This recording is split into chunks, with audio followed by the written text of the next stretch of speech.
will be unclean, as is her bed during her monthly period, and anything she sits on will be unclean as during her period. Whoever touches them will be unclean. He must wash his clothes, bathe with water, and he will be unclean till evening. When she is cleansed from her discharge, she must count off 7 days, and after that she will be ceremonially clean. On the 8th day, she must take 2 doves or 2 young pigeons and bring them to the priest at the entrance to the tent of meeting. The priest is to sacrifice one for a sin offering and the other for a burnt offering. In this way, he will make atonement for her before the Lord for the uncleanness of her discharge. You must keep the Israelites separate from things that make them unclean, so they will not die in their uncleanness for defiling my dwelling place, which is among them. These are the regulations for a man with a discharge, for anyone made unclean by an emission of semen, for a woman in her monthly period, for a man or woman with a discharge, and for a man who lies with a woman who is ceremonially unclean. Chapter 16. The Lord spoke to Moses after the death of the 2 sons of Aaron who died when they approached the Lord. The Lord said to Moses, "Tell your brother Aaron not to come whenever he chooses into the most holy place behind the curtain in front of the atonement cover on the ark, or else he will die, because I appear in the cloud over the atonement cover." This is how Aaron is to enter the sanctuary area, with a young bull for a sin offering and a ram for a burnt offering. He is to put on the sacred linen tunic with linen undergarments next to his body. He is to tie the linen sash around him and put on the linen turban. These are sacred garments, so he must bathe himself with water before he puts them on. From the Israelite community, he is to take 2 male goats for a sin offering and a ram for a burnt offering. Aaron is to offer the bull for his own sin offering to make atonement for himself and his household. Then he is to take the 2 goats and present them before the Lord at the entrance to the tent of meeting. He is to cast lots for the 2 goats, 1 lot for the Lord and the other for the scapegoat. Aaron shall bring the goat whose lot falls to the Lord and sacrifice it for a sin offering. But the goat chosen by lot as the scapegoat shall be presented alive before the Lord to be used for making atonement by sending it into the desert as a scapegoat. Aaron shall bring the bull for his own sin offering to make atonement for himself and his household, and he is to slaughter the bull for his own sin offering. He is to take a censer full of burning coals from the altar before the Lord, and 2 handfuls of finely ground fragrant incense, and take them behind the curtain. He is to put the incense on the fire before the Lord, and the smoke of the incense will conceal the atonement cover above the testimony, so that he will not die. He is to take some of the bull's blood and with his finger sprinkle it on the front of the atonement cover. Then he shall sprinkle some of it with his finger 7 times before the atonement cover. He shall then slaughter the goat for the sin offering for the people and take its blood behind the curtain and do with it as he did with the bull's blood. He shall sprinkle it on the atonement cover and in front of it. In this way, he will make atonement for the most holy place because of the uncleanness and rebellion of the Israelites, whatever their sins have been. He is to do the same for the tent of meeting, which is among them in the midst of their uncleanness. No one is to be in the tent of meeting from the time Aaron goes in to make atonement in the most holy place until he comes out, having made atonement for himself, his household, and the whole community of Israel. Then he shall come out to the altar that is before the Lord and make atonement for it. He shall take some of the bull's blood and some of the goat's blood and put it on all the horns of the altar. He shall sprinkle some of the blood on it with his finger 7 times to cleanse it and to consecrate it from the uncleanness of the Israelites. When Aaron has finished making atonement for the most holy place, the tent of meeting, and the altar, he shall bring forward the live goat. He is to lay both hands on the head of the live goat and confess over it all the wickedness and rebellion of the Israelites, all their sins, and put them on the goat's head. He shall send the goat away into the desert in the care of a man appointed for the task. The goat will carry on itself all their sins to a solitary place, and the man shall release it in the desert. Then Aaron is to go into the tent of meeting and take off the linen garments he put on before he entered the most holy place, and he is to leave them there. He shall bathe himself with water in a holy place and put on his regular garments. Then he shall come out and sacrifice a burnt offering for himself and the burnt offering for the people, to make atonement for himself and for the people. He shall also burn the fat of the sin offering on the altar. The man who releases the goat as a scapegoat must wash his clothes and bathe himself with water. Afterward, he may come into the camp. The bull and the goat for the sin offering, whose blood was brought into the most holy place to make atonement, must be taken outside the camp. Their hides, flesh, and offal are to be burnt up.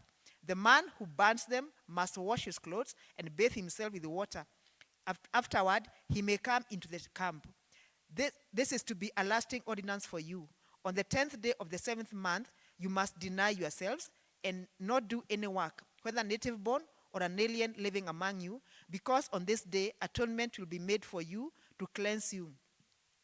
Then before the Lord you will be clean from all your sins. It is a Sabbath of rest, and you must deny yourselves. It is a lasting ordinance. The priest who is anointed and ordained to succeed his father as high priest is to make atonement. He is to put on the sacred linen garments and make atonement for the most holy place, for the tent of meeting and the altar, and for the priests and all the people of the community. This is to be a lasting ordinance for you. Atonement is to be made once a year for all the sins of the Israelites. And it was done as the Lord commanded Moses. Chapter 17. The Lord said to Moses, "Speak to Aaron and his sons and to all the Israelites and say to them, this is what the Lord has commanded. Any Israelite who sacrifices an ox, a lamb, or a goat in the camp or outside of it, instead of bringing it to the entrance of the tent of meeting to present it as an offering to the Lord in front of the tabernacle of the Lord, that man shall be considered guilty of bloodshed. He has shed blood and must be cut off from his people. This is so the Israelites will bring to the Lord the sacrifices they are now making in the open fields. They must bring them to the priest, that is, to the Lord at the entrance of the tent of meeting, and sacrifice them as fellowship offerings. The priest is to sprinkle the blood against the altar of the Lord at the entrance of the tent of meeting, and burn the fat as an aroma pleasing to the Lord. They must no longer offer any of their sacrifices to the goat idols, to whom they prostitute themselves. This is to be a lasting ordinance for them and for the generations to come. Say to them, any Israelite or any alien living among them who offers a burnt offering or sacrifice and does not bring it to the entrance of the tent of meeting to sacrifice it to the Lord, that man must be cut off from his people. Any Israelite or any alien living among them who eats any blood, I will set my face against that person who eats blood and will cut him off from his people. For the life of a creature is in the blood, and I have given it to you to make atonement for yourselves on the altar. It is the blood that makes atonement for one's life. Therefore, I say to the Israelites, none of you may eat blood, nor may an alien living among you eat blood. Any Israelite or any alien living among you who hunts any animal or bird that may be eaten must drain out the blood and cover it with earth, because the life of every creature is its blood. That is why I have said to the Israelites, you must not eat the blood of any creature, because the life of every creature is its blood. Anyone who eats it must be cut off. Anyone, whether native born or alien, who eats anything found dead or torn by wild animals must wash his clothes and bathe with water, and he will be ceremonially unclean till evening. Then he will be clean. But if he does not wash his clothes and bathe himself, he will be held responsible. Chapter 18. The Lord said to Moses, speak to the Israelites and say to them, I am the Lord your God. You must not do as they do in Egypt, where you used to live, and you must not do as they do in the land of Canaan, where I am bringing you. Do not follow their practices. You must obey my laws and be careful to follow my decrees. I am the Lord your God. Keep my decrees and laws, for the man who obeys them will live by them. I am the Lord. No one is to approach any close relative to have sexual relations. I am the Lord. Do not dishonor your father by having sexual relations with your mother. She is your mother. Do not have relations with her. Do not have sexual relations with your father's wife. That would dishonor your father. Do not have sexual relations with your sister, either your father's daughter or your mother's daughter, whether she was born in the same home or elsewhere. Do not have sexual relations with your son's daughter or your daughter's daughter. that would dishonor you. Do not have sexual relations with the daughter of your father's wife, born to your father. She is your sister. Do not have sexual relations with your father's sister. She is your father's close relative. Do not have sexual relations with your mother's sister, because she is your mother's close relative. Do not dishonor your father's brother by approaching his wife to have sexual relations. She is your aunt. Do not have sexual relations with your daughter-in-law. She is your son's wife. Do not have sexual relations with her. Do not have sexual relations with your brother's wife. That would dishonor your brother. Do not have sexual relations with both a woman and her daughter. Do not have sexual relations with either her son's daughter or her daughter's daughter. They are her close relatives. That is wickedness. Do not take your wife's sister as a rival wife and have sexual relations with her while your wife is living. Do not approach a woman to have sexual relations during the uncleanness of her monthly period. Do not have sexual relations with your neighbor's wife and defile yourself with her. Do not give any of your children to be sacrificed to Molech, for you must not profane the name of your God. I am the Lord. Do not lie with a man as one lies with a woman. That is detestable. Do not have sexual relations with an animal and defile yourself with it. A woman must not present herself to an animal to have sexual relations with it. That is a perversion. Do not defile yourselves in any of these ways, because this is how the nations that I am going to drive out before you became defiled. Even the land was defiled, so I punished it for its sin, and the land vomited out its inhabitants. But you must keep my decrees and my laws. The native born and the aliens living among you must not do any of these detestable things, for all these things were done by the people who lived in the land before you, and the land became defiled. And if you defile the land, it will vomit you out as it vomited out the nations that were before you. Everyone who does any of these detestable things, such persons must be cut off from their people. Keep my requirements and do not follow any of the detestable customs that were practiced before you came, and do not defile yourselves with them. I am the Lord your God.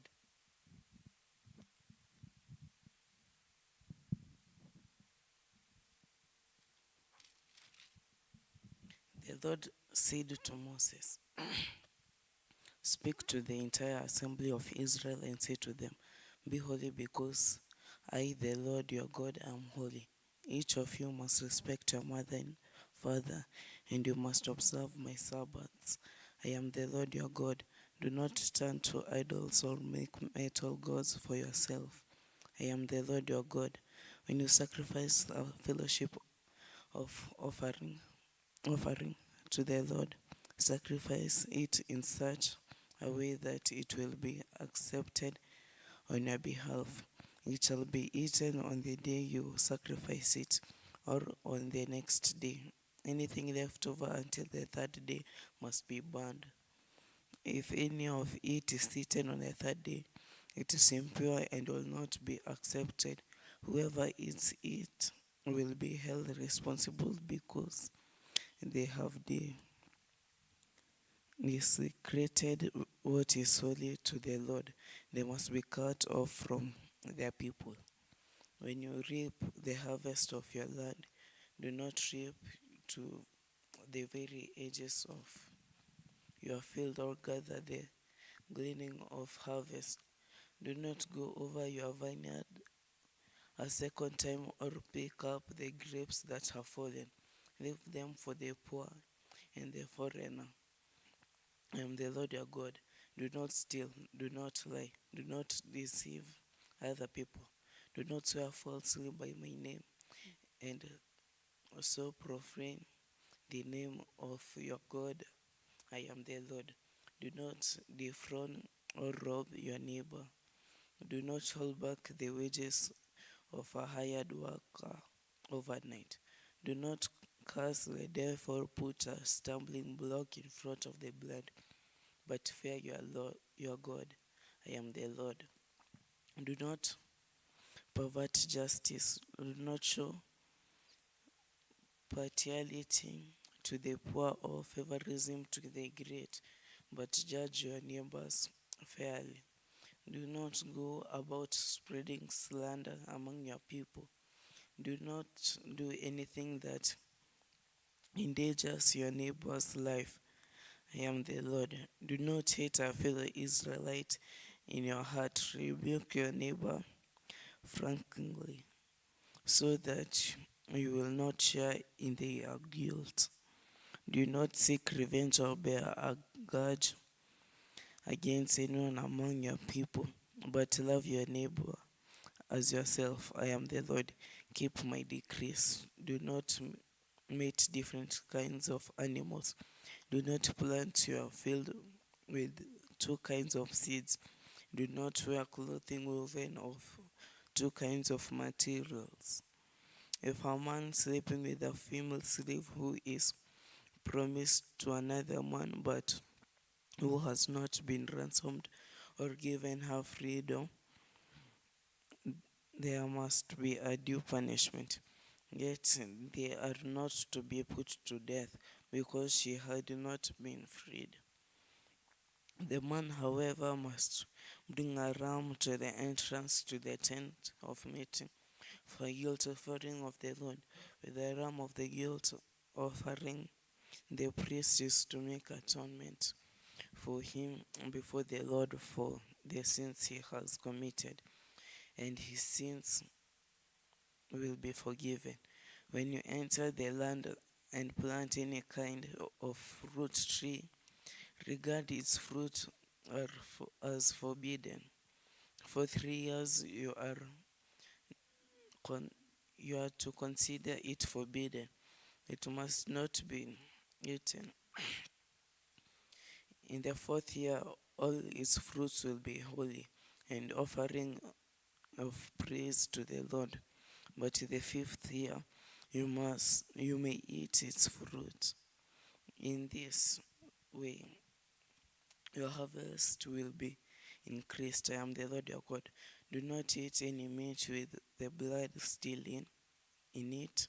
Do not practice divination or seek omens. Do not cut the hair at the sides of your head or clip off the edges of your beard. Do not cut your bodies for the dead or put tattoo marks on yourselves. I am the Lord.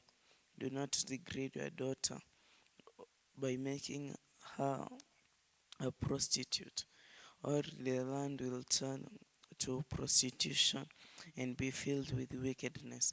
Observe my Sabbath and have reverence for my sanctuary. I am the Lord. Do not turn to mediums or seek out spiritists, for you will be defiled with them. I am the Lord your God. Stand up in my presence of the aged. Show respect for the elderly and revere your God. I am the Lord. When a foreigner resides among you in your hand, do not ill-treat them. The foreigner residing among you must be treated as your native born. Love them as yourself, for you are foreigners in Egypt. I am the Lord your God. Do not use dishonest tongues when measuring length, weight, or quantity. Use honest scales and honest weights and honest effort and an honest hin. I am the Lord your God who brought you out of Egypt. Keep my decrees and all my laws and follow them. I am the Lord. Chapter 20. The Lord said to Moses, say to the Israelites, any Israelite or any foreigner residing in Israel who sacrifices any of his children to Molech is to be put to death. The members of the community are to stone him. I myself will set my face against him, and will cut him off from his people, for by sacrificing his children to Molech, he has defiled my sanctuary and profaned my holy name. If the members of the community close their eyes when the man sacrifices one of his children to Molech, and if they fail to put him to death, I myself will set my face against him and his family, and will cut them off from their people together with all who follow him in prostituting themselves to Molech. I will set my face against anyone who turns to mediums and spiritists to prostitute themselves by following them, and I will cut them off from their people. Consecrate yourselves and be holy, because I am the Lord your God. Keep your decrees and follow them. Keep my decrees and follow them. I am the Lord who makes you holy. Anyone who curses their father or mothers is to be put to death, because they have cursed their father or mother. Their blood will be on their own head. If a man commits adultery with another man's wife, with the wife of his neighbor, both the adulterer and the adulteress are to be put to death. If a man has sexual relations with his father's wife, he has dishonored his father. Both the man and the woman are to be put to death. Their blood will be on their own heads. If a man has sexual relations with his daughter-in-law, both of them are to be put to death. What they have done is a perversion. Their blood would be on their own heads. If a man has sexual relations with a man, as one does with a woman, both of them have done what is detestable. They are to be put to death. Their blood will be on their own heads. If a man marries both a woman and her mother, it is wicked. Both he and they must be burned in the fire, so that no wickedness will be among you. If a man has sexual relations with an animal, he is to be put to death, and you must kill the animal. If a woman approaches an animal to have sexual relations with it, kill both the woman and the animal. They are to be put to death. Their blood will be on their own heads. If a man marries his sister, the daughter of either his father or his mother, and they have sexual relations, it is a disgrace. They are to be publicly removed from their people. He has dishonored his sister and will be held responsible. If a man has sexual relations with a woman during her monthly period, he has exposed the source of her flow, and she has also uncovered it. Both of them are to be cut off from their people. Do not have sexual relations with with the sister of either your mother or your father, for that will dishonor a close relative. Both of you will be held responsible. If a man has sexual relations with his aunt, he has dishonored his uncle. They will be held responsible. They will die childless. If a man marries his brother's wife, it is an act of impurity. He has dishonored his brother. They will be childless. Keep all my decrees and laws and follow them, so that the land where I am bringing you to live may not vomit you out. You must not live according to the customs of the nations I am going to drive out before you, because they did all these things. I abhorred them. But I also say to you, you will possess their land. I will give it to you as an inheritance, a land flowing with milk and honey. I am the Lord your God, who has set you apart from the nation. You must therefore make a distinction between clean and unclean animals, and between unclean and clean birds. Not defile yourselves by any animal or bird, or anything that moves along the ground. Those that I have set apart as unclean for you. You are to be holy to me, because I, the Lord, am holy, and I have set you apart from the nations to be my own. A man or woman who is a medium or spiritist among you must be put to death. You are to stone them. Their blood will be on their own heads.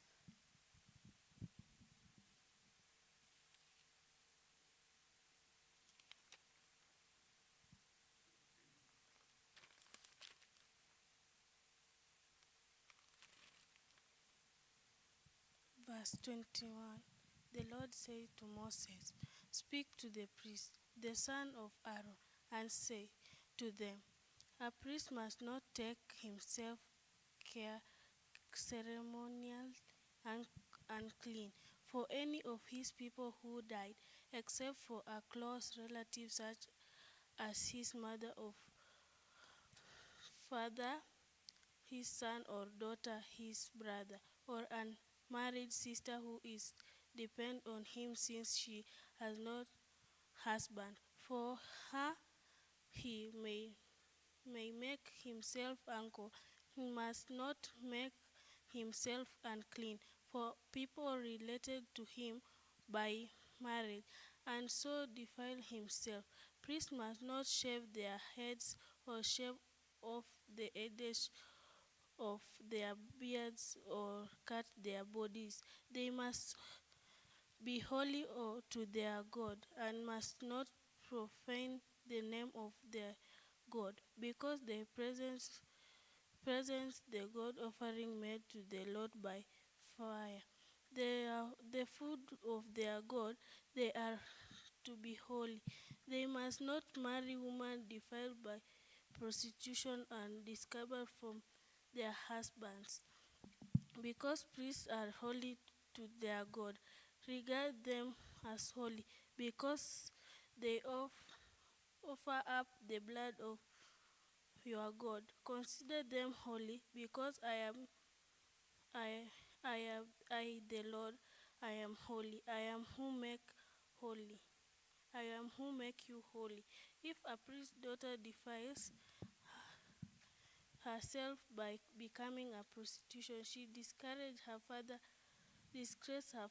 She must be burned in the fire.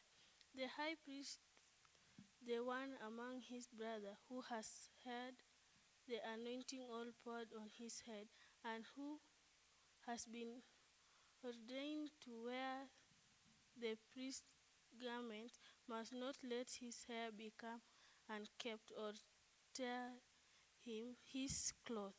He must he must not enter a place where there is a dead body. He must not make himself unclean, even for his father or mother, nor live in a sanctuary of his God, or disgrace in because he has been dedicated by the anointing oil of his God. I am the Lord. The woman is married must be a virgin. He must not marry a widow. A discovered woman or a woman defiled by prostitution, but only a virgin from him own people, so he will not defile him offspring among his people. I am the Lord who makes him holy. The Lord said to Moses, say to Aaron, for the generation to come, none of my descendants who has a defect might come near to offer the food of his God. No man who has any defect might come near. No man who is blind or lame, disfigures or deformed. No man with a crippled foot or hand, or woman, or who is hunchbacked or dwarfed, or who has any eyes defect, or who has fistering of running score or damaged testicles. No descendants no descendants of Aaron the priest who has any defect is to come near to present the offering made to the Lord by fire. He has defect, he must not come near to offer food of his God. He may eat the most holy food of his God, as well as the holy food, yet become of his defect. He must not go near the curtain or approach the altar, and so discard by sanctuary. I am the Lord who makes them holy. Leviticus 22. The Lord said to Moses, tell Aaron and his sons to treat with respect the sacred offering the Israelites consecrate to me, so they will not profane my holy name. I am the Lord. Say to them, for the generations to come, if any of your descendants is ceremoniously unclean, and yet comes near the sacred offerings that the Israelites consecrate to the Lord, that person must be cut off from my presence. I am the Lord. If a descendant of Aaron has an infectious disease, skin disease, or a bodily discharge, he may not eat the sacred offerings until he is cleansed. He will also be unclean if he touches something defiled by a corpse, or anyone who has an emission of semen, or if he touches any crawling thing that makes him unclean, or any person who makes him unclean, whatever the uncleanness may be. The one who touches any such thing will be unclean till evening. He must not eat any of the sacred offerings unless he has bathed himself with water. When the sun goes down, he will be clean, and after that he may eat the sacred offerings, for they are his food. He must not eat anything found dead or torn by wild animals, and so become unclean through it. I am the Lord. The priests are to keep my requirements so that they do not become guilty and die for treating them with contempt. I am the Lord who makes them holy. No one outside a priest's family may eat the sacred offerings, nor may the guests of a priest or his hired worker eat it. But if a priest buys a slave with money, or if a slave is born in his household, that slave may eat his food. If a priest's daughter marries anyone other than a priest, she may not eat any of the sacred contributions. But if a priest's daughter becomes a widow or is divorced, yet he has no children, and she returns to him to live in her father's house, as in her youth, she may eat of the father's food. No unauthorized person, however, may eat of it. If anyone eats a sacred offering by mistake, he must make restitution to the priest for the offering and add a fifth of the value to it. The priest must not desecrate the sacred offering the Israelites present to the Lord by allowing them to eat the sacred offerings and so bring upon them guilt requiring payment. I am the Lord who makes them holy. The Lord said to Moses, speak to Aaron and his sons and to all the Israelites and say to them, if any of you, either an Israelite or an alien living in Israel, presents a gift of burnt offering to the Lord, either to fulfill a vow or a free will offering, you must present a male without defect from the cattle, sheep, or goats in order that it may be accepted on your behalf. Do not bring anything with a defect, because it will not be accepted on your behalf. When anyone brings from the herd of a flock a fellowship offering to the Lord to fulfill a special vow or to a free will offering, it must be without defect or blemish to be acceptable. Do not offer to the Lord the blind, the injured, or the maimed, or anything with warts or festering or running sores. Do not place any of these on the altar as an offering made to the Lord by fire. You may, however, present a free will offering, an ox or a sheep that is deformed or stunted, but it will not be acceptable in fulfillment of a vow. You must not offer to the Lord an animal whose testicles are bruised, crushed, torn, or cut. You must not do this in your own land, and you must not accept such animals from the hand of a foreigner and offer them as the food to your God. They will not be accepted on your behalf because they are deformed and have defects. The Lord said to Moses, when a calf, a lamb, or a goat is born, it is to remain with its mother for 7 days. From the 8th day on, it will be acceptable as an offering made to the Lord by fire. Do not slaughter a cow or a sheep or its young on the same day. When you sacrifice a thanks offering to the Lord, sacrifice it in such a way that it will be acceptable on your behalf. It must be eaten that same day. Leave none of it till morning. I am the Lord. Keep my commands and follow them. I am the Lord. Do not profane my holy name. I must be acknowledged as holy by the Israelites. I am the Lord who makes you holy and who brought you out of Egypt to be your God. I am the Lord.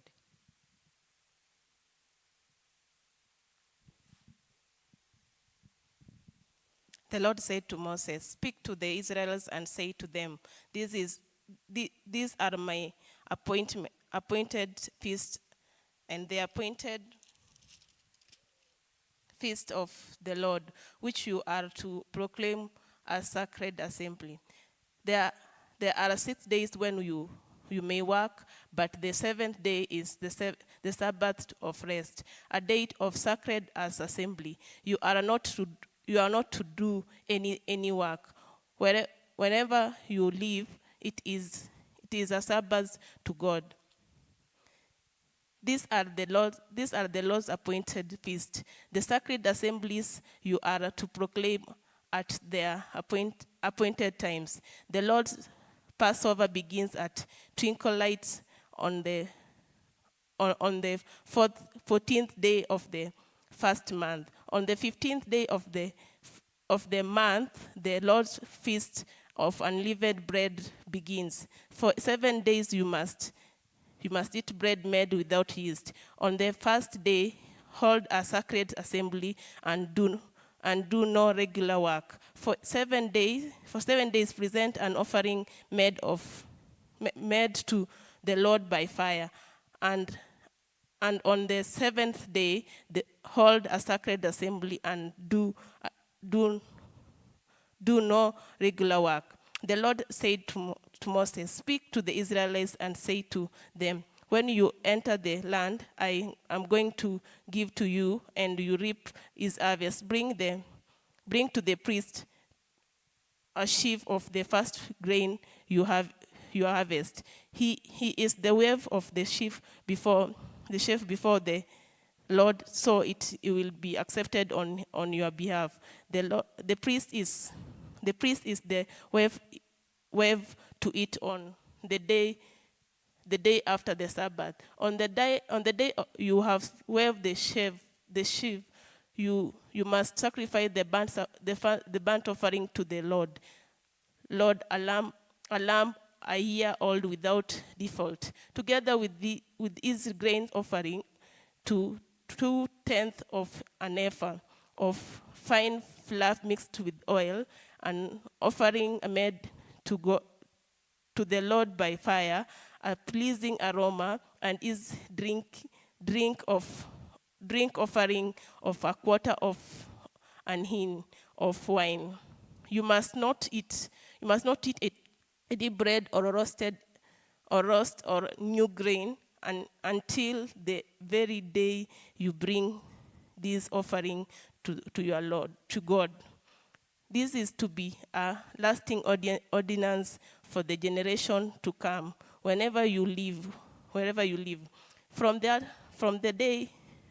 day after the Sabbath, the day of you brought the sheaf of the wave offering, count off 7 full weeks, count off 15 days up to the day after the 7th Sabbath, and then present an offering of a new grain to the Lord. From wherever you live, bring 2 loaves made of 2/10 of an ephah or of fine flour, baked with yeast as a wave offering, and offering of first fruits to the Lord. Present with this bread 7 male lamb, each a year old and without defect, one young bull and 2 rams.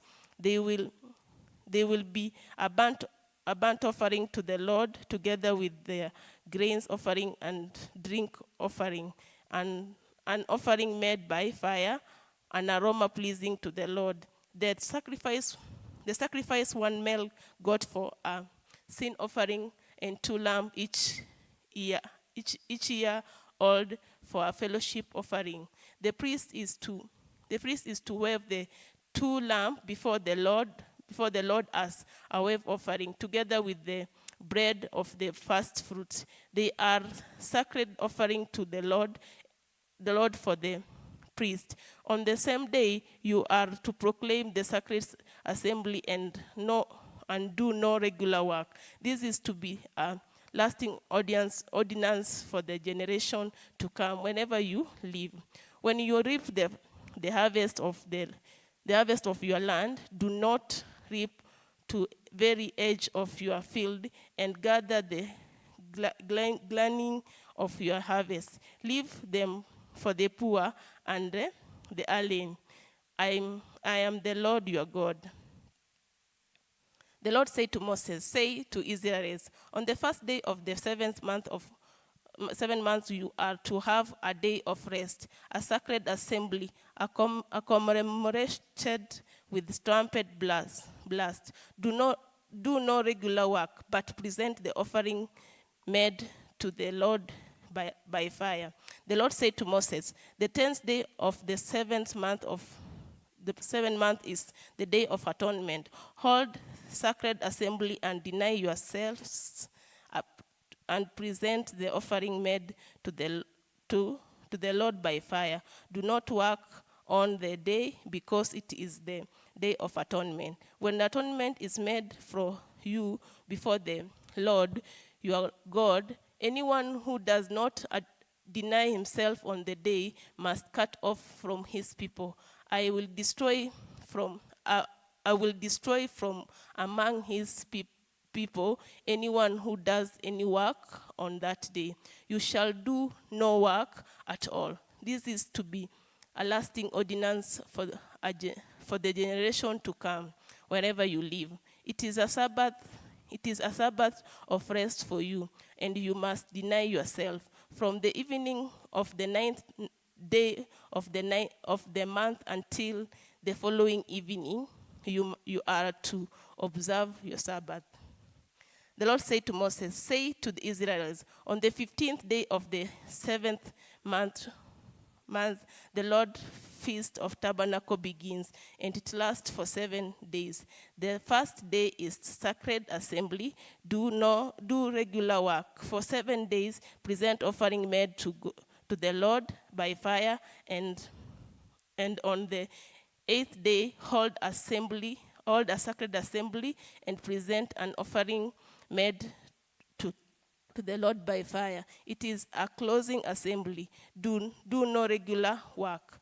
These are the Lord's appointed feasts, which you are to proclaim a sacred assembly for bringing offering made to the Lord by fire, the burnt offering and the grain offering, the sacrifice and drinks offering required for each day. These offerings are in addition to those for the Lord's Sabbaths, and in addition to your gifts. And whenever you have vowed, and all the free will offerings you give to the Lord. So beginning with the 15th day of the 7th month, after you have gathered the crops of the land, celebrate the festival to the Lord for 7 days. The first day is a day of rest, and the eighth day also is a day of rest. On the first day, you are to take a choice fruit from the tree, and the palm frond, leaf, branches, and purple, and rejoice before the Lord your God for 7 days. Celebrate this as a festival to the Lord for 7 days each year.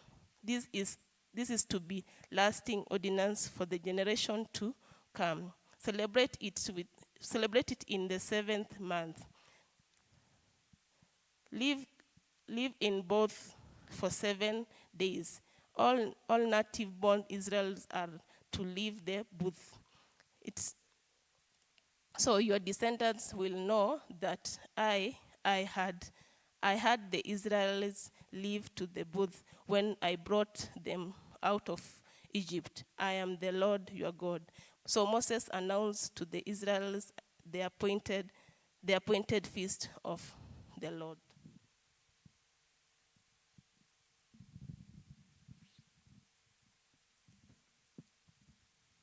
The book of Leviticus, chapter 24. Oil and bread set before the Lord.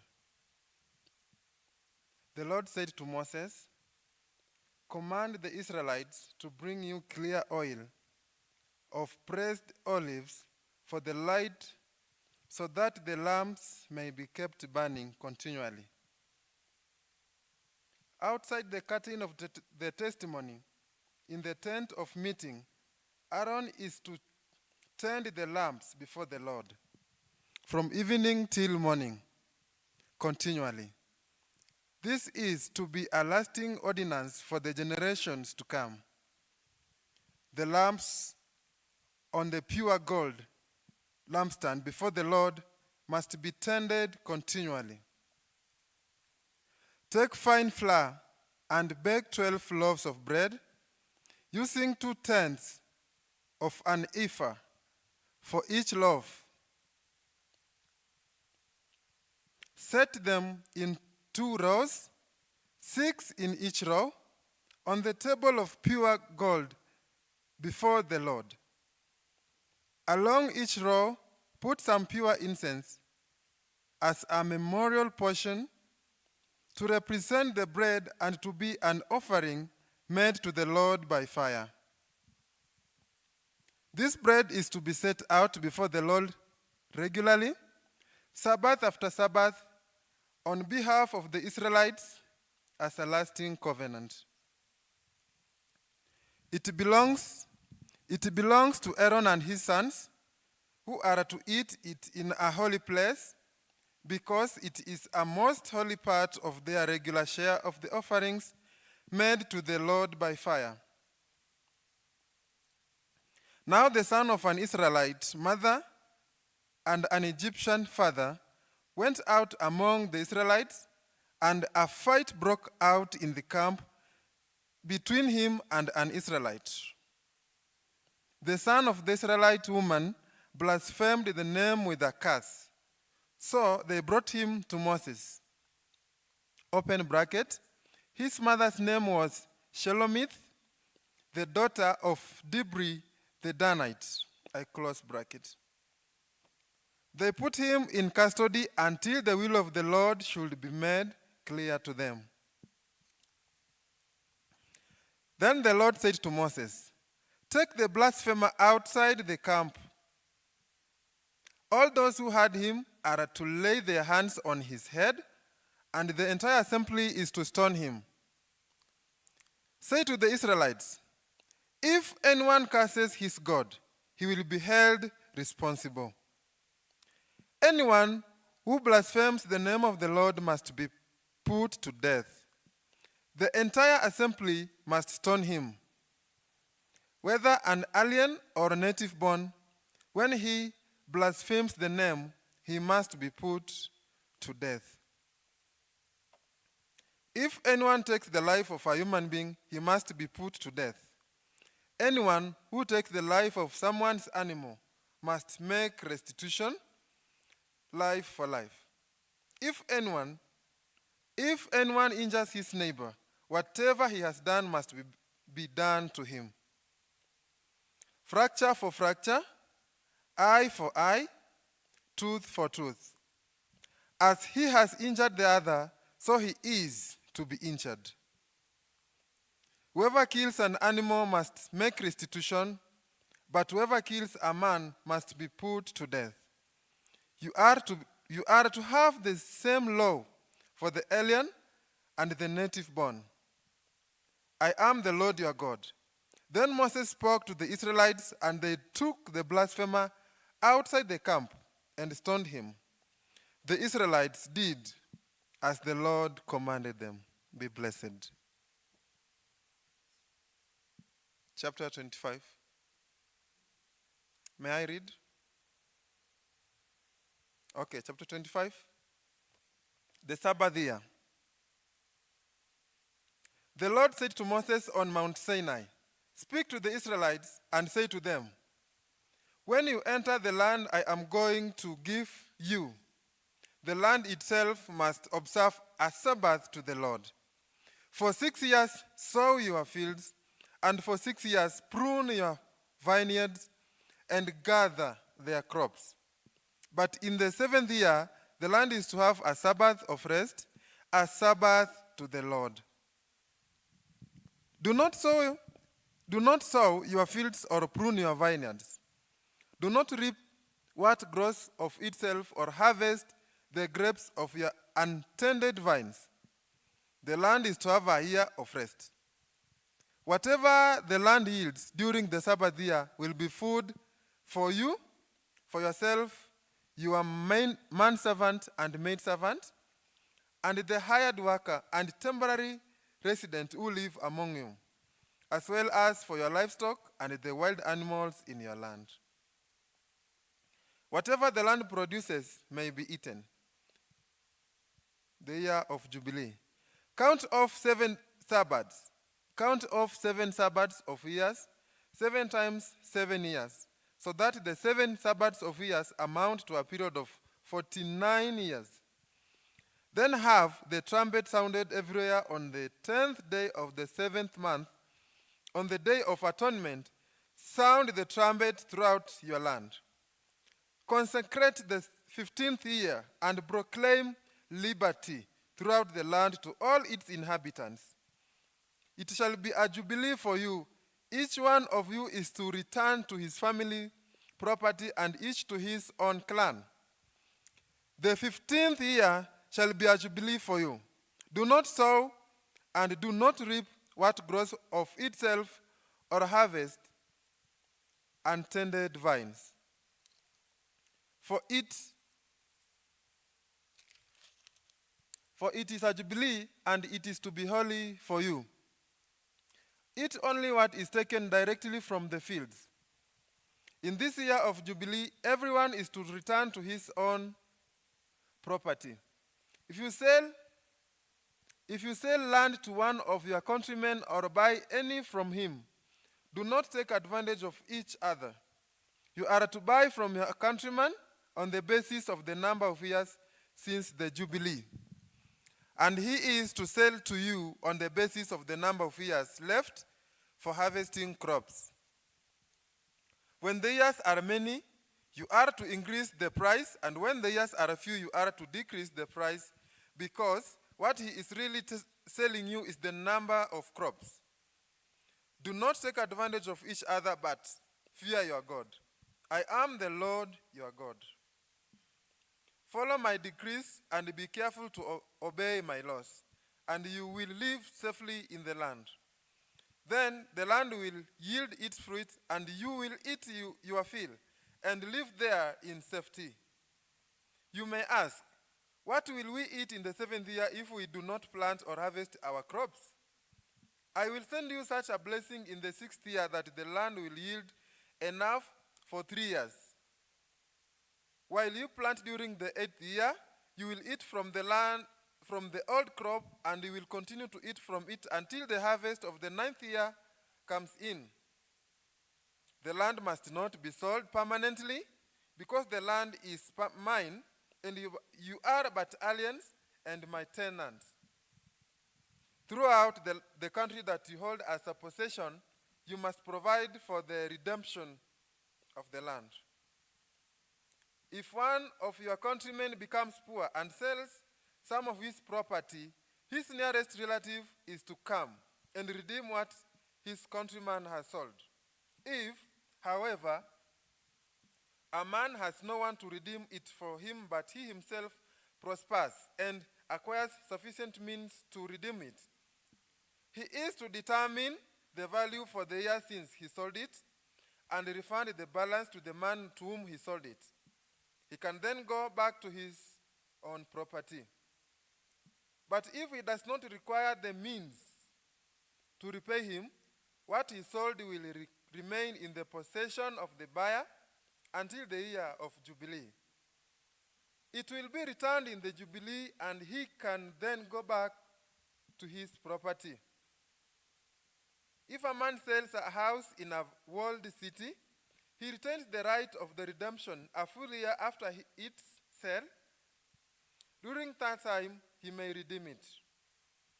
If it is not redeemed before a full year has passed, the house in the walled city shall belong permanently to the buyer and his descendants. It is not to be returned in the Jubilee, but houses in villages without walls around them are to be considered as open country. They can be redeemed, and they are to be returned in the Jubilee. The Levites always have the right. The Levites always have the right to redeem their houses in their Levitical towns, which they possess. So the property of the Levite is redeemable. That is, a house sold in any town they hold, and is to be returned in the Jubilee, because the houses in the towns of the Levites are their property among the Israelites. But the pasture land belonging to their towns must not be sold. It is their permanent possession. If one of your countrymen becomes poor and is unable to support himself among you, help him as you would an alien or a temporary resident, so he can continue to live among you. Do not take interest of any kind from him, but fear your God, so that your countryman may continue to live among you. You must not lend him money at interest or sell him food at a profit. I am the Lord your God, who brought you out of Egypt to give you the land of Canaan, and to be your God. If one of your countrymen becomes poor among you and sells himself to you, do not make him work as a slave. He is to be treated as a hired worker or a temporary resident among you. He is to work for you until the year of Jubilee. Then he and his children are to be released, and he will go back to his own clan and to the property of his forefathers.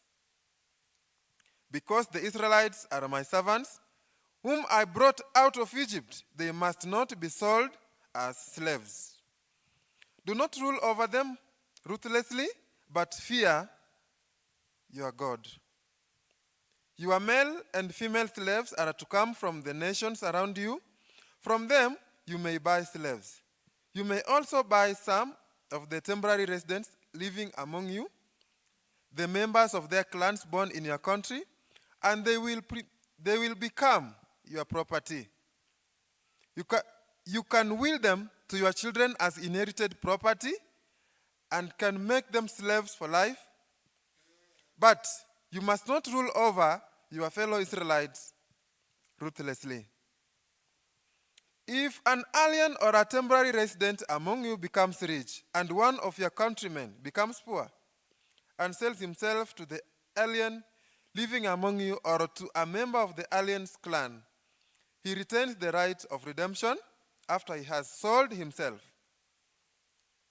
One of his relatives may redeem him. An uncle or a cousin or any blood relative in his clan may redeem him. Or if he prospers, he may redeem himself. He and his buyer are to count the time from the year he sold himself up to the year of Jubilee. The price for his release is to be based on the rate paid to a hired man for that number of years. If many years remain, he must pay for his redemption a larger share of the price paid for him. If only a few years remain until the year of Jubilee, he is to compute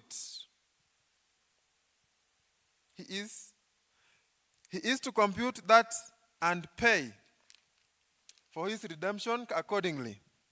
He is to be treated as a man hired from year to year. You must see to it that his owner does not rule over him ruthlessly.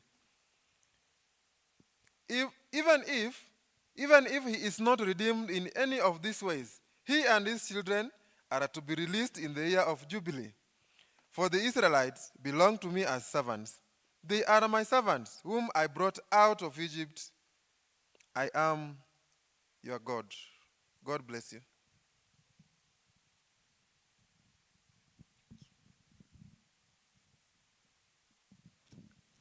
Chapter 26.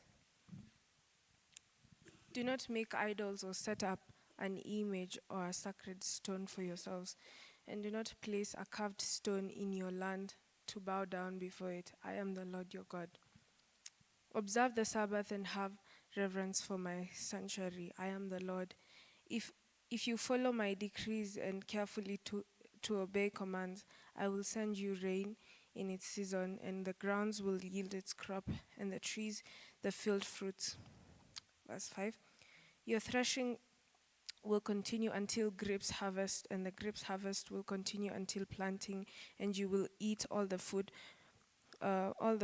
you want to live in safety in your land. Verse 6. I will grant peace in the land, and you will lie down, and no one will make you afraid. I will remove savage beasts from the land, and the swords will not pass through your country. You will pursue the enemies, and you will fall, and they will fall by the sword before you. Five of you will chase 100, and 100 of you will chase 10,000, and your enemies will fall by the sword before you. I will look on you with favor and make you fruitful and increase your numbers, and I will keep my covenant with you. You will still be eating last year's harvest when you will have to move it out to make room for the new. I will put my dwelling place among you, and I will not abhor you.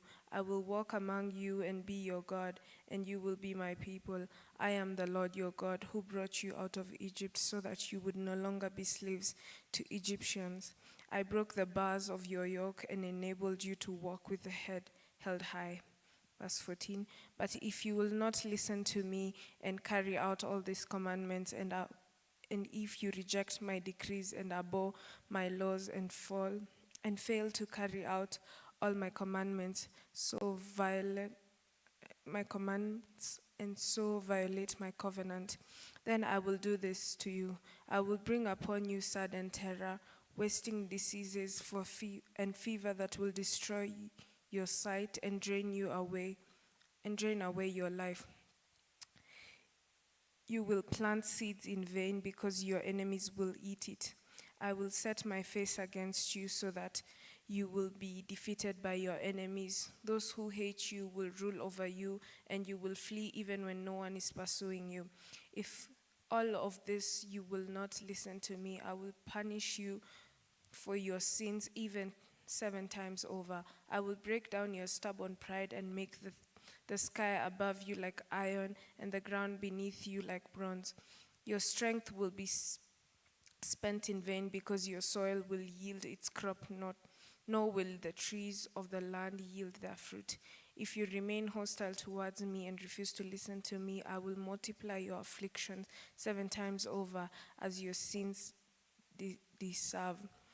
I will send wild animals against you, and they will rob you of your children, destroy your cattle, and make you so few in number that your roads will be deserted. 23. If in spite of these things you do not accept my correction but continue to be hostile towards me, I myself will be hostile to you and will afflict you for your sins even 7 times over, and I will bring the sword upon you to avenge the breaking of the covenant.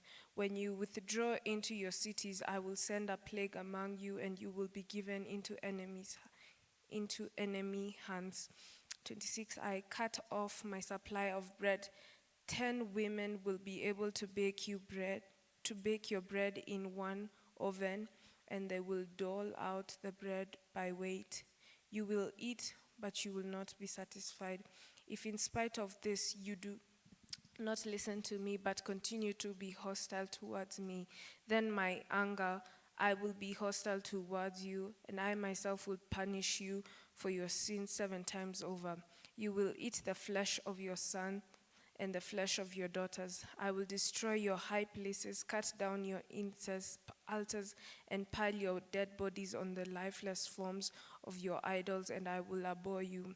I will turn your cities into ruins, lay waste your sanctuaries, and I will take no delight in pleasing aroma of your offerings. I will lay waste the land so that your enemies who live there will be appalled. I will scatter you among the nations and will draw out my sword and pursue you.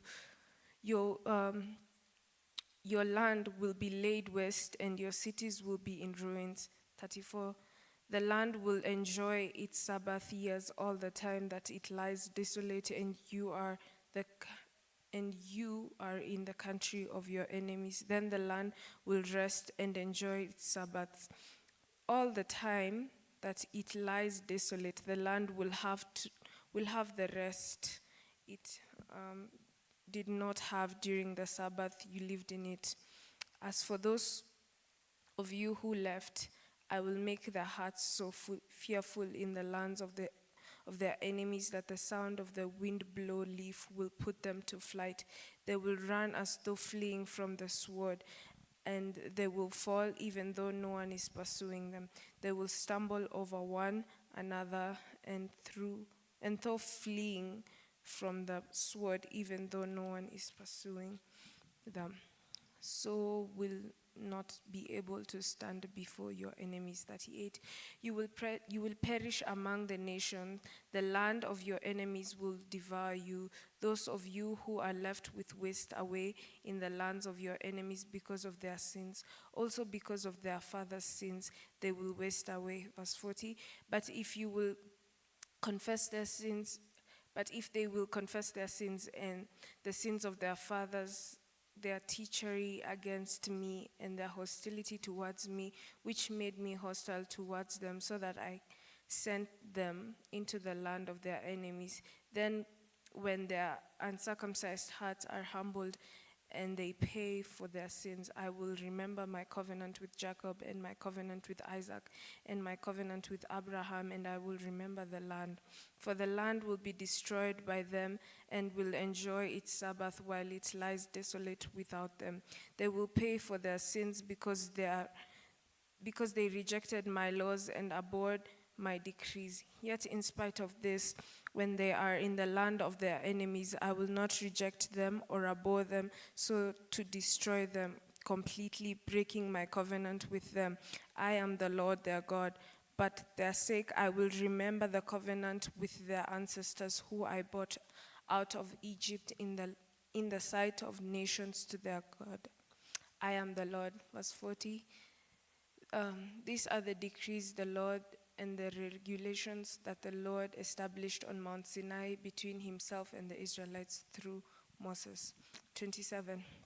The Lord said to Moses, "Speak to the Israelites and say to them, if anyone makes a special vow to dedicate a person to the Lord by giving equivalent values, set the value of a male between the ages of 20 and 60 and 50 shekels of silver according to the sanctuary shekel, and if it is a female, set the value at 30 shekels. If a person between the ages of 5 and 20, set the value of a male at 20 shekels and of a female 10 shekels. Excuse me. If it is a person between 1 month and 5 years, set the value of male at 5 shekels of silver and that of female at 3 shekels of silver.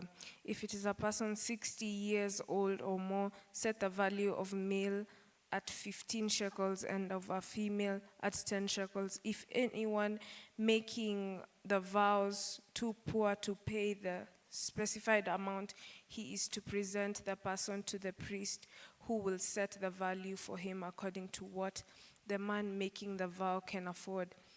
Verse 9, if what he vowed is an animal that is acceptable as an offering to the Lord, such an animal given to the Lord becomes holy. He must not exchange it or substitute a good one for a bad one or a bad one for a good one. If he should substitute one animal for another, both it and the substitute become holy. If what he vowed is a ceremonial unclean animal, one that is not acceptable as an offering to the Lord, the animal must be presented to the priest, who will judge its quality as good or bad. Whatever value the priest then sets, that is what it will be. If the owner wishes to redeem the animal, he must add a fifth to its value.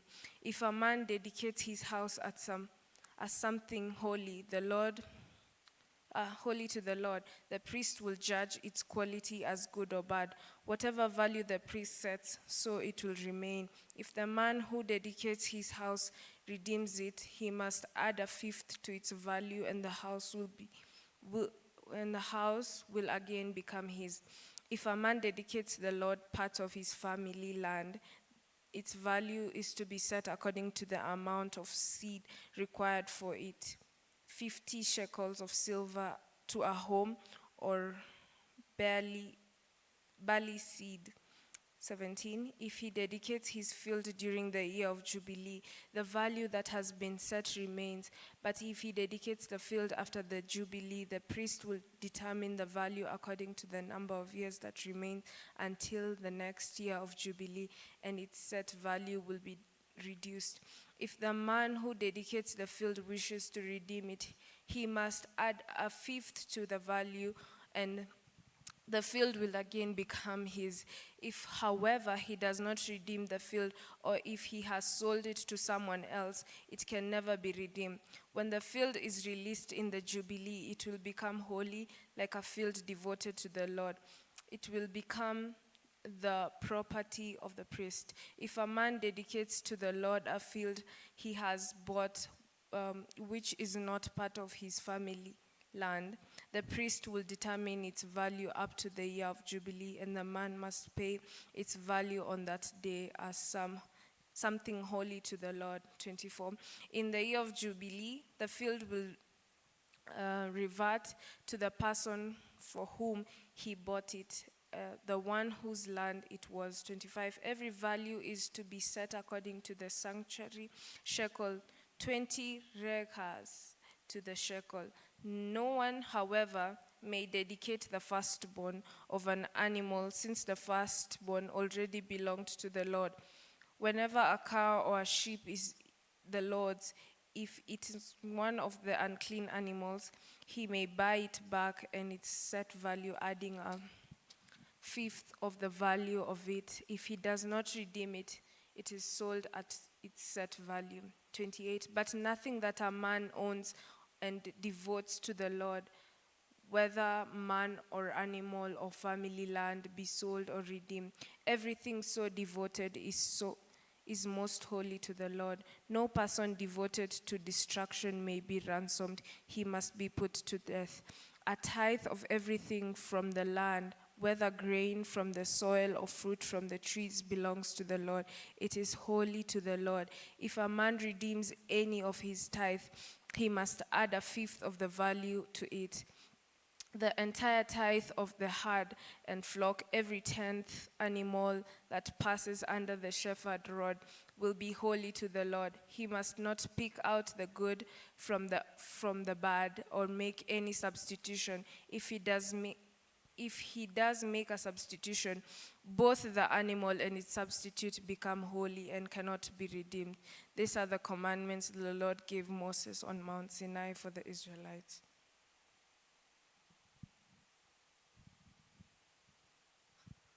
Numbers chapter 1.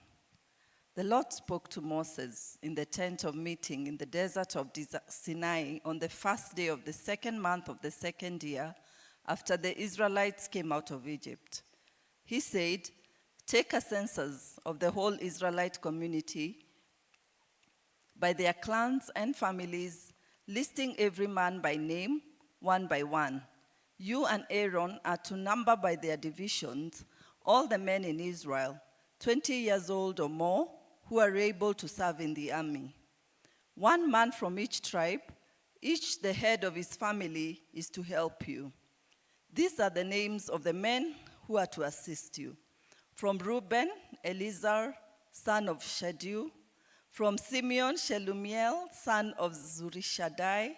From Judah, Nashon, son of Aminadab. From Issachar, Nathaniel, son of Zuar. From Zebulun, Eliab, son of Helon. From the sons of Joseph, from Ephraim, Elishama, son of Ammihud. From Manasseh, Gamaliel, son of Pedazur. From Benjamin, Abidan, son of Gideoni. From Dan, Ahiezer, son of Ammishaddai. From Asher, Pagiel, son of Okran. From Gad, Eliasaph, son of Deuel. From Naphtali, Ahira, son of Enan. These were the men appointed from the community, the leaders of their central tribes. They were the heads of the clans of Israel. Moses and Aaron took these men whose names had been given, and they called the whole community together on the first day of the second month.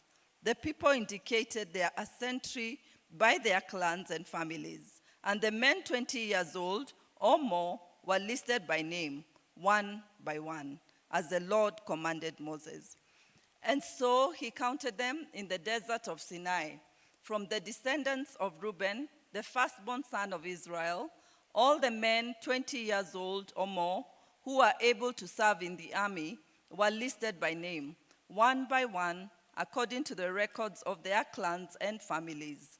The number from the tribe of Reuben was 46,500. From the descendants of Simeon, all the men 20 years old or more who were able to serve in the army were counted and listed by name, one by one, according to the records of their clans and families. The number from the tribe of Simeon was 59,300. From the descendants of Gad, all the men 20 years old or more who are able to serve in the army were listed by name according to the records of their clans and families. The number from the tribe of Gad was 45,650. From the descendants of Judah, all the men 20 years old or more who are able to serve in the army were listed by name according to the records of their clans and families. The number from the tribe of Judah was 74,600. From the descendants of Issachar, all the men 20 years old or more who are able to serve in the army were listed by name according to the records of their clans and families. The number from the tribe of Issachar was 54,400. From the descendants of Zebulun, all the men 20 years old or more who are able to serve in the army were listed by name according to the records of their clans and families. The number from the tribe of Zebulun was 57,400. From the sons of Joseph, from the descendants of Ephraim, all the men 20 years old or more who are able to serve in the army were listed by name according to the records of their clans and families. The number was from the tribe of Ephraim was 40,500. From the descendants of Manasseh, all the men 20 years old or more who are able to serve in the army were listed by name according to the record of their clans and families. The number from the tribe of Manasseh was 32,200. Verse 36. From the descendants of Benjamin, all the men 20 years old or more who are able to serve in the army were listed by name according to the records of their clans and families. The number from the tribe of Benjamin was 35,400. From the descendants of Dan, all the men 20 years old or more who are able to serve in the army were listed by name according to the record of their clans and families. The number from the tribe of Dan was 62,700. From the descendants of Asher, all the men 20 years old or more who are able to serve in the army were listed by name according to the record of their clans and families. The number from the tribe of Asher was 41,500.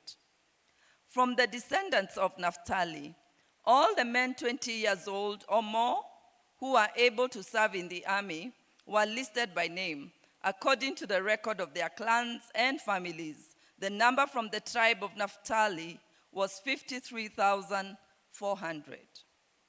These were the men counted by Moses and Aaron and the 12 leaders of Israel, each one representing his family. All the Israelites 20 years old or more who are able to serve in Israel's army were counted according to their families. The total number was 603,550. The families of Levi, however, were not counted along with the others. The Lord had said to Moses, "You must not count the tribe of Levi or include them in the census of the other Israelites. Instead, appoint the Levites to be in charge of the tabernacle of the testimony, over all its furnishings and everything belonging to it. They are to carry the tabernacle and all its furnishings. They are to take care of it and encamp around it. Whenever the tabernacle is to move, the Levites are to take it down, and whenever the tabernacle is to be set up, the Levites shall do it. Anyone else who goes near it shall be put to death. The Israelites are to set up their tents by divisions, each man in his own camp under his own standard.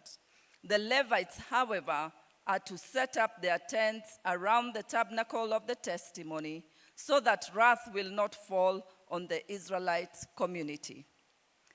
The Levites are to be responsible for the care of the tabernacle of the testimony. The Israelites did all this just as the Lord commanded Moses. Chapter 2 of the book of Numbers.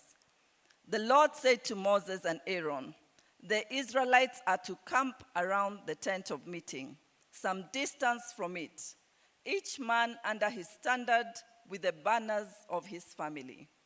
On the east, toward the sunrise, the divisions of the camp of Judah are to encamp under their standard.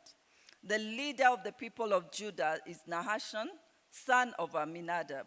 His division numbers 74,600. The tribe of Issachar will camp next to them. The leader of the people of Issachar is Nathaniel, son of Zuar. His division numbers 54,400. The tribe of Zebulun will be next. The leader of the people of Zebulun is Eliab, son of Helon. His division numbers 57,400. All the men assigned to the camp of Judah, according to their divisions, number 186,400. They will set out first.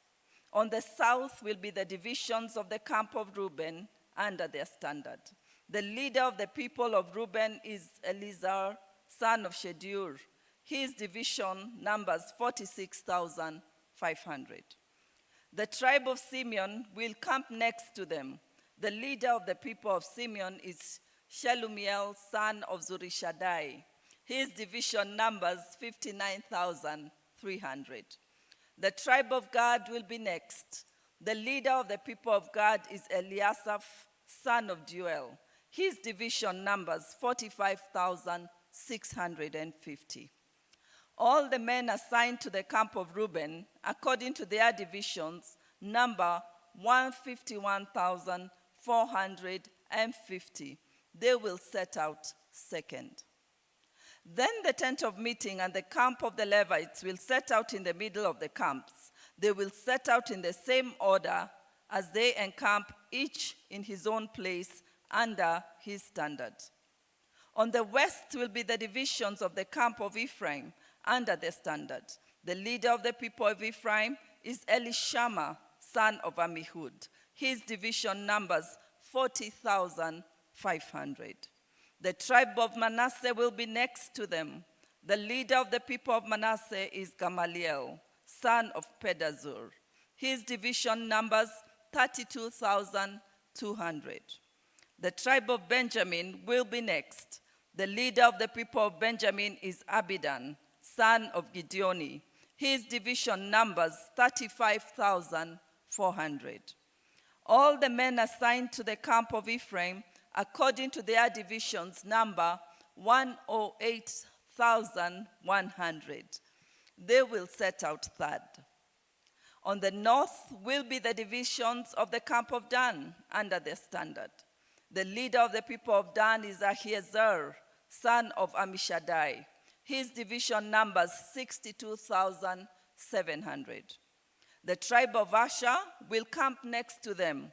The leader of the people of Asher is Pagiel, son of Okran. His division numbers 41,500. The tribe of Naphtali will be next. The leader of the people of Naphtali is Ahira, son of Enan. His division numbers 53,400. All the men assigned to the camp of Dan number 157,600. They will set out last under their standards. These are the Israelites, counted according to their families. All those in the camps by their divisions number 603,550. The Levites, however, were not counted along with the other Israelites as the Lord commanded Moses. So the Israelites did everything the Lord commanded Moses. That is the way they encamped under their standards, and that is the way they set out, each with his clan and family. Numbers chapter 3.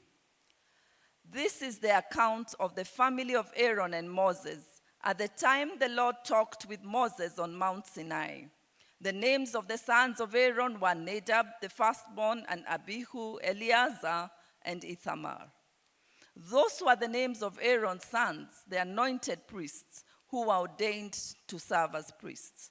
Nadab and Abihu, however, fell dead before the Lord when they made an offering with unauthorized fire before him in the desert of Sinai.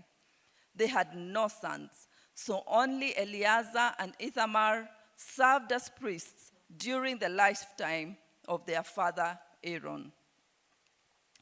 The Lord said to Moses, "Bring the tribe of Levi and present them to Aaron the priest to assist him. They are to perform duties for him and for the whole community at the tent of meeting by doing the work of the tabernacle. They are to take care of all the furnishings of the tent of meeting, fulfilling the obligations of the Israelites by doing the work of the tabernacle.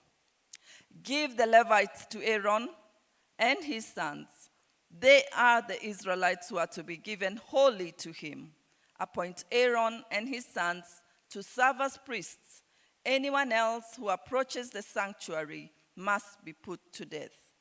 The Lord also said to Moses, "The men from 30 to 50 years of age who come to serve in the work in the tent of meeting. This is the work of Kohathites in the tent of meeting, the care of the most holy things.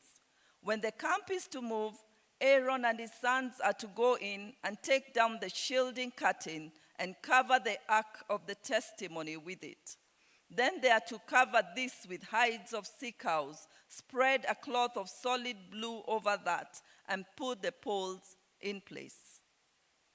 Over the table of the presence, they are to spread a blue cloth and put on it the plates, dishes, and bowls, and the jars for drinking offerings. The bread that is continually there is to remain on it.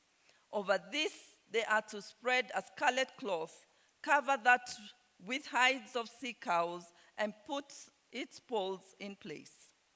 They are to take a blue cloth and cover the lampstand that is for light, together with its lamps, its wick trimmers and trays, and all its jars for the oil used to supply it. Then they are to wrap it and all its accessories in a covering of hides of sea cows and put it on a carrying frame. Over the gold altar, they are to spread a blue cloth and cover that with hides of sea cows and put its poles in place. They are to take all the articles used for ministering in the sanctuary, wrap them in a blue cloth, cover that with hides of sea cows, and put them on a carrying frame. They are to remove the ashes from the bronze altar and spread the purple cloth over it. Then they are to place on it all the utensils used for ministering at the altar, including the fire pans, meat forks, shovels, and sprinkling bowls. Over it, they are to spread a covering of hides of sea cows and put its poles in place. After Aaron and his sons have finished covering the holy furnishings and all the holy articles, and when the camp is ready to move, the Kohathites are to come to do the carrying. But they must not touch the holy things, or they will die.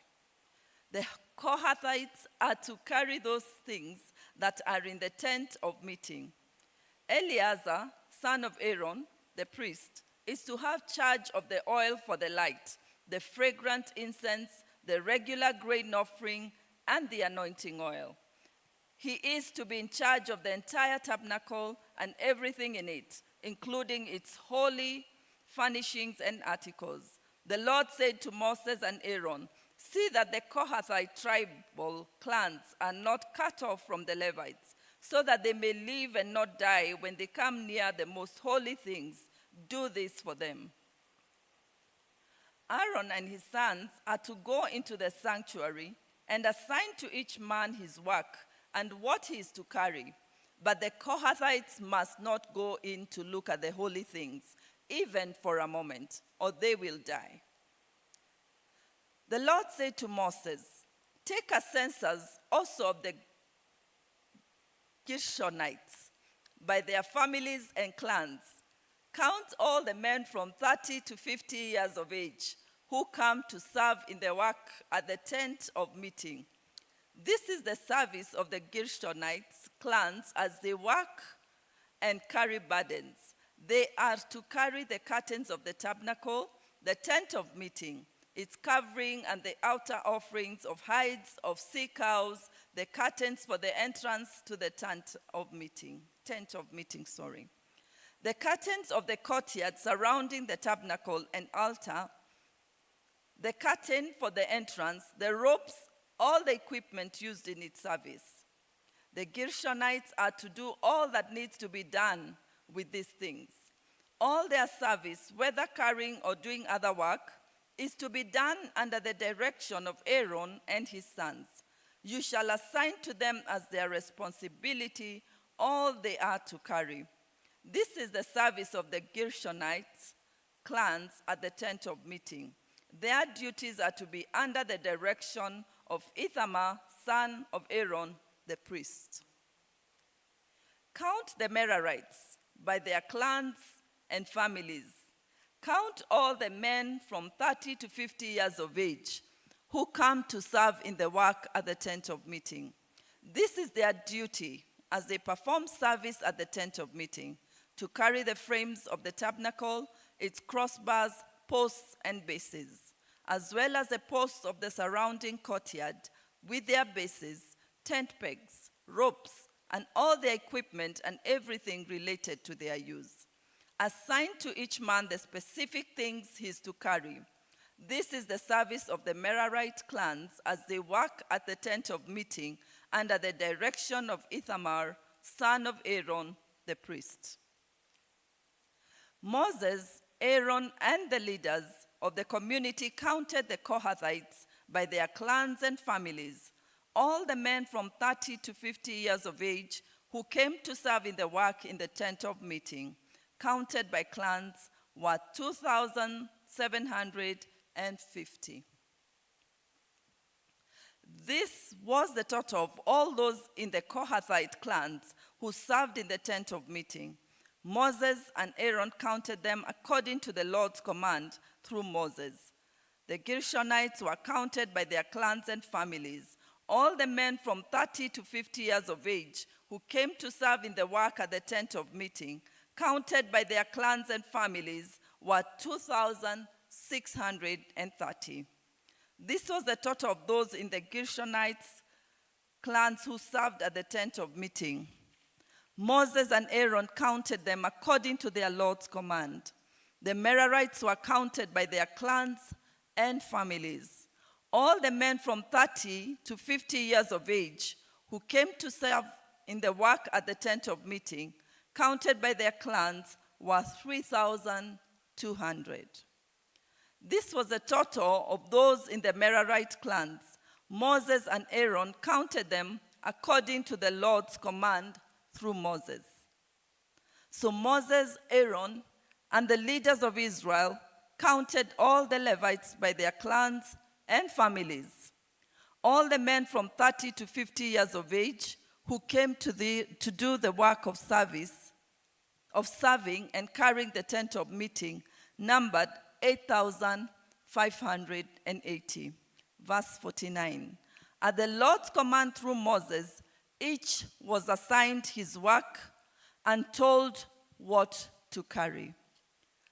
Thus they were counted as the Lord commanded Moses. Numbers chapter 5 will be read in Kiswahili. Thank you.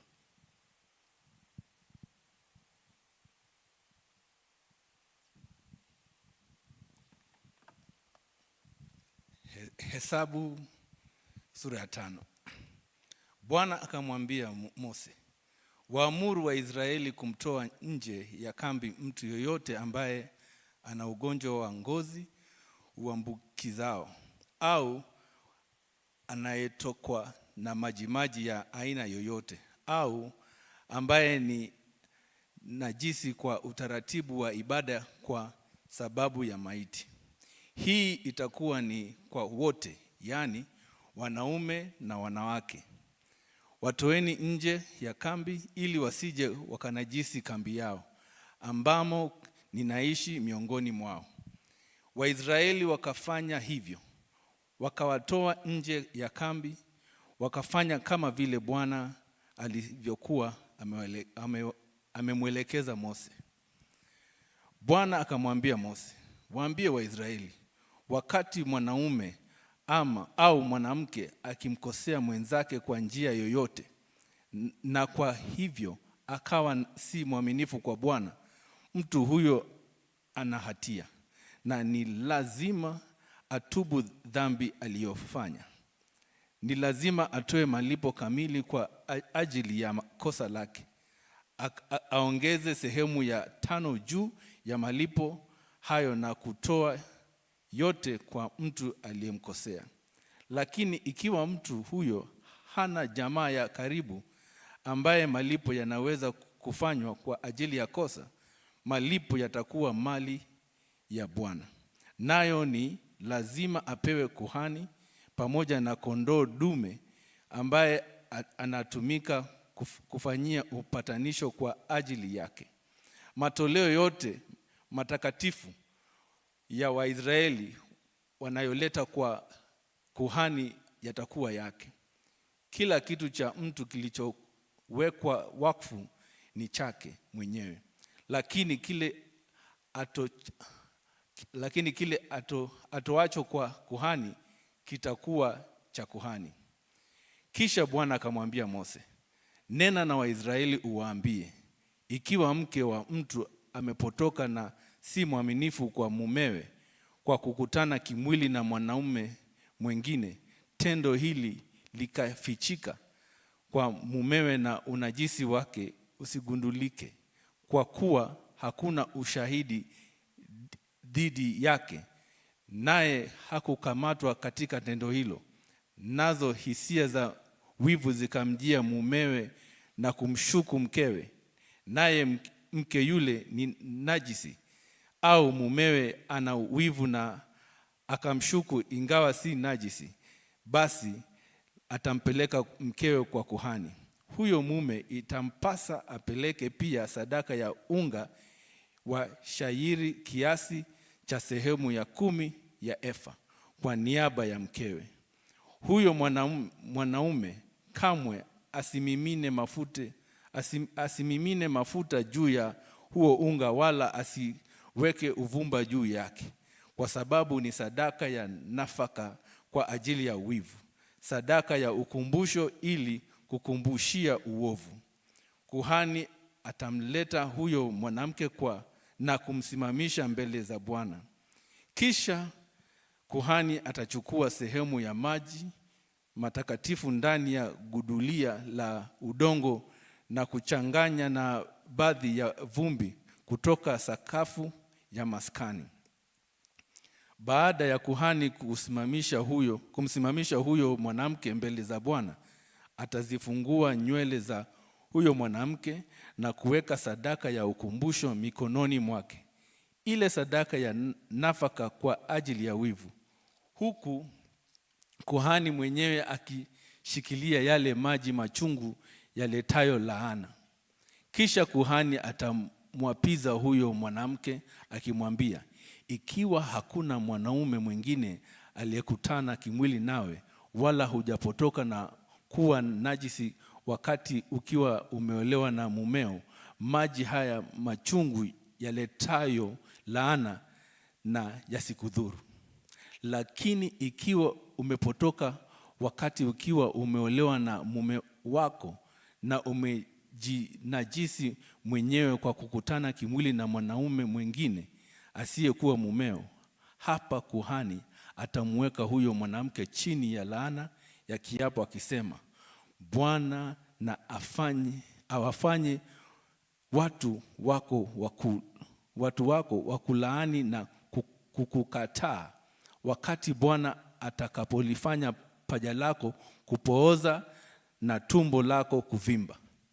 Maji haya yaletayo laana na yaingie ndani ya mwili wako, ili tumbo lako livimbe na paja lako lipooze. Kisha mwanamke atasema, amin, amen, iwe hivyo. Kuhani ataandika laana hizi kwenye kitabu, kisha atazioshea laana hizo kwenye yale maji machungu. Kuhani atamnywesha yule mwanamke yale maji machungu yaletayo laana, nayo maji haya yatamwingia na kumsababisha maumivu makali. Kuhani atachukua sadaka ya nafaka kwa ajili ya wivu kutoka mikononi mwa huyo mwanamke, naye ataipunga mbele za Bwana na kuileta madhabahuni. Kisha kuhani atachota sadaka ya nafaka mkono uliojaa kama sehemu ya kumbukumbu na kuiteketeza juu ya madhabahu. Baada ya hayo, atamtaka huyo mwanamke anywe yale maji. Kama amejitia unajisi na kukosa uaminifu kwa mumewe, wakati anapotakiwa anywe maji yale yaletayo laana, yatamwingia na kusababisha maumivu makali. Tumbo lake litavimba na paja lake litapooza, naye atakuwa amelaaniwa miongoni mwa watu wake. Hata hivyo, ikiwa huyo mwanamke hakujitia unajisi naye ni safi, atasafishwa hatia na ataweza kuzaa watoto. Basi hii ndiyo sheria ya wivu mwanamke anapopotoka na kujitia unajisi akiwa ameolewa na mumewe, au hisia za wivu zinapomjia mwanaume kwa sababu ya kumshuku mkewe. Kuhani atamfanya huyo mwanamke kusimama mbele za Bwana na atatumia sheria hii yote kwa huyo mwanamke. Mume atakuwa hana hatia ya kosa lolote, bali mwanamke atachukua matokeo ya dhambi yake. Sura ya 6. Bwana akamwambia Mose, sema na Waisraeli uwaambie, ikiwa mwanaume au mwanamke anataka kuweka nadhiri maalum, nadhiri ya kutengwa kwa ajili ya Bwana kama mnadhiri, ni lazima ajitenge na mvinyo na kinywaji kingine chochote chenye chachu, na kamwe asinywe siki itokanayo na mvinyo au itokanayo na kinywaji kingine chenye chachu. Kamwe asinywe maji ya zabibu wala kula zabibu mbichi au kavu. Kwa muda wote atakaokuwa mnadhiri, kamwe hata kula chochote kitokanacho na mzabibu, sio mbegu wala maganda. Kwa muda wote wa nadhiri yake ya kujitenga kwa ajili ya Bwana, wembe hautapita kichwani mwake. Ni lazima awe mtakatifu mpaka kipindi cha kujitenga kwake kwa ajili ya Bwana kiishe. Ni lazima aache nywele za kichwa chake zirefuke. Kwa kipindi chochote cha kujitenga kwa ajili ya Bwana hata karibia maiti. Hata kama baba yake mwenyewe au mama au kaka au dada akifa, hata jinajisi mwenyewe kwa taratibu za ibada kwa ajili yao, kwa sababu ishara ya kujiweka wakfu kwake kwa Mungu ipo katika kichwa chake. Kwa kipindi chote cha kujitenga kwake, yeye ni wakfu kwa Bwana. Kama mtu yeyote akifa ghafla karibu naye, atakuwa ametiwa unajisi nywele zake alizoziweka wakfu. Hivyo ni lazima anyoe nywele zake siku ya utakaso wake, yani siku 7. Kisha siku ya 8 ni lazima alete hua wawili au makinda mawili ya njiwa kwa kuhani katika mlango wa hema la kukutania. Kuhani atatoa mmoja kama sadaka ya dhambi na mwingine kama sadaka ya kuteketezwa, ili kufanya upatanisho kwa ajili yake, kwa sababu ametenda dhambi kwa kuwepo mbele ya maiti. Siku hiyo atakiweka wakfu kichwa chake. Ni lazima ajitoe kabisa kwa Bwana kwa kipindi cha kujitenga kwake, na ni lazima atoe mwana kondoo wa mwaka mmoja kama sadaka ya hatia. Siku zilizopita hazitahesabiwa kwa sababu alijitia unajisi katika siku zake za kujitenga. Basi hii ndio sheria kwa ajili ya mnadhiri baada ya kipindi chake cha kujitenga kupita. Ataletwa kwenye ingilio la hema la kukutania. Hapo atatoa sadaka zake kwa Bwana, yani mwanakondoo wa mwaka mmoja asiye na waa kwa ajili ya sadaka ya kuteketezwa, kondoo mke wa mwaka mmoja asiye na waa kwa ajili ya sadaka ya dhambi, kondoo dume asiye na waa kwa ajili ya sadaka ya amani, pamoja na sadaka zake za nafaka na za vinywaji na kikapu cha mikate isiyotiwa chachu, yani maandazi yaliyotengenezwa kwa unga laini uliochanganywa na mafuta, na mikate miembamba iliyopakwa mafuta. Kuhani atavileta vitu hivyo mbele za Bwana na kufanya sadaka ya dhambi na sadaka ya kuteketezwa. Ataleta pia kikapu cha mikate isiyotiwa chachu, na atatoa dhabihu kondoo dume kama sadaka ya amani kwa Bwana, pamoja na sadaka yake ya nafaka na sadaka ya kinywaji. Kisha kwenye ingilio la hema la kukutania, mnadhiri ni lazima anyoe nywele zake ambazo alikuwa ameziweka wakfu. Atachukua hizo nywele na kuziweka ndani ya moto ulio chini ya dhabihu ya sadaka ya amani. Baada ya mnadhiri kunyoa hizo nywele zake za kujitenga kwake, kuhani atampa mikononi mwake bega la kondoo dume lililochemshwa, na pia andazi na mkate mwembamba kutoka kwenye kikapu, vyote vikiwa vimetengenezwa bila kuwekwa chachu. Kisha kuhani ataviinua mbele za Bwana kama sadaka ya kuinua. Ni vitakatifu na ni mali ya kuhani, pamoja na kile kidari kilichoinuliwa na lile paja lililotolewa. Baada ya hayo, mnadhiri anaweza kunywa divai. Hii ndiyo sheria ya mnadhiri ambayo anaweka nadhiri kwa matoleo yake ya Bwana, kufuatana na kujitenga kwake zaidi ya chochote kile anachoweza kupata. Ni lazima atimize nadhiri aliyoiweka kufuatana na sheria ya mnadhiri. Bwana akamwambia Mose, mwambie Aroni na wanawe, hivi ndivyo mtakavyo bariki wa Israeli. Waambieni, Bwana akubariki na kukulinda. Bwana akuangazie nuru ya uso wake na kukufadhili. Bwana akugeuzie uso wake na kukupa amani. Hivyo wataliweka jina langu juu ya Waisraeli, nami nitawabariki. Sura ya 7. Mose alipomaliza kuisimamisha maskani, aliita mafuta na kuiweka wakfu pamoja na samani zake zote. Pia alitia madhabahu mafuta na kuiweka wakfu pamoja na vyombo vyake vyote. Ndipo viongozi wa Israeli, wale wakuu wa jamaa waliokuwa viongozi wa kabila, wasimamizi wa wale waliohesabiwa, wakatoa sadaka. Walizileta kama matoleo ya mbele za Bwana.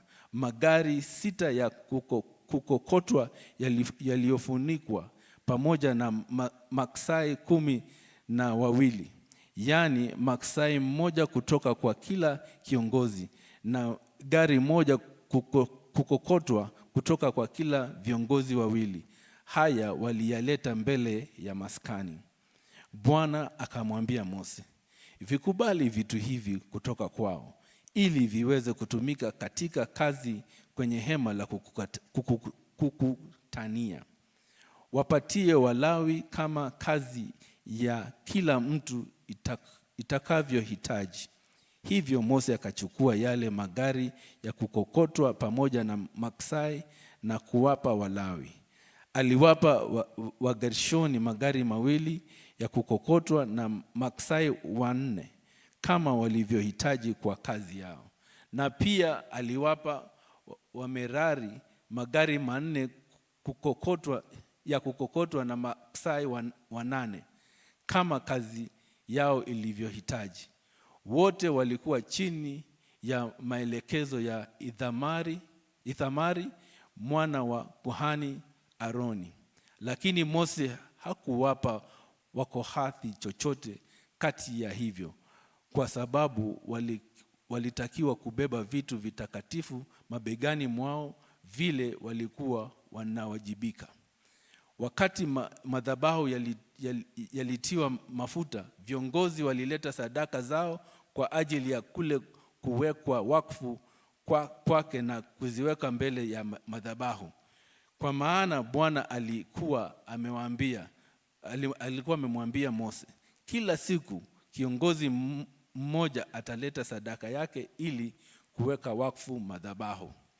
Yule ambaye alileta sadaka yake siku ya kwanza alikuwa Nashoni mwana wa Aminadabu wa kabila la Yuda.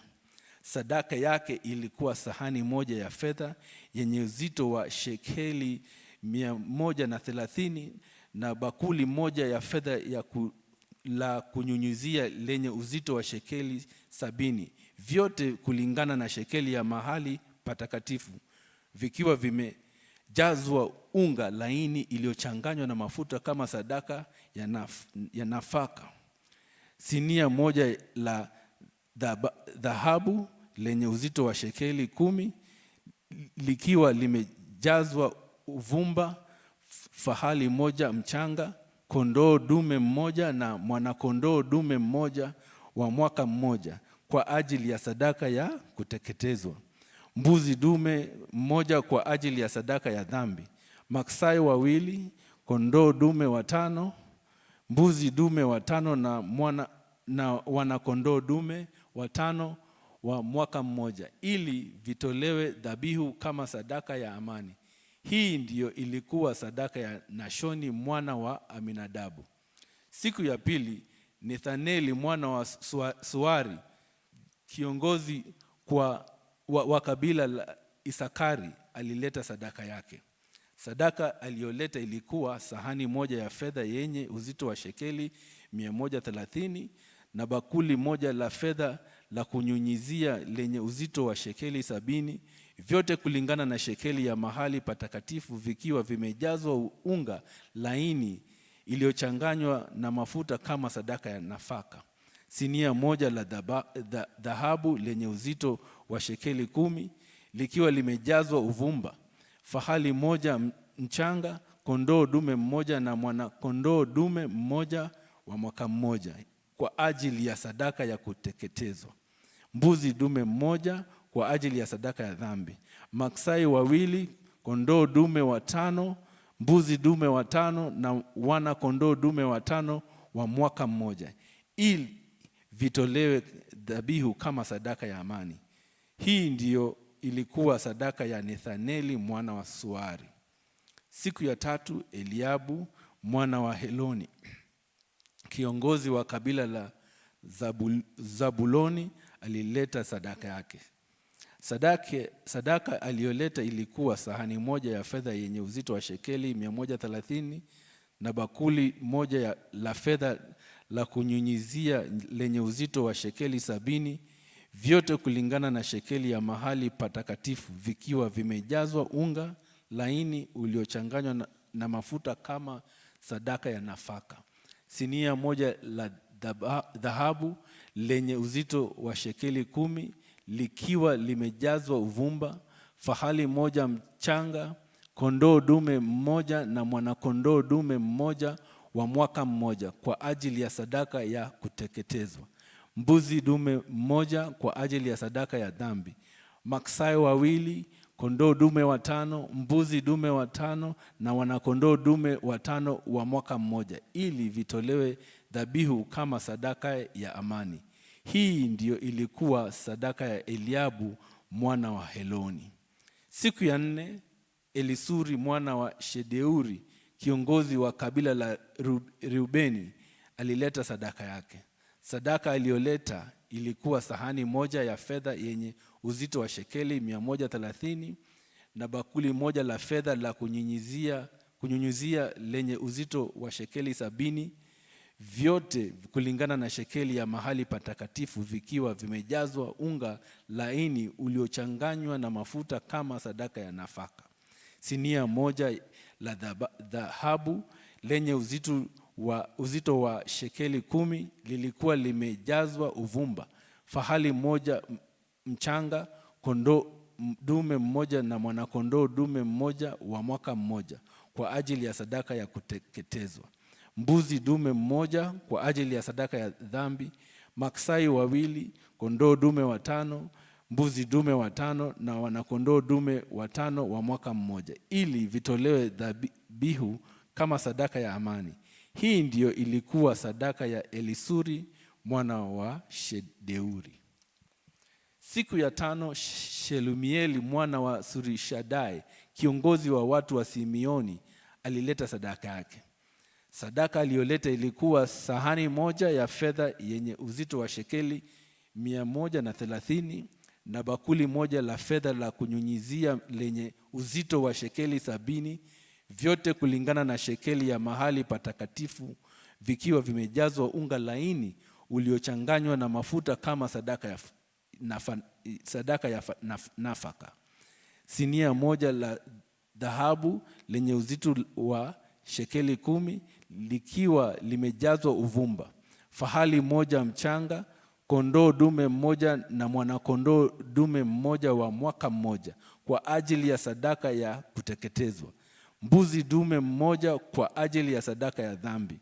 Maksai 2, kondoo dume 5, mbuzi dume 5 na wanakondoo dume 5 wa mwaka mmoja, ili vitolewe dhabihu kama sadaka ya amani. Hii ndiyo ilikuwa sadaka ya Shelumieli mwana wa Surishadai. Siku ya 6, Eliasafu mwana wa Deueli, kiongozi wa watu wa Gadi, alileta sadaka yake. Sadaka aliyoleta ilikuwa sahani moja ya fedha yenye uzito wa shekeli 130 na bakuli moja la fedha la kunyinyizia lenye uzito wa shekeli 70, vyote kulingana na shekeli ya mahali patakatifu, vikiwa vimejazwa unga laini uliochanganywa na mafuta kama sadaka ya nafaka. Sinia moja ya dhahabu lenye uzito wa shekeli 10 likiwa limejazwa uvumba. Fahali moja mchanga, kondoo dume mmoja na mwana kondoo dume mmoja wa mwaka mmoja kwa ajili ya sadaka ya kuteketezwa. Mbuzi dume mmoja kwa ajili ya sadaka ya dhambi. Maksai 2, kondoo dume 5, mbuzi dume 5 na wanakondoo dume 5 wa mwaka mmoja, ili vitolewe dhabihu kama sadaka ya amani. Hii ndiyo ilikuwa sadaka ya Eliasafu mwana wa Deueli. Siku ya 7, Elishama mwana wa Amihudi, kiongozi wa watu wa Efraimu, alileta sadaka yake. Sadaka aliyoleta ilikuwa sahani moja ya fedha yenye uzito wa shekeli 130 na bakuli moja la fedha la kunyunyizia lenye uzito wa shekeli 70, vyote kulingana na shekeli ya mahali patakatifu, vikiwa vimejazwa unga laini uliochanganywa na mafuta kama sadaka ya nafaka. Sinia moja la dhahabu lenye uzito wa shekeli 10 likiwa limejazwa uvumba. Fahali moja mchanga, kondoo dume mmoja, mwanakondoo dume mmoja wa mwaka mmoja kwa ajili ya sadaka ya kuteketezwa. Mbuzi dume mmoja kwa ajili ya sadaka ya dhambi. Maksai 2, kondoo dume 5, mbuzi dume 5 na wanakondoo dume 5 wa mwaka mmoja, ili vitolewe dhabihu kama sadaka ya amani. Hii ndiyo ilikuwa sadaka ya Elishama mwana wa Amihudi. Siku ya 8, Gamalieli mwana wa Pedasuri, kiongozi wa watu wa Manase, alileta sadaka yake. Sadaka aliyoleta ilikuwa sahani moja ya fedha yenye uzito wa shekeli 130 na bakuli moja la fedha la kunyinyizia lenye uzito wa shekeli 70, vyote kulingana na shekeli ya mahali patakatifu, vikiwa vimejazwa unga laini uliochanganywa na mafuta kama sadaka ya nafaka. Sinia moja la dhahabu lenye uzito wa shekeli 10 likiwa limejazwa uvumba, fahali moja mchanga, kondoo dume mmoja na mwanakondoo dume mmoja wa mwaka mmoja kwa ajili ya sadaka ya kuteketezwa, mbuzi dume mmoja kwa ajili ya sadaka ya dhambi, maksai 2, kondoo dume 5, mbuzi dume 5 na wanakondoo dume 5 wa mwaka mmoja, ili vitolewe dhabihu kama sadaka ya amani. Hii ndiyo ilikuwa sadaka ya Gamalieli mwana wa Pedasuri. Siku ya 9, Abidani mwana wa Gideoni, kiongozi wa watu wa Benyamini, alileta sadaka yake. Sadaka aliyoleta ilikuwa sahani moja ya fedha yenye uzito wa shekeli 130 na bakuli moja la fedha la kunyunyizia lenye uzito wa shekeli 70, vyote kulingana na shekeli ya mahali patakatifu, vikiwa vimejazwa unga laini uliochanganywa na mafuta kama sadaka ya nafaka. Sinia moja la dhahabu lenye uzito wa shekeli 10 likiwa limejazwa uvumba, fahali moja mchanga, kondoo dume mmoja na mwanakondoo dume mmoja wa mwaka mmoja kwa ajili ya sadaka ya kuteketezwa, mbuzi dume mmoja kwa ajili ya sadaka ya dhambi, maksai 2, kondoo dume 5, mbuzi dume 5 na wanakondoo dume 5 wa mwaka mmoja, ili vitolewe dhabihu kama sadaka ya amani. Hii ndiyo ilikuwa sadaka ya Abidani mwana wa Gideoni. Siku ya 10, Ahiezeri mwana wa Amishadai, kiongozi wa watu wa Dani, alileta sadaka yake. Sadaka aliyoleta ilikuwa sahani moja ya fedha yenye uzito wa shekeli 130 na bakuli moja la fedha la kunyunyizia lenye uzito wa shekeli 70, vyote kulingana na shekeli ya mahali patakatifu, vikiwa vimejazwa unga laini uliochanganywa na mafuta kama sadaka ya nafaka.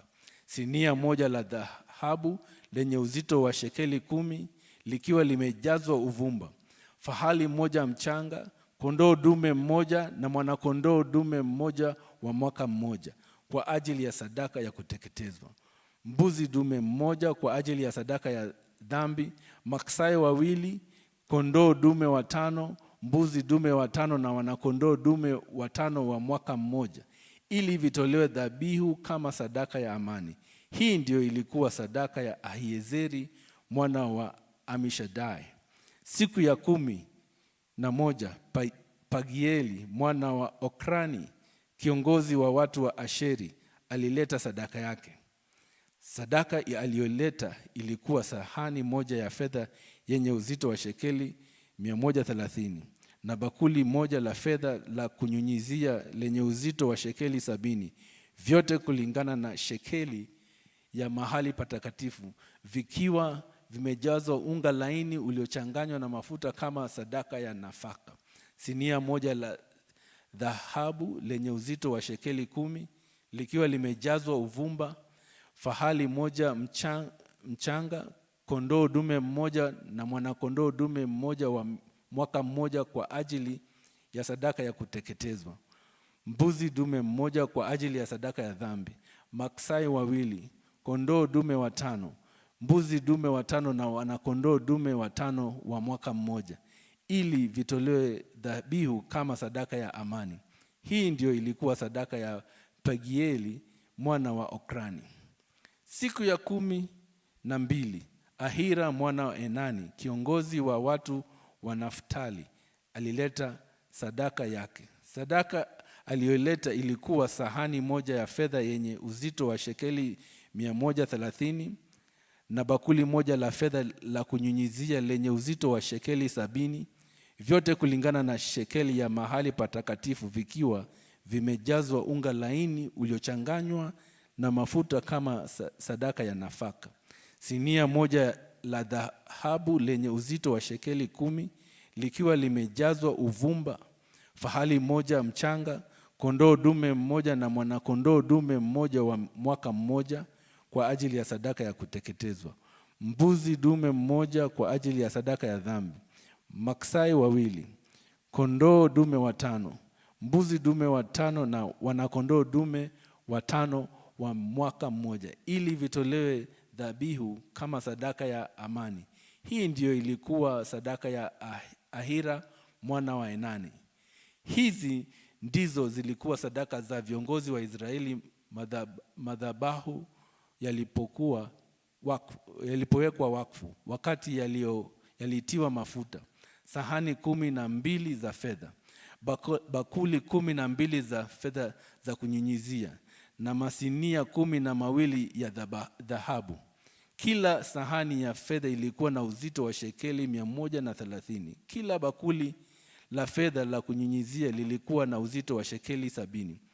Masinia yote 12 yalikuwa na uzito wa shekeli 2400 kulingana na shekeli ya mahali patakatifu.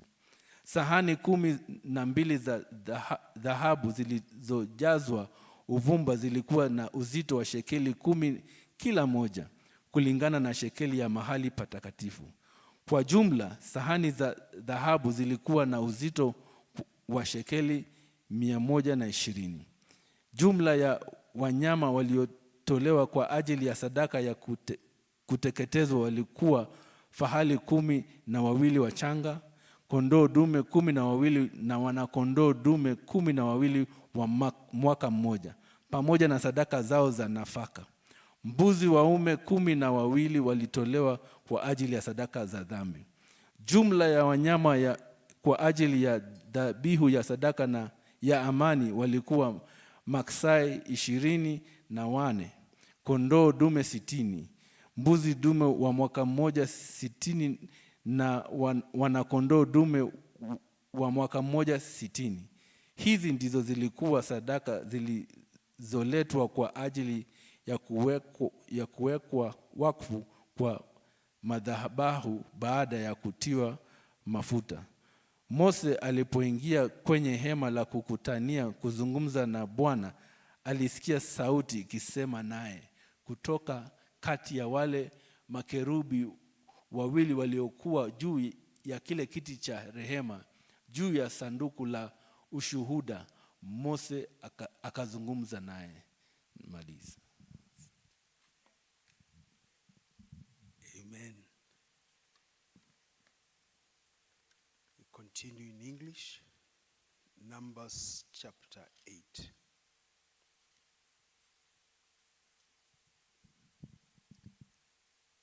The Lord said to Moses, "Speak to Aaron and say to him, when you set up the 7 lamps, they are to light the area in front of the lampstand." Aaron did so. He set up the lamps so that they faced forward on the lampstand, just as the Lord commanded Moses. This is how the lampstand was made. It was made of hammered gold from its base to its blossoms. The lampstand was made exactly like the pattern the Lord had shown Moses.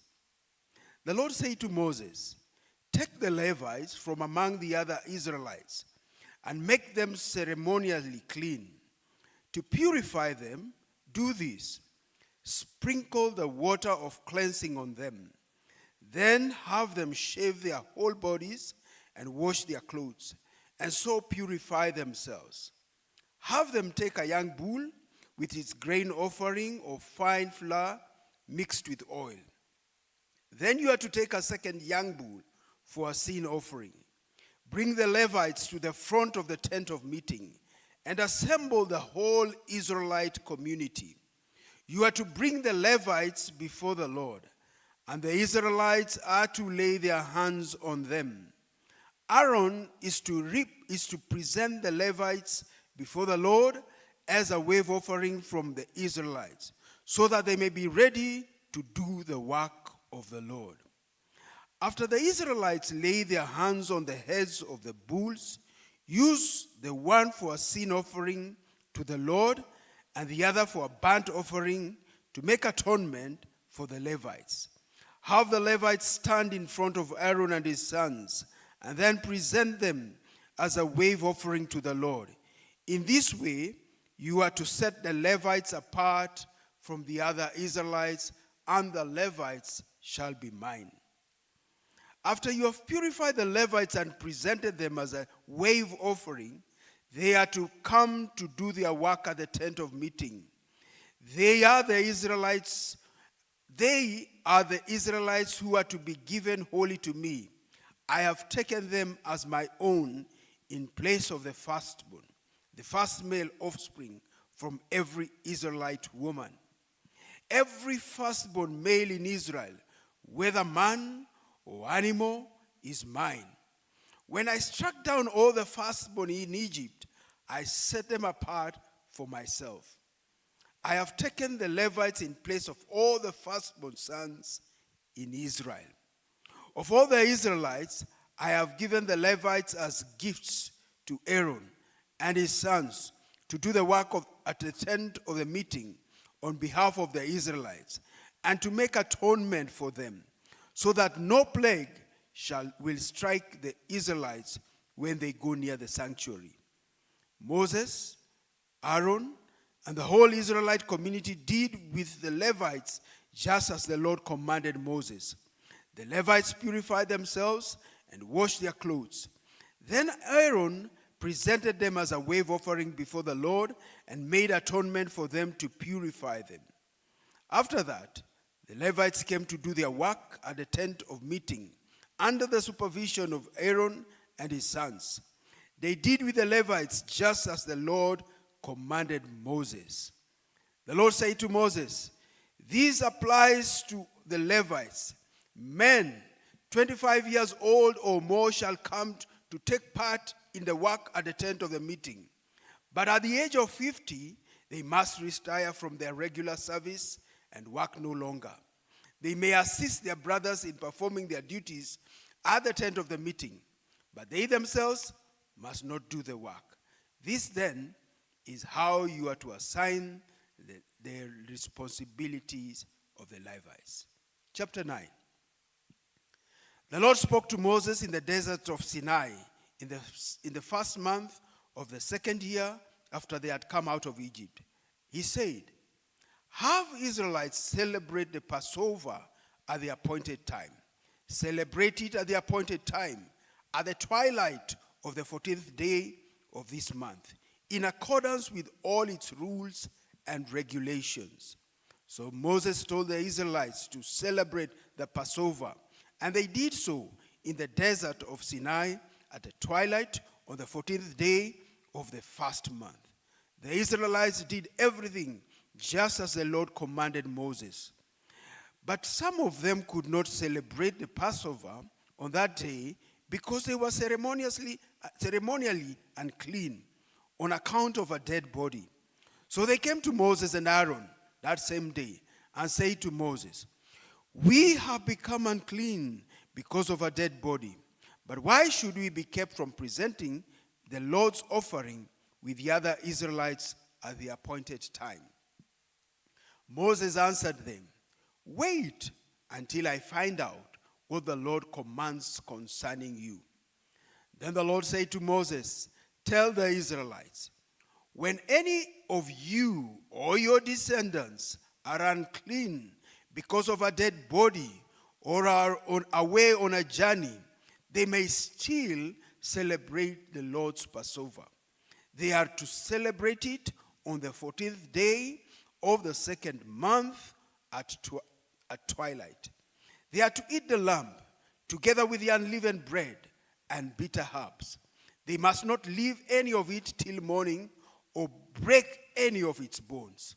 When they celebrate the Passover, they must follow all the regulations.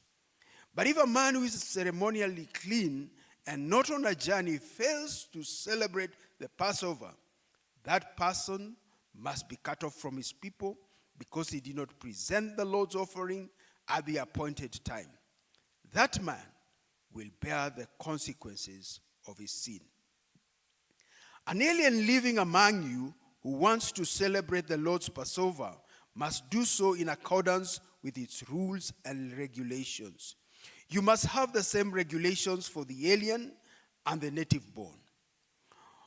On the day of the tabernacle, the tent of the meeting was set up. The cloud covered it. From evening till morning, the cloud above the tabernacle looked like fire. That is how it continued to be. The cloud covered it, and at night it looked like fire. Whenever the cloud lifted from above the tent, the Israelites set out. Wherever the cloud settled, the Israelites encamped. At the Lord's command, the Israelites set out. At his command, they encamped. As long as the cloud stayed over the tabernacle, they remained in the camp. When the cloud remained over the tabernacle a long time, the Israelites obeyed the Lord's order and did not set out. Sometimes the cloud was over the tabernacle only a few days. At the Lord's command, they would encamp. And then at his command, they would set out. Sometimes the cloud stayed only from evening till morning. And when it lifted in the morning, they set out. Whether by day or by night, wherever the cloud lifted, they set out. Whether the cloud stayed over the tabernacle for 2 days, or a month, or a year, the Israelites would remain in camp and not set out. But when it lifted, they would set out. At the Lord's command, they encamped. And at the Lord's command, they set out. They obeyed the Lord's order in accordance with his command through Moses. Chapter 10. The Lord said to Moses, "Make 2 trumpets of hammered silver and use them for the calling of the community together and for having the camp set out. When both are sounded, the whole community is to assemble before you at the entrance of the tent of the meeting. If only one is sounded, the leaders, the heads of the clans of Israel, are to assemble before you. When a trumpet blast is sounded, the tribes camping on the east are to set out. At the sound of a second blast, the camps on the south are to set out. The blast will be the signal for setting out. To gather the assembly, blow the trumpets, but not with the same signal. The sons of Aaron, the priests, are to blow the trumpets. This is to be a lasting ordinance for you and the generations to come. When you go into battle in your own land against the enemy who is oppressing you, sound a blast on the trumpets. Then you will be remembered by the Lord your God and rescued from your enemies. Also, at your times of rejoicing, your appointed feasts, and the new moon festivals, you are to sound the trumpets over your burnt offerings and your fellowship offerings. And there will be a memorial for you before the Lord. I am the Lord your God. On the 20th day of the second month of the second year, the cloud lifted from above the tabernacle of the testimony. Then the Israelites set out from the desert of Sinai and traveled from place to place until the cloud came to rest in the desert of Paran. They set out the first time as the Lord's command through Moses. The divisions of the camp of Judah went first. Under their standard, Nahashon, son of Aminadab, was in command. Nethanel, son of Zuar, was over the division of the tribe of Issachar. And Eliab, son of Elon, was over the division of the tribe of Zebulun. Then the tabernacle was taken down, and the Gershonites and the Merarites who carried out set out. The divisions of the camp of Reuben went next, under their standard. Elizur, son of Shedeur, was in command. Shelumiel, son of Zerushadai, was over the division of the tribe of Simeon. And Eliasaph, son of Duel, was over the division of the tribe of Gad. Then the Kohathites set out, carrying the holy things. The tabernacle was to be set up before they arrived. The divisions of the camp of Ephraim went next, under their standard. Elishama, son of Ahimud, was in command. Gamaliel, son of Padazur, was over the division of the tribe of Manasseh. And Abidan, son of Gideonim, was over the division of the tribe of Benjamin. Finally, at the rear guard of all the units, the divisions of the camp of Dan set out, under their standard. Ahiezer, son of Ammishaddai, was in command. Pagiel, son of Okran, was over the division of the tribe of Asher. And Ahira, son of Enan, was over the division of the tribe of Naphtali.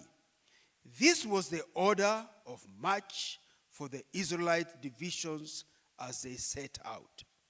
Now Moses said to Hobab, son of Reuel, the Midianite, Moses' father-in-law, we are setting out from the place about which the Lord said, I will give it to you.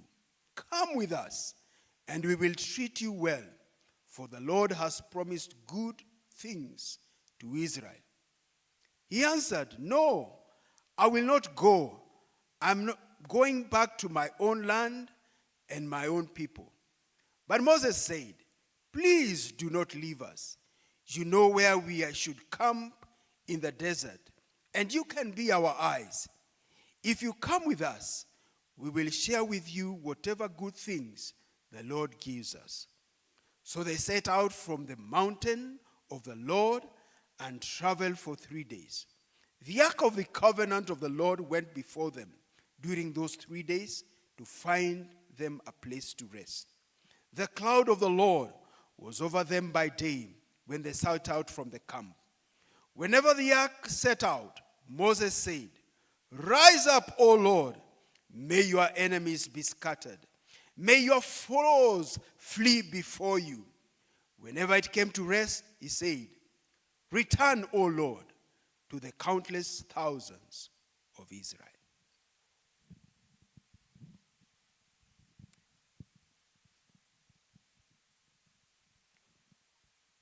Numbers 11.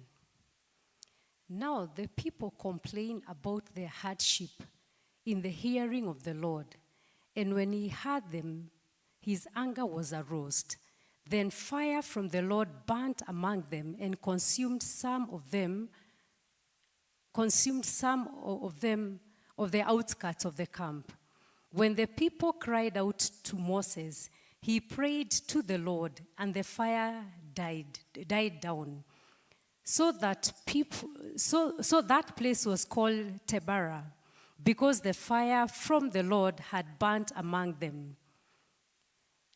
The rebels with them began to crave for food. And again the Israelites started wailing and said, if only we had meat to eat. We remember the fish we ate in Egypt at no cost. Also the cucumber, melon, leeks, onion, and garlic. But now we have lost our appetite. We never see anything but this manna.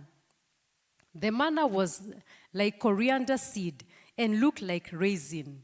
The people went around gathering it, and they grounded it in a hand mill or crushed it in the mortar. They cooked it in a pot or made it into cakes, and it tasted like something made with olive oil. When the dew settled on the camp at night, the manna also came down. Moses had the people of every family wailing, each at the entrance to the tent. The Lord became exceedingly angry, and Moses was troubled. He asked the Lord, why have you brought this trouble on your servant? What have I done to displease you that you put the burden of all these people on me? Did I conceive all these people? Did I give them birth? Why do you tell me to carry them in my arms as a nurse carries an infant to the land you promised on oath to their forefathers? Where can I get meat for all these people? They keep wailing to me, give us meat to eat. I cannot carry all these people by myself. The burden is too heavy for me. If this is how you're going to treat me, put me to death right now. If I have found favor in your eyes, and do not let me face my own ruins. The Lord said to Moses, bring me 70 of Israel leaders who are known to you as leaders and officials among the people. Have them come to the tent of meeting, that they may stand there with you. I will call down and speak with you there, and I will take of the Spirit that is on you and put the Spirit on them. They will help you carry the burden of the people so that you will not have to carry it alone. Tell the people, consecrate yourself in preparation for tomorrow when you will eat meat. The Lord heard you when you wailed. If only we had meat to eat. We were better off in Egypt. Now the Lord will give you meat, and you will eat it. You will not eat it for just 1 day, or 2 days, or 5, or 10, or 20 days, but for a whole month, until it comes out of your nostrils, and you root it, because you have rejected the Lord, who is among you, and have wailed before him, saying, why did we ever leave Egypt? But Moses said, here I am among 6,000 men on foot. You say, I will give them meat to eat for a whole month. Would they have enough if flock and herd were slaughtered for them? Would they have enough if all fish in the sea were caught for them? Then the Lord answered Moses, is the Lord arm too short? Will you see whether or not that I will come through for you? So Moses went out and told the people what the Lord had said. He brought together 70 of their elders and had them stand around the tent. Then the Lord came down in the crowd and spoke with him, and he took off the spirit that was in him and put the spirit on the 70 elders. When the spirit rested on them, they prophesied, but they did not do so again. However, 2 men whose names were Eldad and Medad had remained in the camp. They were listed among the elders, but did not go out to the tent. Yet the Spirit also rested on them, and they prophesied in the camp. A young man ran and told Moses, Eldad and Medad are prophesying in the camp. Joshua, son of Nun, who had been Moses' aide since youth, spoke up and said, Moses, Lord, stop them. But Moses replied, are you jealous for my sake? I wish that all the Lord's people were prophets, and that the Lord will put his spirit on them. Then Moses and the elders of Israel turned to the camp. Now a wind went out from the Lord and drove quails in from the sea. It brought them down all around the camp to about 3 feet above the ground, as a day walk in any direction. All that day and night, and all the next day, the people went out and gathered quails. No one gathered less than 10 omers. Then they spread them out all around the camp. But while the meat was still between their teeth, and before it could be consumed, the anger of the Lord turned against the people, and he struck them with severe plague. Therefore, the place was named Kibroth Hattaavah, because they buried the people who had craved other food. From Kibroth Hattaavah, the people traveled to Hazeroth and stayed there. Numbers 12. Miriam and Aaron began to talk against Moses because of his Cushite wife, for he had married a Cushite. Has the Lord spoken only through Moses? They asked. Hasn't he also spoken through us? And the Lord heard this. Now Moses was a very humble man, more humble than anyone else on the face of the earth. At once the Lord said to Moses, Aaron and Miriam, come out to the tent of meeting, all three of you. So the three of them came out. Then the Lord came down in a pillar of cloud. He stood at the entrance to the tent and summoned Aaron and Miriam. When both of them stepped forward, he said, listen to my words. When a prophet of the Lord is among you, I reveal myself to him in visions. I speak to him in dreams. But this is not true of my servant Moses. He is faithful in all my house. With him I speak face to face, clearly and not in riddles. He sees the form of the Lord. Why then were you not afraid to speak against my servant Moses? The anger of the Lord burnt against them, and he left them. When the crowd lifted from above the tent, there stood Miriam, leprous, like a snow. Aaron turned towards her and saw that she was leprous. And he said to Moses, please, my Lord, do not hold against us the sin we have so foolishly committed. Do not let her be like a stillborn infant coming from its mother's womb, with its flesh half eaten away. So Moses cried out to the Lord, "O God, please heal her." The Lord replied to Moses, "If her father had spit in her face, would she not have been in disgrace for 7 days? Confine her outside the camp for 7 days. After that, she can be brought back." So Miriam was confined outside the camp for 7 days, and the people did not move on until she was brought back. After that, the people left Hazeroth and encamped in the desert of Paran. Numbers 13.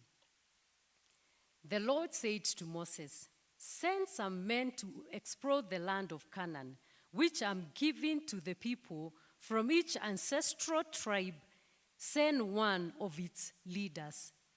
So at the Lord's command, Moses sent them out from the desert of Paran. All of them were leaders of Israelites. These are their names. From the tribe of Reuben, Shemaiah, son of Zakul. From the tribe of Simeon, Shaphat, son of Hori. From the tribe of Judah, Caleb, son of Jephunneh. From the tribe of Issachar, Igal, son of Joseph. From the tribe of Ephraim, Hoshea, son of Nun. From the tribe of Benjamin, Palt, son of Raphu. From the tribe of Zabulon, Gadreria, son of Zodi. From the tribe of Manasseh, a tribe of Joseph, Gadi, son of Susi. From the tribe of Dan, Amariah, son of Gamariah. From the tribe of Asher, Shatul, son of Micah. From the tribe of Naphtali, Nashud, son of Shofi. From the tribe of Gad, Gauriah, son of Maki. These are the names of the men Moses sent to explore the land. Moses gave Hoshea, son of Nun, the name Joshua. When Moses sent them to explore the land, he said, "Go up through the Negev and into the hill country. See what the land is like, and whether the people who live there are strong or weak, few or many. What kind of land they live in. Is it good or bad? What kind of towns do they live in? Are they unwalled or fortified? How is the soil? Is it fertile or poor? Are there trees on it or not? Do your best to bring back some of the fruit of the land. It was a season for the first ripe grapes. So they went up and explored the land from desert of Zin as far as Rehob, towards Nebo Hamath. They went up through the Negev and came to Hebron, where Ahim, Shahim, and Tamil, the descendants of Anak, lived. Hebron had been built 7 years before Zoan in Egypt. When they reached the valley of Eshcol, they cut off a branch bearing a single cluster of grape. 2 of them carried it on a pole between them, along some pomegranates and figs. That place was called Valley of Eshcol because of the cluster of grapes the Israelites cut off there. And at the end of the 40 days, they returned from exploring the land. They came back to Moses and Aaron and the whole Israel community at Kadesh in the desert of Paran. There they reported to them and to the whole assembly and showed them the fruit of the land. They gave Moses this account: we went into the land which you sent us, and it does flow with milk and honey. Here is the fruit. But the people who live there are powerful, and the cities are fortified and very large. We even saw the descendants of Anak there. The Amalekites live in the Negev. The Hittites, Jebusites, and Amorites live in the hill country. And the Canaanites live near the sea along the Jordan. Then Caleb silenced the people before Moses and said, we should go up and take possession of the land, for we can certainly do it. But the men who had gone up with him said, we can't attack those people. They are stronger than we are. And they spread among the Israelites a bad report about the land they had explored. They said, the land we explored, devour those live in it. All the people we saw there are of great size. We saw the Nephilims there. The descendants of Anak came from Nephilim. We seemed like grasshoppers in our eyes, and we looked the same to them.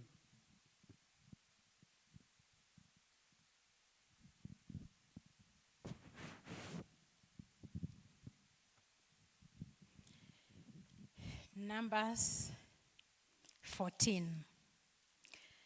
That night, all the people of the community raised their voices and wept aloud. All the Israelites grumbled against Moses and Aaron, and the whole assembly said to them, if only we had died in Egypt or in this desert. Why is the Lord bringing us to this land only to let us fall by the sword?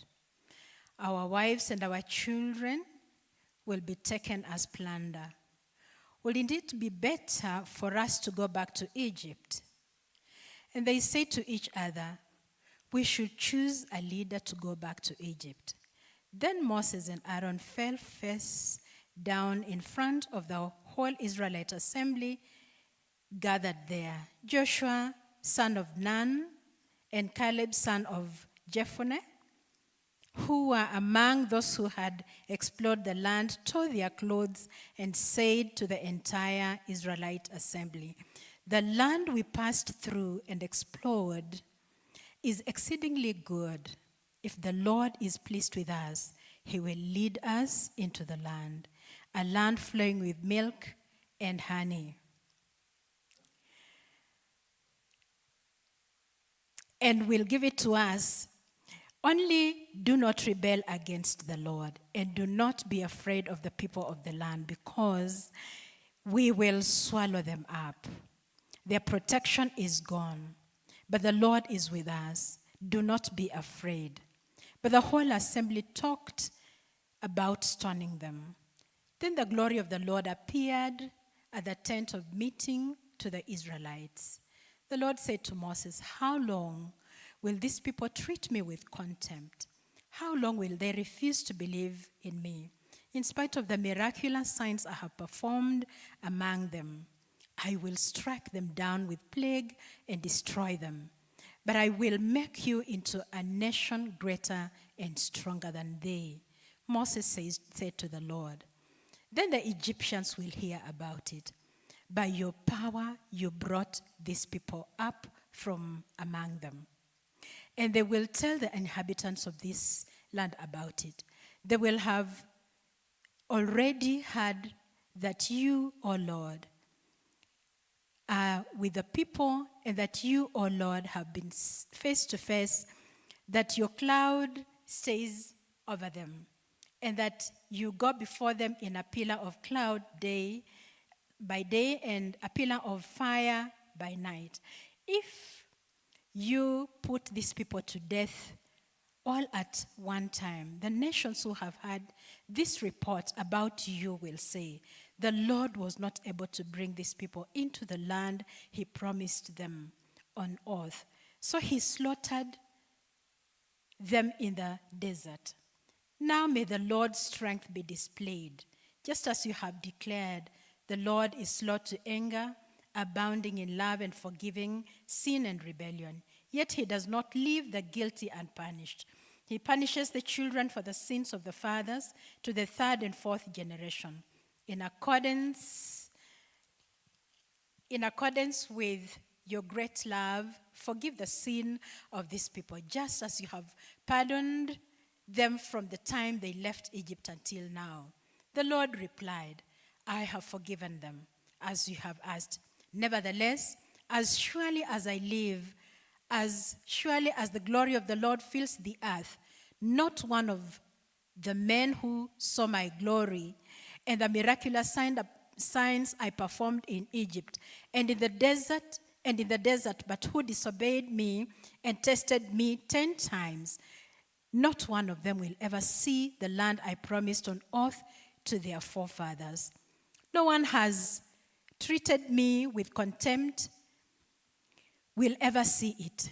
But because my servant Caleb has a different spirit and follows me wholeheartedly, I will bring him into the land he went to see, and his descendants will inherit it.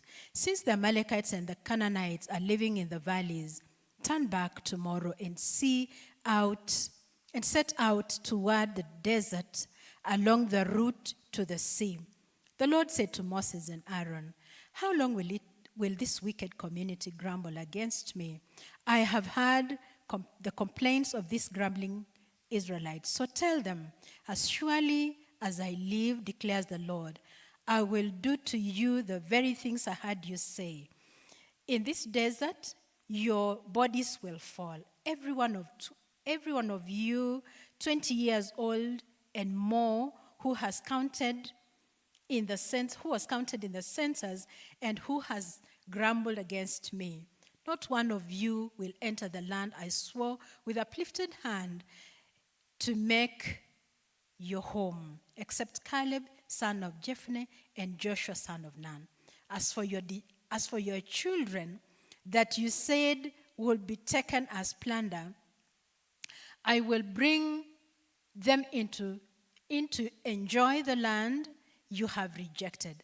But your bodies will fall in the desert. The children will be shepherds here for 40 years, suffering for your unfaithfulness until the last of your bodies lies in the desert.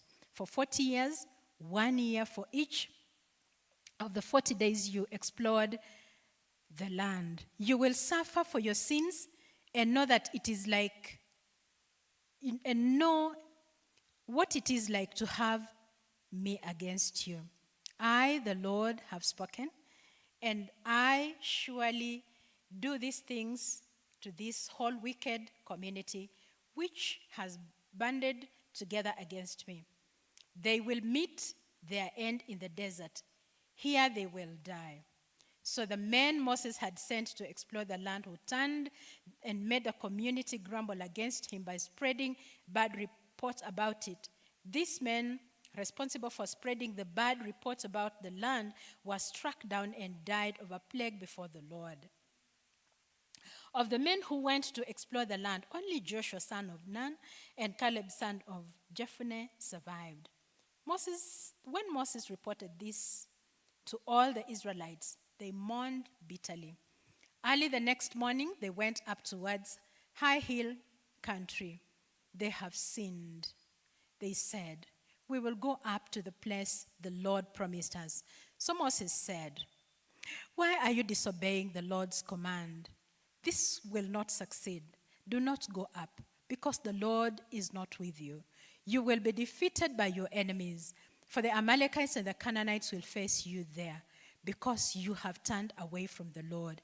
He will not be with you, and you will fall by the sword. Nevertheless, in their presumption, they went up toward the hill country, though neither Moses nor the ark of the Lord's covenant moved from the camp. Then the Amalekites and the Canaanites who lived in that hill country came down and attacked them and beat them down all the way to Hormah. Numbers 15.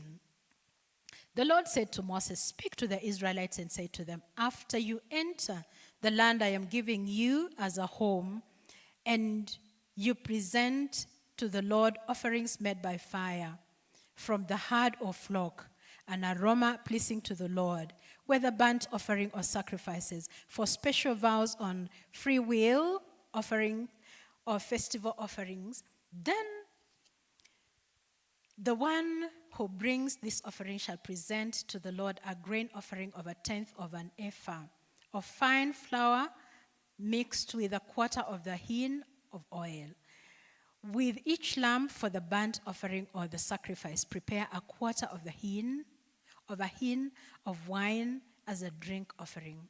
With the ram, prepare a grain offering of 2/10 of an ephah of fine flour mixed with 1/3 of a hin of oil, and 1/3 of a hin of wine as a drink offering.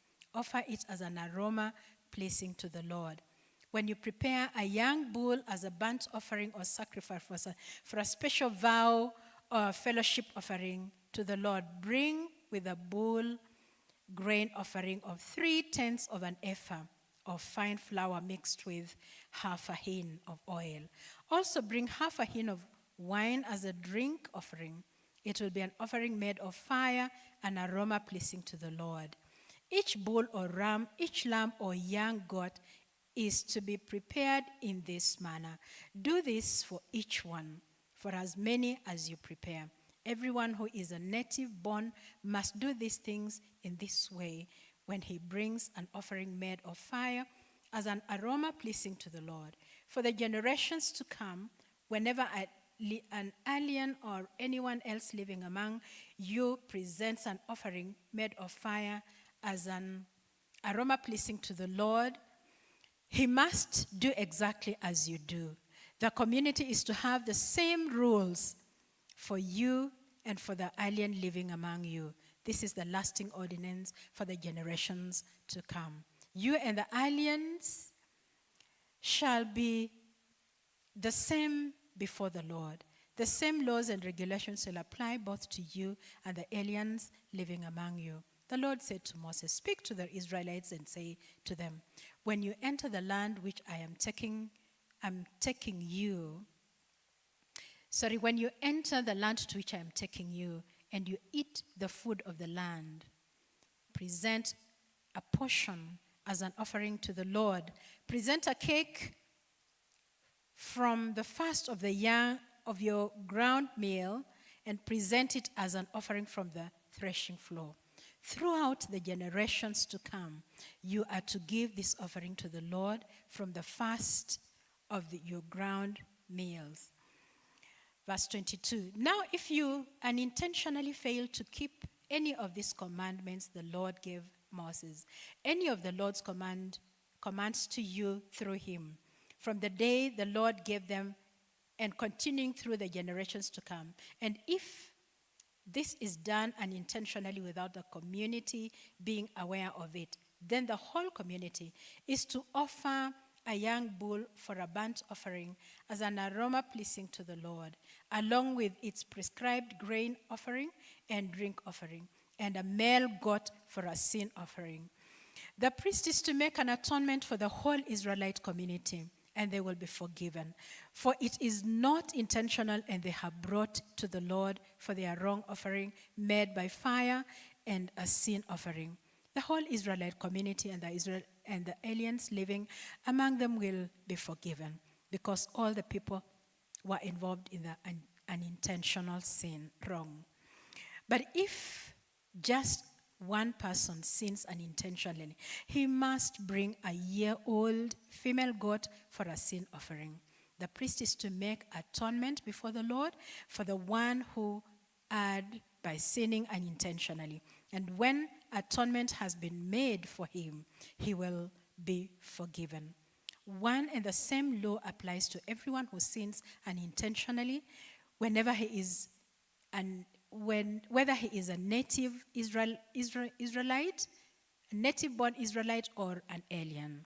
But anyone who sins defiantly, whether native-born or alien, blasphemes the Lord. The person must be cut off from his people, because he has despised the Lord's word and broken his commands. And broken his commands. That person must surely be cut off. His guilt remains on him. Verse 32, while the Israelites were in the desert, a man was found gathering wood on the Sabbath day. Those who found him gathering wood brought him to Moses and Aaron and the whole assembly, and they kept him in custody because it was not clear what should be done to him. Then the Lord said to Moses, the man must die. The whole assembly must stone him outside the camp. So the assembly took him outside the camp and stoned him to death, as the Lord had commanded Moses. 37. The Lord said to Moses, speak to the Israelites and say to them, throughout the generations to come, you are to make tassels on the corners of your garments with a blue cord of each tassel. You will have these tassels to look at, and so you will remember all the commands of the Lord, that you may obey them and not prostitute yourselves by going after the lusts of your own hearts and eyes. Then you will remember to obey all my commands and will be consecrated to your God. I am the Lord your God who brought you out of Egypt to be your God. I am the Lord your God. Chapter 16. Korah, son of Izhar, the son of Kohath, the son of Levi, and certain Reubenites, Dathan, Abiram, sons of Eliab, and On, son of Peleth, became insolent and rose up against Moses. With them were 250 men, well-known community leaders who had been appointed members of the council. They came as a group to oppose Moses and Aaron and said to them, you have gone too far. The whole community is holy, every one of them. The Lord is with them. Why then do you set yourselves above the Lord's assembly? Then Moses heard this. He fell face downward. Then he said to Korah and his followers, in the morning the Lord will show who belongs to him and who is holy, and he will have that person come near him. The man he chooses, he will cause to come near him. You, Korah, and all the followers are to do this.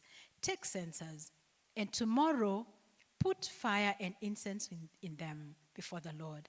Then the man the Lord chooses will be the one who is holy. You Levites have gone too far. Moses said to Korah, now listen, you Levites, isn't it enough for you that the Lord God of Israel has separated you from the rest of the Israelite community and brought you near himself to do work at the Lord's tabernacle and to stand before the community and minister to them? He has brought you and all your fellow Levites near himself, but now you are trying to get the priesthood too. this is against the Lord, and that you and all the followers have banded together. Who is Aaron, and that you should grumble against?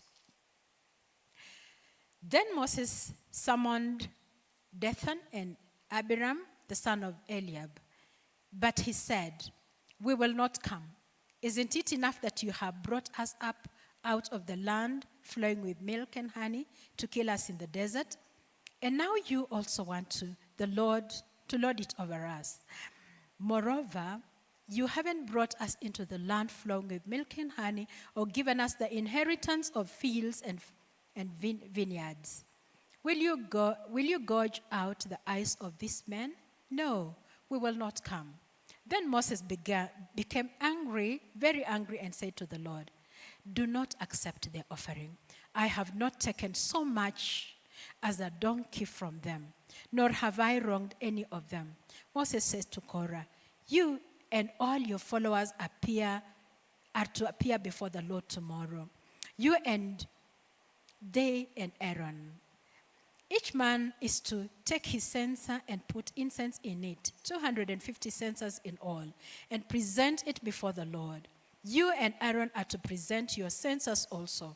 So each man took his censer, put fire and incense in it, and stood with Moses and Aaron at the entrance of the tent of meeting. When Korah had gathered all his followers in opposition to them at the entrance of the tent of meeting, the glory of the Lord appeared to the entire assembly. The Lord said to Moses and Aaron, separate yourselves from this assembly so I can put an end to them at once. But Moses and Aaron fell down and cried out, O Lord, God of the spirits of all mankind, will you be angry with the entire assembly when only one man sins? Then the Lord said to Moses, say to the assembly, move away from the tents of Korah, Dathan and Abiram. Moses got up and went to Dathan and Abiram, and the elders of Israel followed him. He warned the assembly, move back from the tents of these wicked men. Do not touch anything belonging to them, or you will be swept away because of all their sins. So they moved away from the tents of Korah, Dathan and Abiram. Dathan and Abiram had come out and were standing with their wives, children, and little ones at the entrance of their tents. Then Moses said, this is how you will know that the Lord has sent me to do all these things, that it was not my idea. If these men die a natural death, if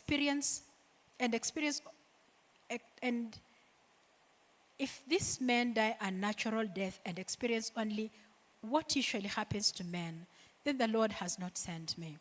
But if the Lord brings about something totally new, and the earth opens its mouth and swallows them with everything that belongs to them, then they go down alive into the grave, then you will know that these men have treated the Lord with contempt.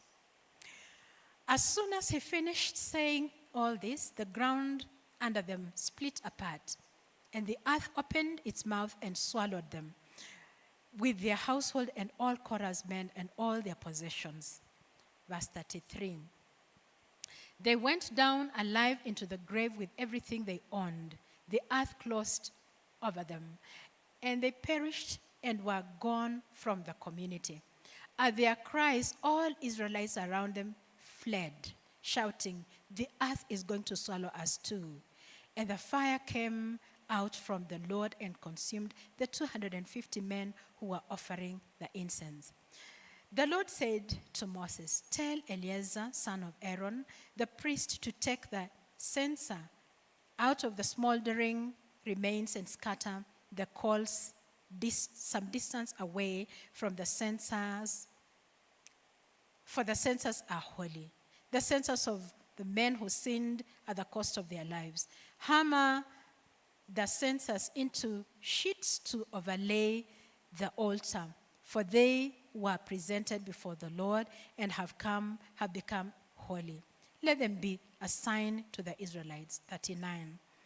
Eleazar the priest collected the bronze censers brought by those who had burnt up, and he had them hammered out to overlay the altar, as the Lord directed him through Moses.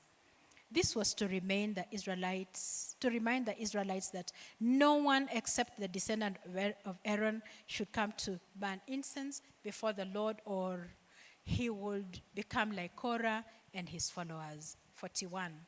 The next day, the whole Israelite community grumbled against Moses and Aaron. "You have killed the Lord's people," they said. But when the assembly gathered in opposition to Moses and Aaron and turned towards the tent of meeting, suddenly the cloud covered it, and the glory of the Lord appeared. Then Moses and Aaron went to the front of the tent of meeting, and Aaron said to Moses, "Get away from this assembly, so I can put an end to them at once." And they fell face downwards. Then Moses said to Aaron, "Take your censer and put incense in it, along the fire from the altar, and hurry to the assembly to make atonement for them. Wrath has come out from the Lord. The plague has started." So Aaron did as Moses said and ran into the midst of the assembly. The plague had already started among the people, but Aaron offered the incense and made atonement for them. He stood between the living and the dead, and the plague stopped. About 14,700 people died from the plague, in addition to those who had died because of Korah. Then Aaron returned to Moses at the entrance of the tent of meeting, for the plague had stopped. Amen. Numbers 17. The Lord said to Moses, "Speak to the Israelites and get 20 staffs from them, one from the leader of each of their ancestral tribes. Write the name of each man on his staff. On the staff of Levi, write Aaron's name, for there must be one staff for the head of each ancestral tribe. Place them in the tent of meeting in front of the testimony where I meet with you. The staff belonging to the man I choose will sprout, and I will rid myself of this constant grumbling against you by the Israelites." So Moses spoke to the Israelites, and their leaders gave him 12 staffs, one for the leader of each of their ancestral tribes, and Aaron's staff was among them. Moses placed the staffs before the Lord in the tent of the testimony. The next day, Moses entered the tent of the testimony and saw that Aaron's staff, which represented the house of Levi, had not only sprouted but had budded, blossomed, and produced almonds. Then Moses brought out all the staff from the Lord's presence to all the Israelites. They looked at them, and each man took his own staff. The Lord said to Moses, "Put back Aaron's staff in front of the testimony, to be kept as a sign to the rebellious. This will put an end to their grumbling against me, so that they will not die." Moses did just as the Lord commanded him. The Israelites said to Moses, "We will die. We are lost. We are all lost. Anyone who even comes near the tabernacle of the Lord will die. Are we all going to die?" Chapter 18. The Lord said to Aaron, "You, your sons, and your father's family are to bear the responsibility for offenses against the sanctuary, and you and your sons alone are to bear the responsibility for offenses against the priesthood. Bring your fellow Levites from your ancestral tribe to join you and assist you when you and your sons minister before the tent of the testimony. They are to be responsible to you and are to perform all the duties of the tent, but they must not go near the furnishings of the sanctuary or the altar, or both they and you will die. They are to join you and be responsible for the care of the tent of meeting, all the work at the tent, and no one else may come near where you are. You are to be responsible for the care of the sanctuary and the altar, so that wrath will not fall on the Israelites again. I myself have selected your fellow Levites from among the Israelites as a gift to you, dedicated to the Lord to do the work at the tent of meeting. But only you and your sons may serve as priests in connection with everything at the altar and inside the curtain. I am giving you the service of the priesthood as a gift. Anyone else who comes near the sanctuary must be put to death." Then the Lord said to Aaron, "I myself have put you in charge of the offerings presented to me. All the holy offerings the Israelites give me, I give to you and your sons as your portion and regular share. You are to have the part of the most holy offerings that is kept from the fire. From all the gifts they bring me as most holy offerings, whether grain or sin or guilt offerings, that part belongs to you and your sons. Eat it as something most holy. Every male shall eat it. You must regard it as holy. This also is yours. Whatever is set aside from the gifts of all the wave offerings of the Israelites, I give this to you and your sons and daughters as your regular share. Everyone in your household who is ceremonially clean may eat it. I give you all the finest olive oil and all the finest new wine and grain they give the Lord as the first fruits of their harvest. All the land's first fruits that they bring to the Lord will be yours. Everyone in your household who is ceremonially clean may eat it. Everything in Israel that is devoted to the Lord is yours. The first offerings of every womb, both man and animal, that is offered to the Lord is yours. But you must redeem every firstborn son and every firstborn male of unclean animals. When they are a month old, you must redeem them at the redemption price set at 5 shekels of silver, according to the sanctuary shekel, which weighs 20 gerahs. But you must not redeem the firstborn of an ox, a sheep, or a goat. They are holy. Sprinkle their blood on the altar and burn their fat as an offering made by fire, an aroma pleasing to the Lord. Their meat is to be yours, just as the breast of the wave offering and the right thigh are yours. Whatever is set aside from the holy offerings the Israelites present to the Lord, I give to you and your sons and daughters as your regular share. It is an everlasting covenant of salt before the Lord for both you and your offspring. The Lord said to Aaron, "You will have no inheritance in their land, nor will you have any share among them. I am your share and your inheritance among the Israelites. I give to the Levites all the tithes in Israel as their inheritance in return for the work they do while serving at the tent of meeting. From now on, the Israelites must not go near the tent of meeting, or they will bear the consequences of their sin and will die. It is the Levites who are to do the work at the tent of meeting and bear the responsibility for offenses against it. This is a lasting ordinance for the generations to come. They will receive no inheritance among the Israelites. Instead, I give to the Levites as their inheritance the tithes that the Israelites present as an offering to the Lord. That is why I said concerning them, they will have no inheritance among the Israelites.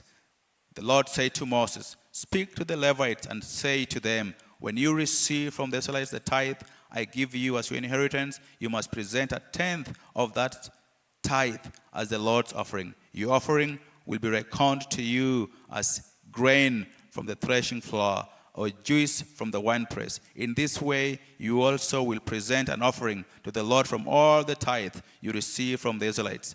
From these tithes, you must give the Lord's portion to Aaron the priest. You must present as the Lord's portion the best and holiest part of everything given to you. Say to the Levites, when you present the best part, it will be reckoned to you as the product of the threshing floor or the winepress. You and your households may eat the rest of it anywhere, for it is your wages for your work at the tent of meeting. By presenting the best part of it, you will not be guilty in this matter. Then you will not defile the holy offerings of the Israelites, and you will not die." Chapter 19. The Lord said to Moses and Aaron, "This is a requirement of the law that the Lord has commanded. Tell the Israelites to bring you a red heifer without defect or blemish, and that has never been under a yoke. Give it to Eleazar the priest. It is to be taken outside the camp and slaughtered in his presence. Then Eleazar the priest is to take some of its blood on his finger and sprinkle it 7 times toward the front of the tent of meeting. While he watches, the heifer is to be burned, its hide, flesh, blood, and offal. The priest is to take some cedar wood, hyssop, and scarlet wool, and throw them onto the burning heifer. After that, the priest must wash his clothes and bathe himself with water. He may then come into the camp, but he will be ceremonially unclean till evening. The man who burns it must also wash his clothes and bathe with water, and he too will be unclean till evening. A man who is clean shall gather up the ashes of the heifer and put them in a ceremonially clean place outside the camp. They shall be kept by the Israelites community for use in the water of cleansing. It is for purification from sin. The man who gathers up the ashes of the heifer must also wash his clothes, and he too will be unclean till evening. This will be a lasting ordinance both for the Israelites and for the aliens living among them. Whoever touches the dead body of anyone will be unclean for 7 days. He must purify himself with the water on the 3rd day, and on the 7th day, then he will be clean. But if he does not purify himself on the 3rd and 7th days, he will not be clean. Whoever touches the dead body of anyone and fails to purify himself defiles the Lord's tabernacle. That person must be cut off from Israel, because the water of cleansing has not been sprinkled on him. He is unclean. His uncleanness remains on him. This is the law that applies when a person dies in a tent. Anyone who enters the tent and anyone who is in it will be unclean for 7 days. And every open container without a lid fastened on it will be unclean. Anyone out in the open who touches someone who has been killed with a sword, or someone who has died a natural death, or anyone who touches a human bone or a grave will be unclean for 7 days. For the unclean person, put some ashes from the burnt purification offering into a jar and pour fresh water over them. Then a man who is ceremonially clean is to take some hyssop, dip it in the water, and sprinkle the tent and all the furnishings and the people who were there. He must also sprinkle anyone who has touched a human bone or a grave, or someone who has been killed, or someone who has died a natural death. The man who is clean is to sprinkle the unclean person on the 3rd and 7th days, and on the 7th day he is to purify him. The person being cleansed must wash his clothes and bathe with water, and that evening he will be clean. But if a person who is unclean does not purify himself, he must be cut off from the community, because he has defiled the sanctuary of the Lord. The water of cleansing has not been sprinkled on him, and he is unclean. This is a lasting ordinance for them. The man who sprinkles the water of cleansing must also wash his clothes, and anyone who touches the water of cleansing will be unclean till evening. Anything that an unclean person touches becomes unclean, and anyone who touches it becomes unclean till evening. Chapter 20. In the 1st month, the whole Israelite community arrived at the desert of Zin, and they stayed at Kadesh. There Miriam died and was buried. Now there was no water for the community, and the people gathered in opposition to Moses and Aaron. They quarreled with Moses and said, "If only we had died when our brothers fell dead before the Lord. Why did you bring the Lord's community into this desert, that we and our livestock should die here? Why did you bring us up out of Egypt to this terrible place? It has no grain or figs, grapevines or pomegranates, and there is no water to drink." Moses and Aaron went from the assembly to the entrance to the tent of meeting and fell face down. And the glory of the Lord appeared to them. The Lord said to Moses, "Take the staff, and you and your brother Aaron gather the assembly together. Speak to that rock before their eyes, and it will pour out its water. You will bring water out of the rock for the community, so they and their livestock can drink." So Moses took the staff from the Lord's presence, just as he commanded him. He and Aaron gathered the assembly together in front of the rock, and Moses said to them, "Listen, You rebels, must we bring you water out of this rock? Then Moses raised his arm and struck the rock twice with his staff. Water gushed out, and the community and their livestock drank. But the Lord said to Moses and Aaron, because you did not trust in me enough to honor me as holy in the sight of the Israelites, you will not bring this community into the land I give them. These were the waters of Meribah, where the Israelites quarreled with the Lord and where he showed himself holy among them. Moses sent messengers from Kadesh to the king of Edom, saying, this is what your brother Israel says. You know all about all the hardships that have come upon us. Our forefathers went down into Egypt, and we lived there many years. The Egyptians mistreated us and our fathers. But when we cried out to the Lord, he heard our cry and sent an angel and brought us out of Egypt. Now we are here at Kadesh, a town on the edge of your territory. Please let us pass through your country. We will not go through any field or vineyard or drink water from any well.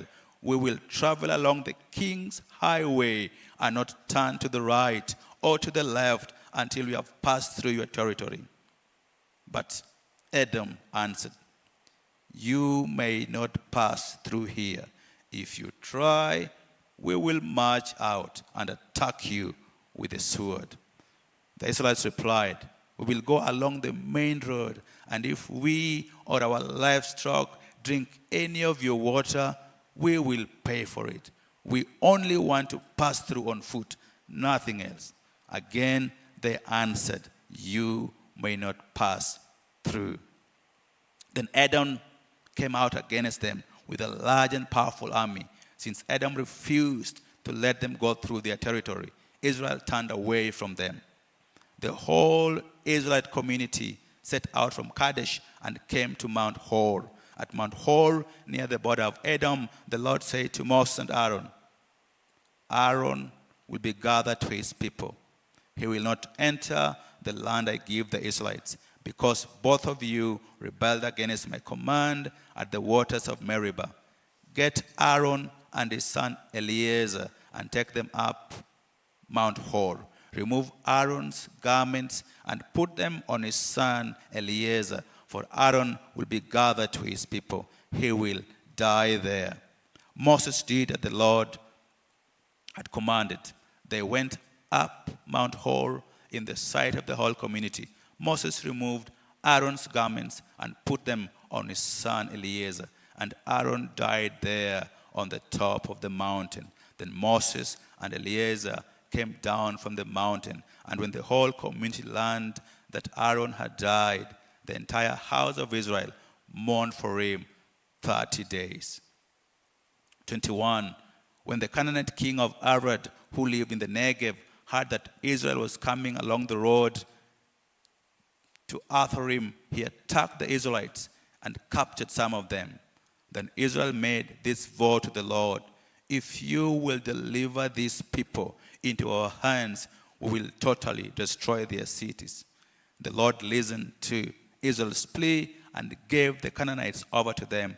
They completely destroyed them and their towns. So the place was named Homa. They traveled from Mount Hor along the route to the Red Sea to go around Edom, but the people grew impatient on the way.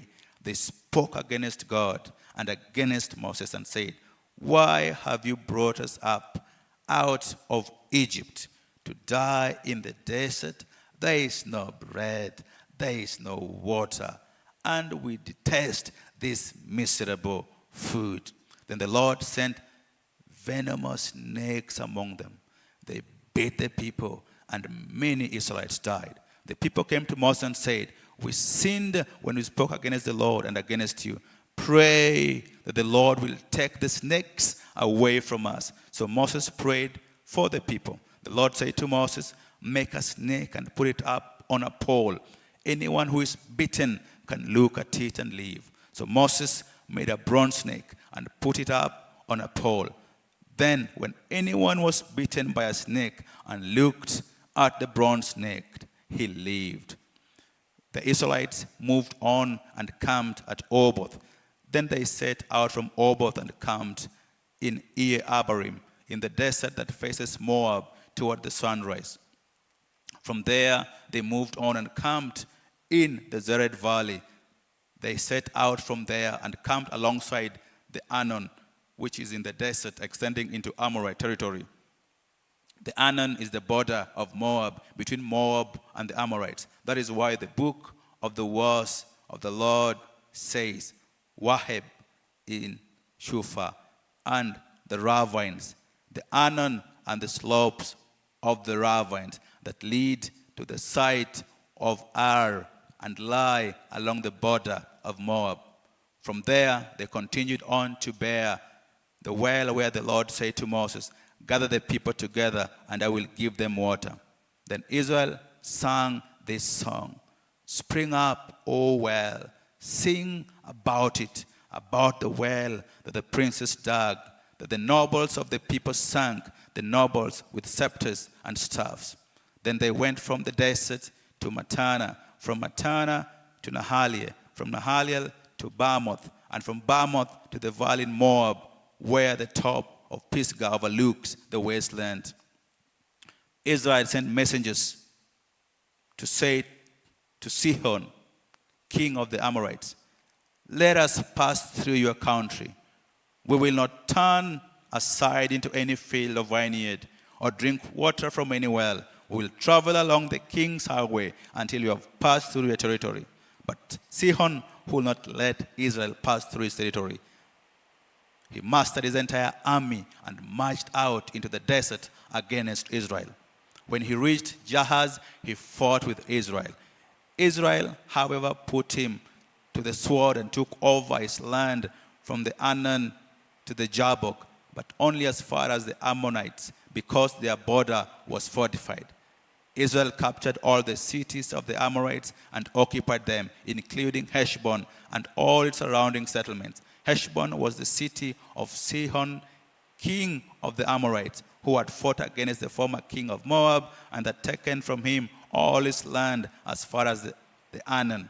That is why the poet says, come to Heshbon and let it be rebuilt. Let Sihon's city be restored. Fire went out from Heshbon, a blaze from the city of Sihon. It consumed Ar of Moab, the citizens of Arnon's heights. Woe to you, O Moab, you are destroyed. O people of Chemosh, he has given up his sons as fugitives and his daughters as captives to Sihon, king of the Amorites. But we have overthrown them. Heshbon is destroyed all the way to Dibon.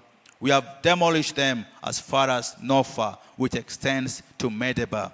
So Israel settled in the land of the Amorites. After Moses had sent spies to Jahaz, the Israelites captured its surrounding settlements and drove out the Amorites who were there.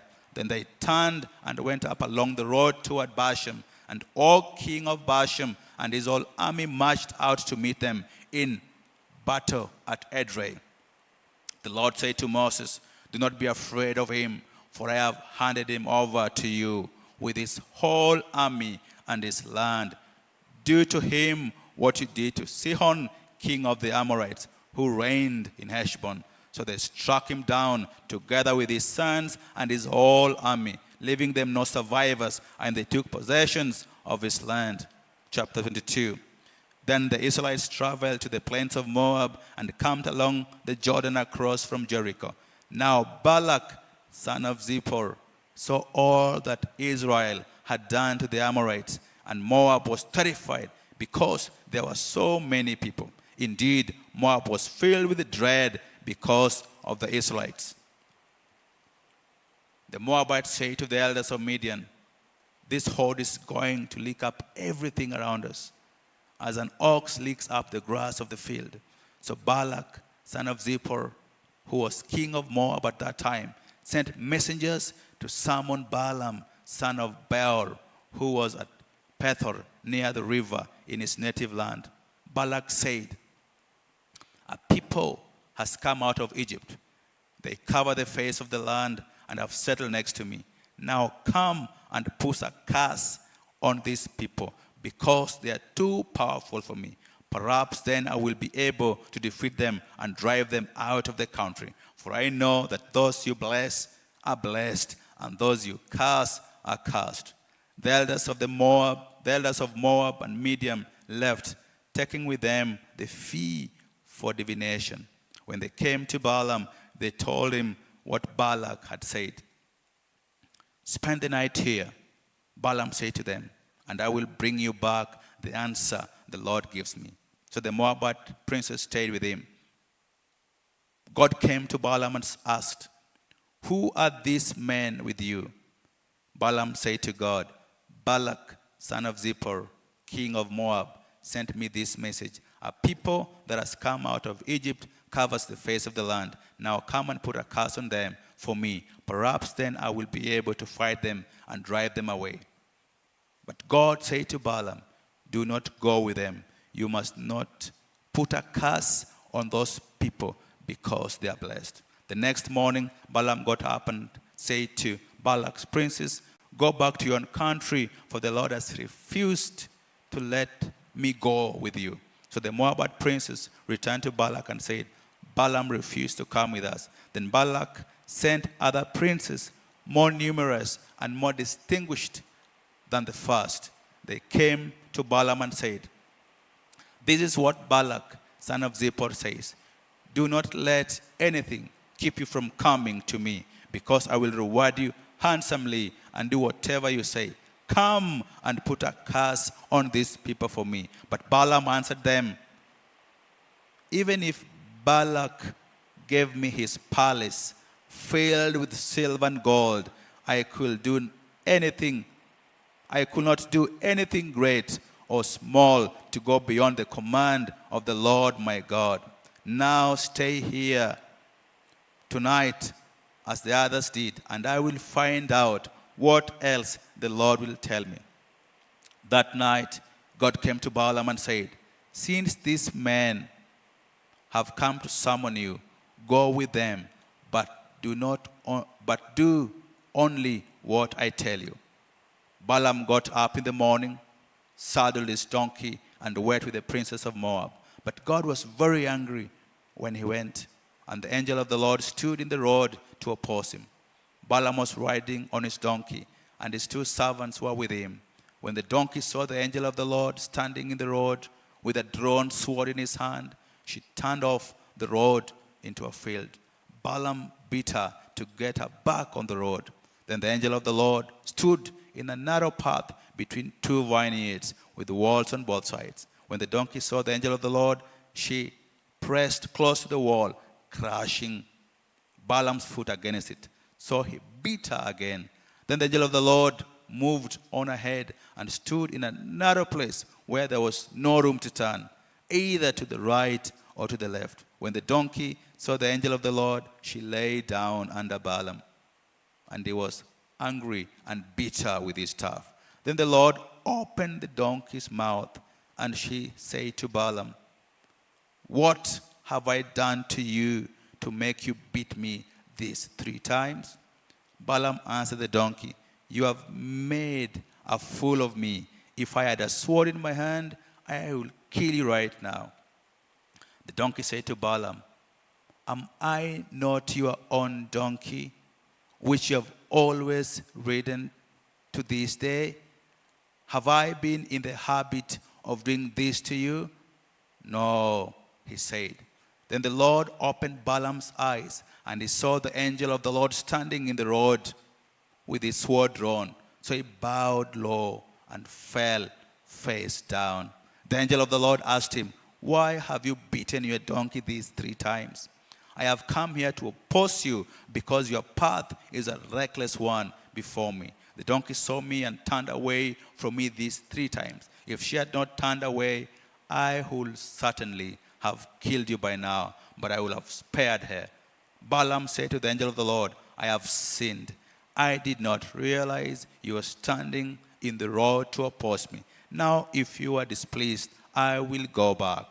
The angel of the Lord said to Balaam, go with the men, but speak only what I tell you. So So Balaam went with the princes of Balak. When Balak heard that Balaam was coming, he went out to meet him at the Moabite town on the Arnon border, at the edge of his territory. Balak said to Balaam, "Did I not send you an urgent sermon? Why didn't you come to me? Am I really not able to reward you?" "Well, I have come to you now," Balaam replied. "But can I say just anything? I must speak only what God puts in my mouth." Then Balaam went with Balak to Kiriath Huzoth. Balak sacrificed cattle and sheep and gave some to Balaam and the princes who were with him. The next morning, Balak took Balaam up to Bamoth Baal, and from there he saw part of the people. 23. Balaam said, "Build me 7 altars here, and prepare 7 bulls and 7 rams for me." Balak did as Balaam said, and the 2 of them offered a bull and a ram on each altar. Then Balaam said to Balak, "Stay here beside your offering while I go aside. Perhaps the Lord will come to meet with me. Whatever he reveals to me, I will tell you." Then he went off to a barren height. God met with him, and Balaam said, "I have prepared 7 altars, and on each altar I have offered a bull and a ram." The Lord put a message in Balaam's mouth and said, "Go back to Balak and give him this message." So he went back to him and found him standing beside his offering with all the princes of Moab. Then Balaam uttered his oracle. "Balak brought me from Aram, the king of Moab, from the eastern mountains. Come," he said, "curse Jacob for me.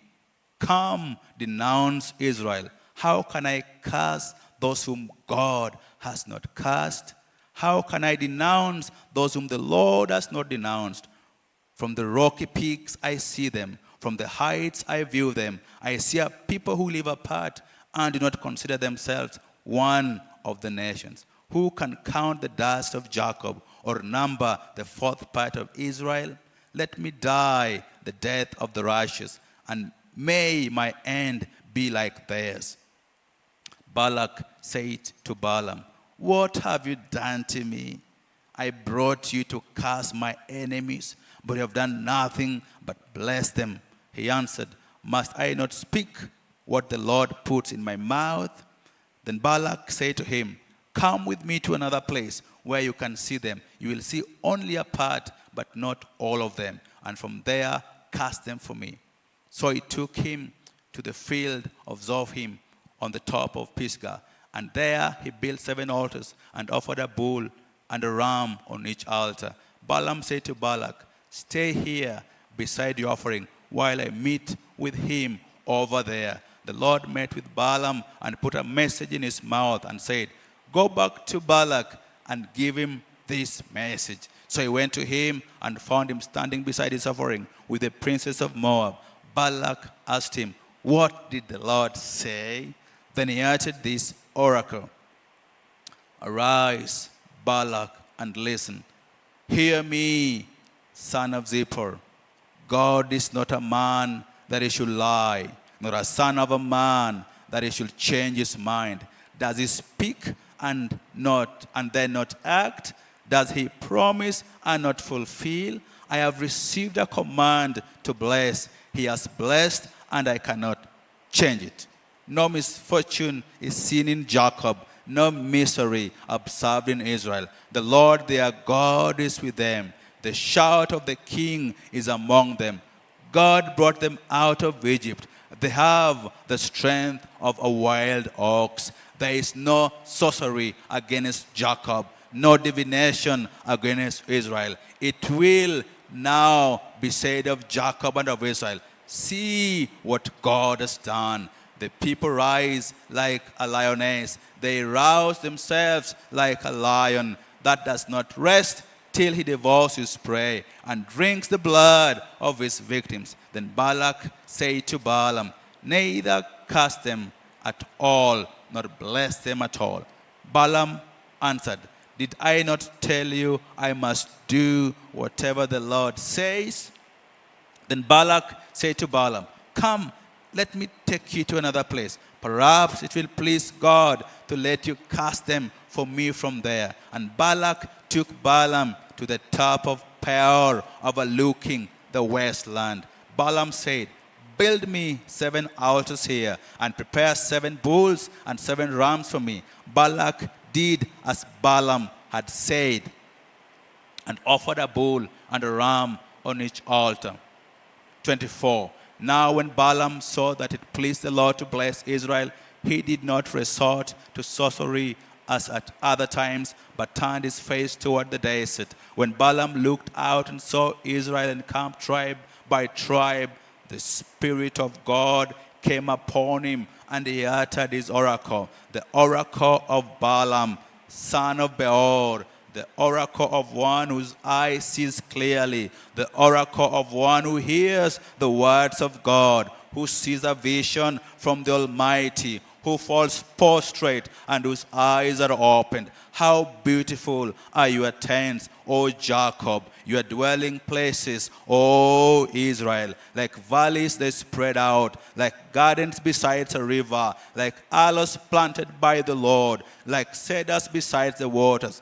Water will flow from their buckets. Their seed will have abundant water. Their king will be greater than Agag. Their kingdom will be exalted. God brought them out of Egypt. They have the strength of a wild ox. They devour hostile nations and break their bonds in pieces. With their arrows they pierce them. Like a lion they crouch and lie down. Like a lioness who dares to rouse them. May those who bless you be blessed, and those who curse you be cursed. Then Balak's anger burned against Balaam. He struck his hands together and said to him, I summoned you to curse my enemies, but you have blessed them these 3 times. Now leave at once and go home. I said I will reward you handsomely, but the Lord has kept you from being rewarded. Balaam answered Balak, did I not tell the messengers you sent me, even if Balak gave me his palace filled with silver and gold, I could not do anything of my own accord, good or bad, to go beyond the command of the Lord, and I must say only what the Lord says. Now I am going back to my people, but come, let me warn you of what these people will do to your people in the days to come. Then he uttered his oracle, the oracle of Balaam, son of Beor, the oracle of one whose eye sees clearly, the oracle of one who hears the words of God, who has knowledge from the Most High, who sees a vision from the Almighty, who falls prostrate and whose eyes are opened. I see him, but not now. I behold him, but not near. A star will come out of Jacob. A scepter will rise out of Israel. He will crush the foreheads of Moab, the skulls of all the sons of Sheth. Edom will be conquered. Say his enemy will be conquered, but Israel will grow strong. A ruler will come out of Jacob and destroy the survivors of the city. Then Balaam saw Amalek and uttered his oracle. Amalek was first among the nations, but he will come to ruin at last. Then he saw the Canaanites and uttered his oracle. Your dwelling place is secure. Your nest is set in a rock. Yet you Canaanites will be destroyed when Ashur takes you captive. Then he uttered his oracle. Who can live when God does this? Ships will come from the shores of Kittim. They will subdue Ashur and Ebal, but they too will come to ruin. Then Balaam got up and returned home, and Balak went his own way. Chapter 25. While Israel was staying in Shittim, the men began to indulge in sexual immorality with Moabite women, who invited them to the sacrifices of their gods. The people ate and bowed down before these gods. So Israel joined in worshiping the Baal of Peor, and the Lord's anger burned against them. The Lord said to Moses, take all the leaders of these people, kill them and expose them in broad daylight before the Lord, so that the Lord's fierce anger may turn away from Israel. So Moses said to Israel's judges, each of you must put to death those of your men who have joined in worshipping the Baal of Peor. Then an Israelite man brought to his family a Midianite woman right before the eyes of Moses and the whole assembly of Israel, while they were weeping at the entrance of the tent of meeting. When Phinehas, son of Eleazar, the son of Aaron, the priest, saw this, he left the assembly, took a spear in his hand, and followed the Israelite into the tent. He drove the spear through both of them, through the Israelite and into the woman's body. Then the plague against the Israelites was stopped, but those who died in the plague numbered 24,000. The Lord said to Moses, Phinehas, son of Eleazar, the son of Aaron the priest, has turned my anger away from the Israelites, for he was as zealous as I am for my honor among them, so that in my zeal I did not put an end to them. Therefore, tell him I am making my covenant of peace with him. He and his descendants will have a covenant of a lasting priesthood, because he was zealous for the honor of his God and made atonement for the Israelites. The name of the Israelite who was killed with the Midianite woman was Zimri, son of Salu, the leader of a Simeonite family. And the name of the Midianite woman who was put to death was Cosbi, daughter of Zur, a tribal chief of a Midianite family. The Lord said to Moses, treat the Midianites as enemies and kill them, because they treated you as enemies when they deceived you in the affair of Peor and their sister Cosbi, the daughter of a Midianite leader, the woman who was killed when the plague came as a result of Peor.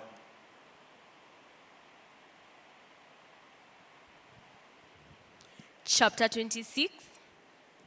After the plague, the Lord said to Moses and Eleazar, son of Aaron the priest, take a census of the whole Israelite community by families, all those 20-year-olds or more who are able to serve in the army of Israel. So on the plains of Moab, by the Jordan across from Jericho, Moses and Eleazar the priest spoke with them and said, take a census of the men 20 years old or more, as the Lord commanded Moses. These were the Israelites who came out of Egypt. The descendants of Reuben, the firstborn son of Israel, were through Hanok, Hanokite clan, through Palu, Paluite clan, through Hezron, Hezronite clan, through Carmi, Carmanite clan. These were the clans of Reuben. Those numbered were 43,730. The son of Palu was Eliab, and the sons of Eliab were Nemuel, Dathan, Abiram.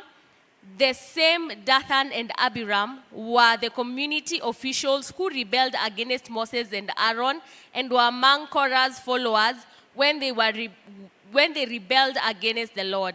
The earth opened its mouth and swallowed them along with Korah, whose followers died when the fire devoured the 250 men, and they served as a warning sign. The line of Korah, however, did not die out. The descendants of Simeon by their clans were through Nemuel, the Nemuelite clan, through Jamin, the Jaminite clan, through Jakin, the Jakinite clan, through Zerah, the Zerite clan, through Shaul, the Shaulite clan. These were the clans of Simeon. There were 22,200 men. The descendants of Gad by their clans were through Zephon, Zephonite clan, through Haggai, the Haggite clan, through Shuni, the Shunite clan, through Ozni, the Ozinite clan, through Eri, the Erite clan, through Arodi, Arodite clan, through Areli, the Arelite clan. These were the clans of Gad, those numbered 40,500. And Onan were the sons of Judah, but they died in Canaan. The descendants of Judah by their clans were through Shelah, the Shelanite clan, through Perez, the Perezite clan, through Zerah, the Zerite clan, The descendants of Perez were through Hezron, the Hezronite clan, through Hamul, the Hamulite clan. These were the clans of Judah. Those numbered 76,500. The descendants of Issachar by their clans were through Tola, the Tolite clan, through Pua, the Puite clan, through Jashub, the Jabushite clan, through Shimron, the Shimronite clan. These were the clans of Issachar. Those numbered 64,300. The descendants of Zebulun by their clans were through Sered, the Seredite clan, through Elon, the Elonite clan, through Jahilil, the Jahilelite clan. These were the clans of Zebulun. Those numbered 60,500. The descendants of Joseph by their clan through Manasseh and Ephraim were the descendants of Manasseh through Machir, the Machirite clan. Machir was the father of Gilead. Through Gilead, the Gileadite clan. These were the descendants of Gilead. Through Izar, the Izarite clan. Through Helek, Helekite clan. Through Asirel, the Asirelite clan. Through Shechem, the Shechemite clan. Through Shemida, the Shemidite clan. Through Hefer, the Heferite clan. Zelophehad, the Hefer, had no sons. He only had daughters, whose names were Mahalal, Noah, Hogla, Milcah, and Tirzah. These were the clans of Manasseh, those numbered 52,700. These were the descendants of Ephraim by their clans. Through Shuthelah, the Shuthehelite clan. Through Becher, the Becherite clan. Through Tahan, the Tahanite clan. These were the descendants of Shutheleha. Through Eran, the Eranite clan. These were the clans of Ephraim, those numbered 32,500. These were the descendants of Joseph by their clans. The descendants of Benjamin by their clans, through Bela, the Belite clan, through Ashbel, the Ashbelite clan, through Ahiram, Ahiramite clan, through Shufam, Shufamite clan, through Hufam, Hufamite clan. The descendants of Bela through Ad and Naaman were through Ad, the Aradite clan, through Naaman, the Naamanite clan. These were the clans of Benjamin. Those numbered were 45,600. These were the descendants of Dan by their clans. Through Shuham, the Shuhamite clan. These were the clans of Dan. All of them were Shuhamite clan, and those numbered were 64,400. The descendants of Asher, their clans were through Imnah, the Imnite clan, through Ishvi, Ishvite clan, through Beriah, Berit clan, and through the descendants of Beriah, through Haba, the Habarite clan, through Malkiel, Malkielite clan. Asher had a daughter named Sarah. These were the clans of Asher, those numbered 53,400. The descendants of Naphtali by their clans were through Jahazil, Jahazilite clan, through Gani, Ganite clan, through Jezer, Jezerite clan, through Shilem, Shimelite clan. These were the clans of Naphtali. Those numbered were 45,400. The total number of the men of Israel was 601,730. The Lord said to Moses, the land is to be allotted to them as an inheritance based on the number of names. To a larger group, give a larger inheritance. To a smaller group, give a smaller one. Each is to receive its inheritance according to the number of those listed. Be sure that the land is distributed by lot. What each group inherits will be according to the names for its ancestral tribe. Each inheritance is to be distributed by lot among the larger and smaller community. These were the Levites who were counted by their clans. Through Gershon, the Gershonite clan. Through Kohath, Kohathite clan. Through Merari, Merarite clan. Those also were Levite clans. the Libinite clan, the Habonite clan, the Mahilite clan, the Mushite clan, the Korahite clan. Kohath was the forefather of Amram. The name of Amram's life was Jochebed, a descendant of Levi, who was born by the Levites in Egypt. To Amram, she bore Aaron. Moses was their sister Miriam. Aaron was the father of Nadab and Abihu, Eleazar, Ithamar. But Nadab and Abihu died when they made an offering before the Lord with an unauthorized fire. All the male Levites, a month old or more, numbered 23,000. They were not counted along with the other Israelites because they received no inheritance among them. These are the ones counted by Moses and Eleazar the priest when they counted the Israelites on the plains of Moab by the Jordan across Jericho. Not one of them was among those counted by Moses and Aaron the priest when they counted the Israelites in the desert of Sinai. For the Lord had told those Israelites they would surely die in the desert, and not one of them was left except Caleb, son of Jephunneh, and Joshua, son of Nun. Chapter 27. The daughters of Zelophehad, son of Hepher, the son of Gilead, son of Machir, the son of Manasseh, belonged to the clans of Manasseh, son of Joseph. The names of the daughters were Mahala, Noah, Hoglah, Milcah, and Tirzah. They approached the entrance of the tent of the meeting and stood before Moses, Eleazar the priest, the leaders, and the whole assembly and said, "Our father died in the desert. He was not among Korah's followers who banded together against the Lord, but he died for his own sin and left no sons. Why should our father's name disappear from his clan because he had no son? Give us property among our father's relatives." So Moses brought their case before the Lord, and the Lord said to him, "What Zelophehad's daughters are saying is right. You must certainly give them property as an inheritance among their father's relatives, and turn their father's inheritance over to them.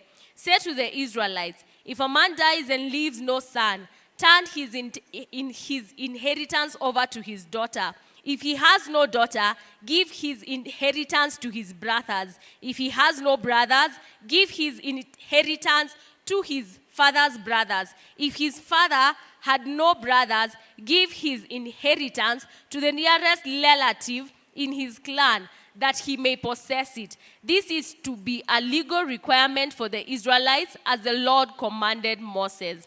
Then the Lord said to Moses, "Go up this mountain in the Abrim range and see the land I have given the Israelites. After you have seen it, you too will be gathered to your people as your brother Aaron was. For when the community rebelled at the waters in the desert of Zin, both of you disobeyed my command to honor me as holy before their eyes. These were the waters of Meribah, Kadesh, in the desert of Zin."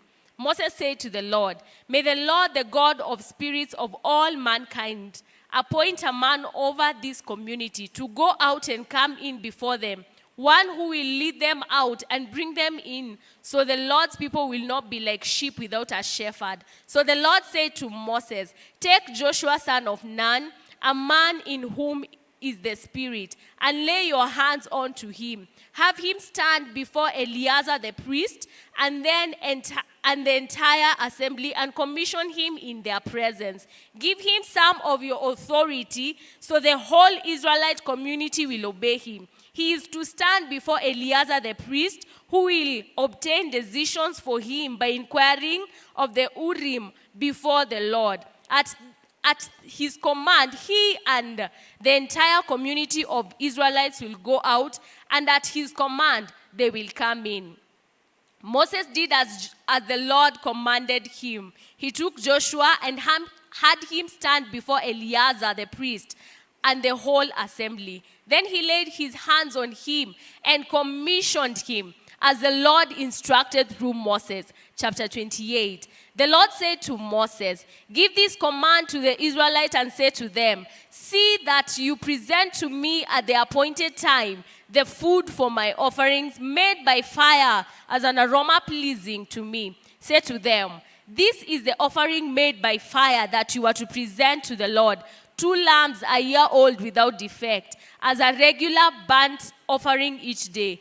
Prepare 1 lamb in the morning and the other at twilight, together with a grain offering of 1/10 of an ephah of fine flour mixed with 1/4 of a hin of oil from pressed olives. This is the regular burnt offering instituted at Mount Sinai as a pleasing aroma, an offering made to the Lord by fire. The accompanying drink offering is to be 1/4 of a hin of fermented drink with each lamb.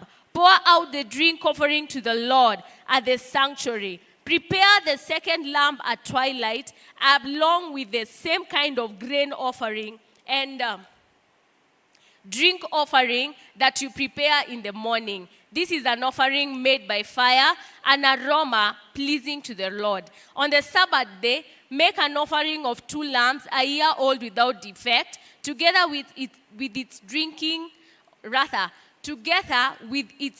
offering and a grain offering of 2/10 of an ephah of fine flour mixed with oil. This is the burnt offering for every Sabbath, in addition to regular burnt offering and its drink offering. On the first of every 10th month, present to the Lord a burnt offering of 2 young bulls, 1 ram, and 7 male lambs a year old, all without defect. With each bull, there is to be a grain offering of 3/10 of an ephah of fine flour mixed with oil. With the ram, a grain offering of 2/10 of an ephah of fine flour mixed with oil. And with each lamb, a grain offering of 1/10 of an ephah of fine flour mixed with oil. This is for a burnt offering, a pleasing aroma, an offering made to the Lord by fire. With each bull, there is to be a drink offering of 1/2 a hin of wine. With the ram, 1/3 of hin. And with each lamb, 1/4 of a hin. This is the monthly burnt offering to be made at each new moon during the year. Besides, the regular burnt offering with its drink offering, 1 male goat is to be presented to the Lord as a sin offering. On the 14th day of the first month, the Lord's Passover is to be held. On the 14th day of this month, there is to be a festival. For 7 days, eat bread made without yeast. On the first day, hold a sacred assembly and do no regular work. Present to the Lord an offering made by fire, a burnt offering of 2 young bulls, 1 ram, and 7 male lambs a year old, all without defect. With each bull, prepare a grain offering of 3/10 of an ephah of fine flour mixed with oil. With the ram, 2/10, and with each of the 7 lambs, 1/10. Include 1 male goat as a sin offering to make atonement for you. Prepare this in addition to the regular morning burnt offering. In this way, prepare the food for the offering made by fire every day for 7 days as an aroma pleasing to the Lord. It is to be prepared in addition to the regular burnt offering and its drink offering. On the 7th day, hold a sacred assembly and do no regular work. On the day of first fruits, when you present to the Lord an offering of new grain during the Feast of Weeks, hold a sacred assembly and do no regular work. Present a burnt offering of 2 young bulls, 1 ram, and 7 male lambs a year old as an aroma pleasing to the Lord. With each bull, there is to be a grain offering of 3/10 of an ephah of fine flour mixed with oil. With a ram, 2/10, and with each of the 7 lambs, 1/10. Include 1 male goat to make atonement for you. Prepare this together with their drink offerings, in addition to the regular burnt offering and its grain offering. Be sure the animals are without defect. Chapter 29. On the first day of the 7th month, hold a sacred assembly and do no regular work. It is a day for you to sound the trumpets. As an aroma pleasing to the Lord, prepare a burnt offering of 1 young bull, 1 ram, and 7 male lambs a year old, all without defect. With the bull, prepare a grain offering of 3/10 of an ephah of fine flour mixed with oil, with the ram 2/10. And with each of the 7 lambs, 1/10. Include 1 male goat as a sin offering to make atonement for you. These are in addition to the monthly and daily burnt offerings, with their grain offerings and drink offerings as specified. They are offerings made to the Lord by fire, a pleasing aroma. On the 10th day of this 7th month, hold a sacred assembly. You must deny yourselves and do not work.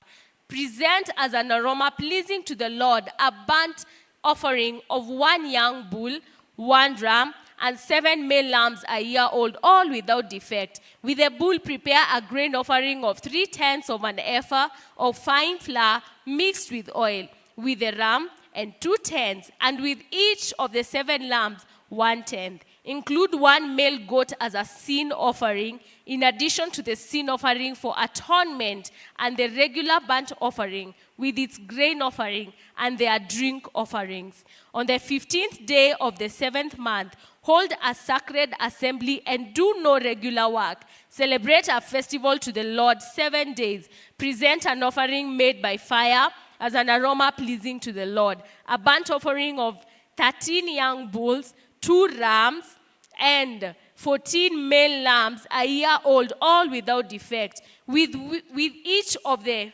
13 bulls, prepare a grain offering of 3/10 of an ephah of fine flour mixed with oil, with each of the 2 rams 2/10, and with each of the 14 lambs 1/10. Include 1 male goat as a sin offering, in addition to the regular burnt offering with its grain offering and drink offering. On the 2nd day, prepare 12 young bulls, 2 rams, and 14 male lambs a year old, all without defect. With the bulls,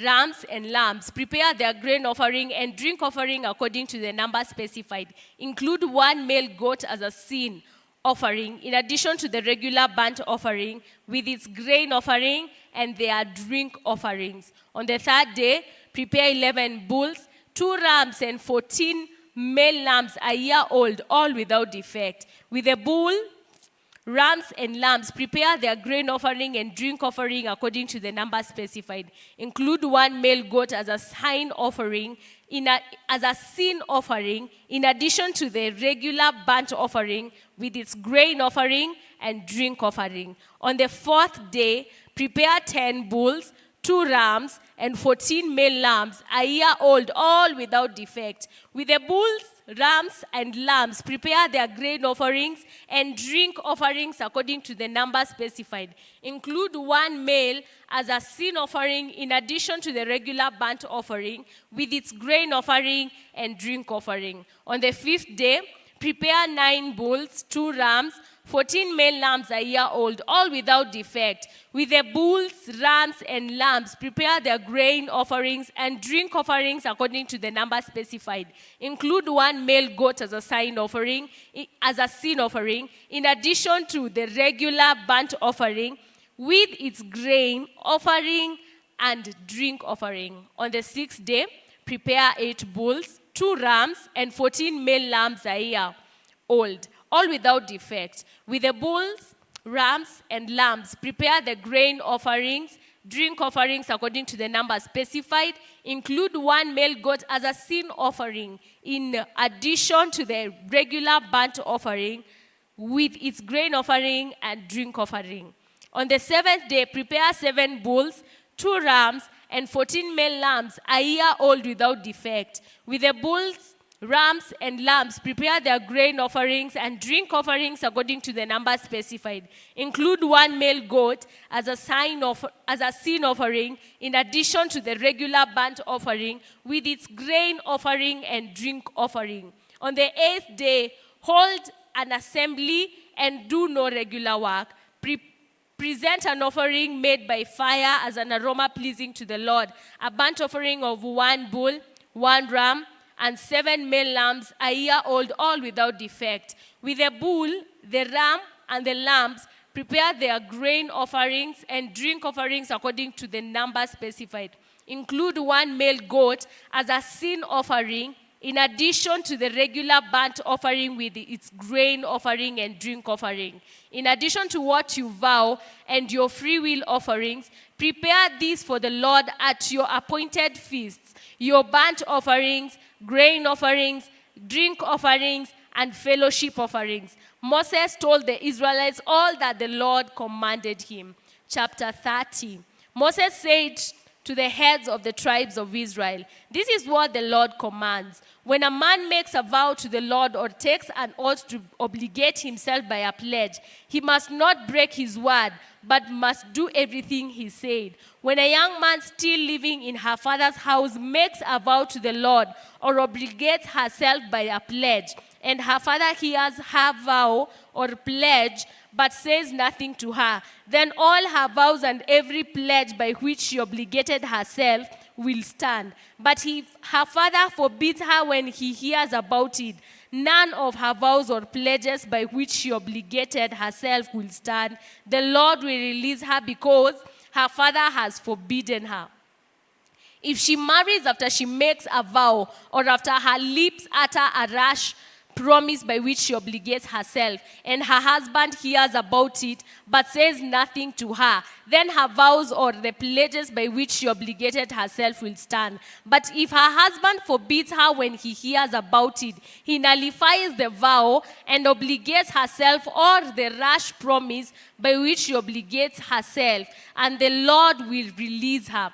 Any vow or obligation taken by a widow or divorced woman will be binding on her. If a woman living by her husband makes a vows or obligates herself by a pledge and an oath, and her husband hears about it, but says nothing to her and does not forbid her, then all her vows or the pledges by which she obligated herself will stand. But if her husband nullifies them when he hears about them, then none of the vows or pledges that come from her lips will stand. Her husband has nullified them, and the Lord will release her. Her husband may confirm or nullify any vow she makes or any sworn pledge to deny herself. But if her husband said nothing to her about it day to day, then he confirms all her vows or the pledges binding on her. He confirms them by saying nothing to her when he hears about them. If, however, he nullifies them sometime after he hears about them, then he is responsible for her guilt. These are the regulations the Lord gave Moses concerning relationships between a man and his wife, and between a father and his young daughter still living in his house.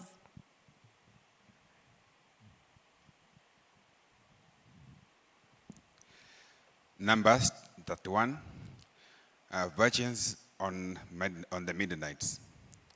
And the Lord spoke to Moses, saying, "Take virgins on the Midianites, for the children of Israel afterwards you shall be gathered to your people."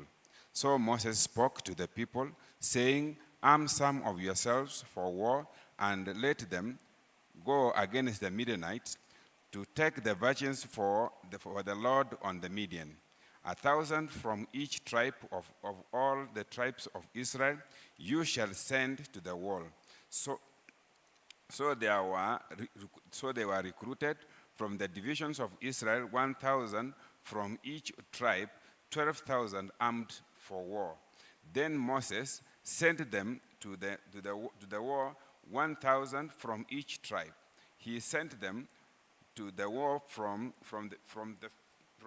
Phinehas, the son of Eleazar, the priest, with the holy articles and the signal of trumpets in his hand. And they warred against the Midianites, just as the Lord commanded Moses, and they killed all the males. They killed all the kings and the Midians with the rest of those who were killed: Evi, Lechem, Zul, Hul, Reba, and the 5 kings of Midian. Balam, the son of Peor, they also killed with the sword. And the children of Israel they took women of Midian captives with their little ones, and they took the spoils, all their cattle and all their flocks and all their goods. They also burned with fire all the cities where they dwelt and all their forts. And they took all the spoil and all the booty of man and beast, returned from war. Then they brought their captives, the booty and the spoils of Moses, to Moses and to Eleazar the priest, and to the congregation of the children of Israel, to the camp of the plains of Moab by the Jordan, across from Jericho. And Moses, Eleazar the priest, and all the leaders of the congregation went to meet them outside the camp. But Moses was angry with the officers of the army, with the captains over 1,000 and the captains and captains over hundreds who had come from the battle. Moses said to them, "Have you kept all the women alive? Look, these women, because of the children of Israel, through the counsel of Balaam, to trespass against the Lord in the incident of the Peor, and there was a plague among the congregation of the Lord. Now therefore, kill every male among the little ones, and kill every woman who has known a man intimately. But keep alive for yourselves all the young girls who have not known a man intimately. And also, and as for you, remain outside the camp 7 days. Whosoever has killed any person, and whosoever has touched any slain, purify yourselves and your captives on the third day and on the seventh day. Purify every garment, everything made of leather, everything woven of goat hair, and everything made of wood." And Eleazar the priest said to the men of war who had gone to the battle, "This is the ordinance of the law which the Lord commanded Moses. Only the gold, silver, and bronze, and the iron, and the tin, and the lead, everything that can endure fire, you shall put through the fire, and it shall be clean, and it shall be purified with water of purification. But all that cannot endure fire, you shall put through water, and you shall wash your clothes on the seventh day and clean, and afterwards you may come into the camp." Divisions of the plunder. Now the Lord spoke to Moses, saying, "Count up the plunder that was taken of man and beast, you and Eleazar the priest and the chief fathers of the congregation, and divide the plunder into 2 parts between those who took part in the war, who went out to battle, and all the congregation. And levy a tribute for the Lord on the men of war who went out to battle, one of every 500 of the persons, the cattle and the donkeys and the sheep. Take it from their half and give it to the Eleazar the priest I repeat again. Take it from their half and give it to Eleazar the priest as a heave offering for the Lord. And from the children of Israel, half you shall take one of every 50 drawn from the persons and the cattle of the donkeys and the sheep, and from the livestock, and give them to the Levites who keep charge of the tabernacle of the Lord. So Moses and Eleazar the priest did as the Lord commanded Moses. The booty remaining from the plunder which the men of war had taken was 675,000 sheep, 72,000 cattle, 61,000 donkeys, and 32,000 persons, in all women who had not known man intimately. And the half of the portion for those who had gone out to war was in number of 337,500 sheep, and the Lord's tribute of the sheep was 675. The cattle was 36,000, of which the Lord's tribute was 72, and the donkeys were 30,500, and of which the Lord's tribute was 61. The persons were 16,000, of which the Lord's tribute was 32 persons. So Moses gave the tribute, which was Lord's half offering to the Eleazar the priest, as the Lord commanded Moses, and from the children of Israel, half of which Moses separated from the men who fought.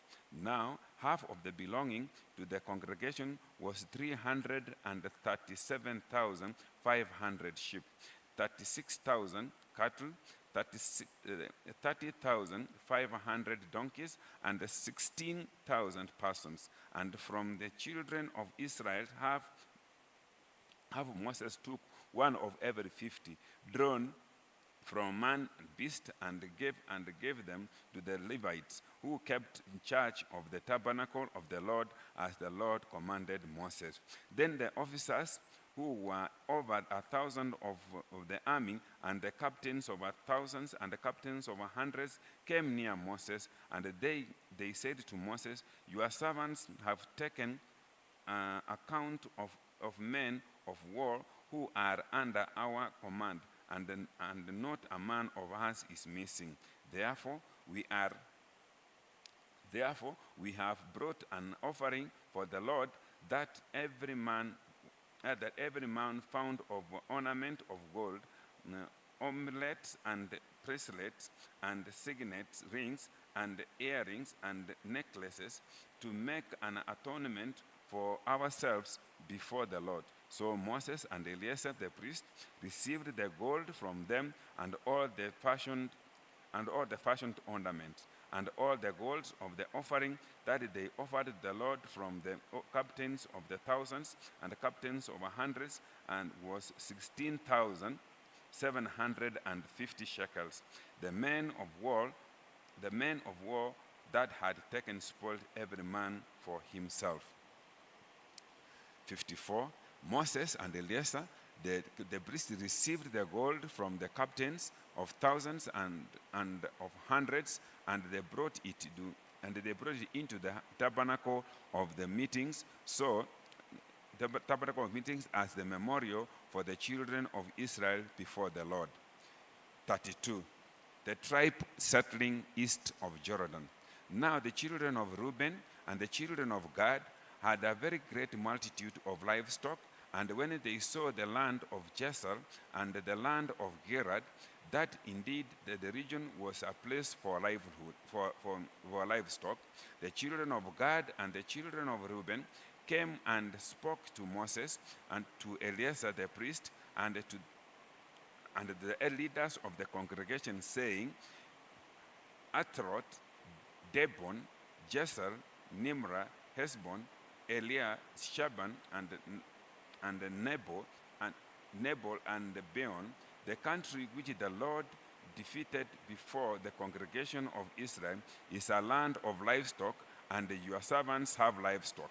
Therefore they said, "If we have found favor in your sight, let this land be given to your servants as their possession. So do not take us over the Jordan."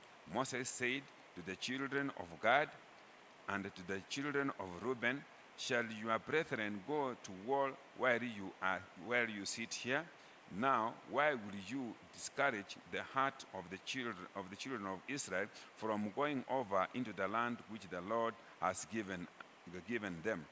Thus your father thus your fathers, when I sent them away from Kadesh Barnea to see the land, for when they went up to the valley of Eshcol and saw the land, they discouraged the hearts of the children of Israel, so that they did not go into the land which the Lord had given them. So the Lord's anger was aroused on that day, and he swore an oath, saying, surely none of the men who came up from Egypt from 20 years old and above shall see the land which I swore to Abraham, Isaac, and Jacob, because they have not wholly followed me, except Caleb the son of Jephunneh and the Canaanite, and Joshua the son of Nun, for they have wholly followed the Lord. So the Lord's anger was aroused against the Israel, and he made them wander in the wilderness for 40 years, until all the generation that had done evil in the sight of the Lord was gone.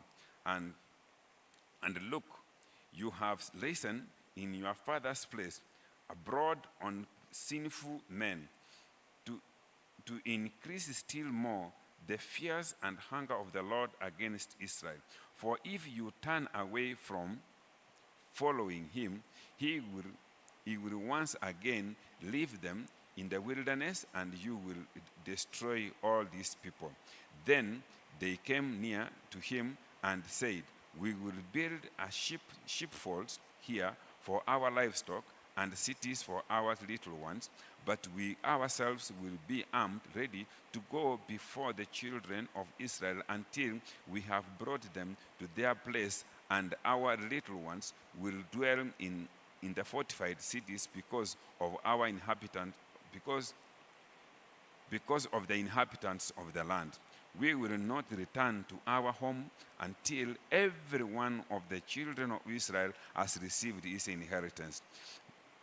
For we will not inherit with them on the other side of the Jordan and beyond, because our inheritance has fallen to us on the eastern side of Jordan. And then Moses said to them, if you do this thing, if you arm yourselves before the Lord for the war, and all your armed men across over the Jordan before the Lord until he has driven out the enemies from before him, and the land is subdued before the Lord, then afterward you may return and be blameless before the Lord and before Israel, and this land shall be your possession before the Lord. But if you do not do so, then take note, you have sinned against the Lord, and be sure your sin will find you out. Build cities for your little ones, and folds for your sheep, and do what has proceeded out of your mouth. And the children of Gad and the children of Reuben spoke to Moses, saying, your servants will do as my Lord commands. Our little ones, our wives, our flocks, and all our livestock will be there in the cities of Gerard. But your servants will cross over, every man armed for war, before the Lord to battle, just as my Lord has said. Moses gave the command concerning them to Eleazar the priest, and to Joshua the son of Nun, and to the chief of fathers of the tribes of children of Israel. And Moses said to them, if the children of Gad and the children of Reuben cross over the Jordan with you, every man armed for battle before the Lord, and the land is subdued before you, then you shall give them the land of Gerard as a possession. But if they do not cross over armed with you, they shall have a possession among you in the land of Canaan. Then the children of Gad And the children of Reuben answered, saying, as the Lord said to your servant, so we will do. We will cross over armed before the Lord into the land of Canaan, but the possession of our inheritance shall remain with us in the side of Jordan. So Moses gave to the children of Gad, the children of Reuben, and the half tribe of Manasseh, the son of Joseph, the kingdom of Sihon, king of the Amorites, and the kingdom of Og, king of Bashan, and the land which with the cities within the borders, and the cities of the surrounding country. And the children of Gad built Debon, and Atroth, and Arol, and Atroth, and Shofan, and Jazer, and Chokopet, Beth-Neran, and Beth-Haran, fortified cities, and the folds of the ships. And the children of Reuben built Heshbon, and Eliar, and Kichathim, Nebo, and Baal-Neon, their names being changed, and Shepma, and they gave other names of the cities which they built. And the children of Machir and the sons of Manasseh went to Gerad and took it, and dispossessed the Amorites who were in it. So Moses gave Gerad to Machir the son of Manasseh, and he dwelt in it. Also Jael the son of Manasseh went and took its small towns, and called them the Haphoth Jael. Then Nabal went and took Canath and its villages, and he called it Nopal after his own name.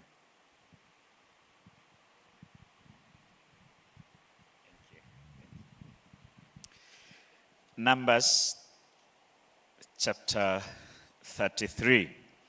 Here are the stages in the journey of the Israelites when they came out of Egypt by divisions under the leadership of Moses and Aaron. At the Lord's command, Moses recorded the stages of the journey. This is their journey by stages. The Israelites set out from Ramesses on the 15th day of the first month of the day after the Passover. They marched out boldly in full view of the Egyptians who were burying all their firstborn, whom the Lord had struck down among them. For the Lord had brought judgment on their gods. The Israelites left Ramesses and camped at Succoth.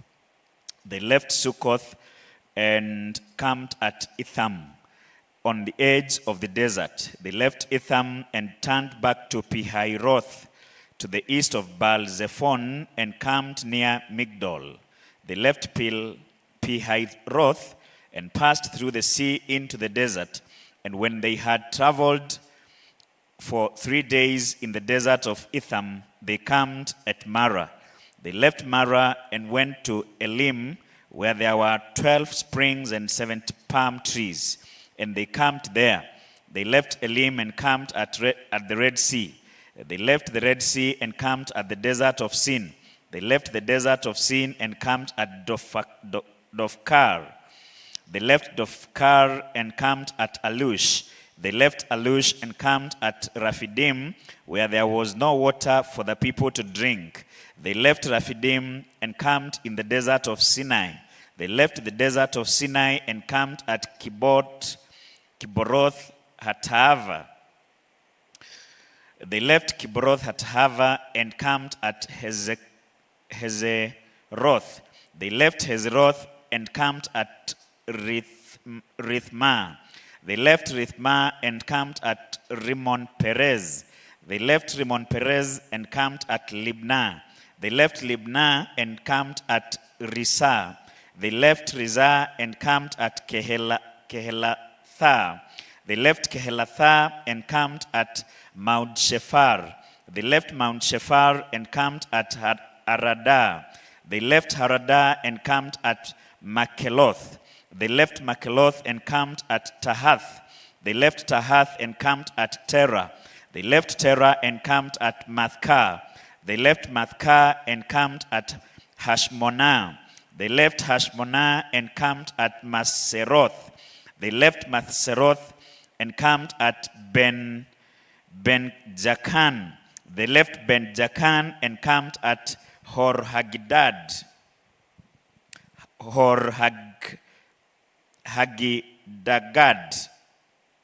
They left Hor-Haggidgad and camped at Jotbathar.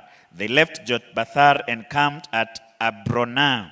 They left Abronah and camped at Azion-Geber. They left Azion-Geber and camped at Kadesh in the desert of Sin. They left Kadesh and camped at Mount Hor, on the border of Edom. At the Lord's command, Aaron and the priests went up Mount Hor, where he died on the first day of the 5th month of the 40th year after the Israelites came out of Egypt. Aaron was 123 years old when he died on Mount Hor. The Canaanite king of Arad, who lived in the Negev of Canaan, heard that the Israelites were coming. They left Mount Hor and camped at Zalmonah.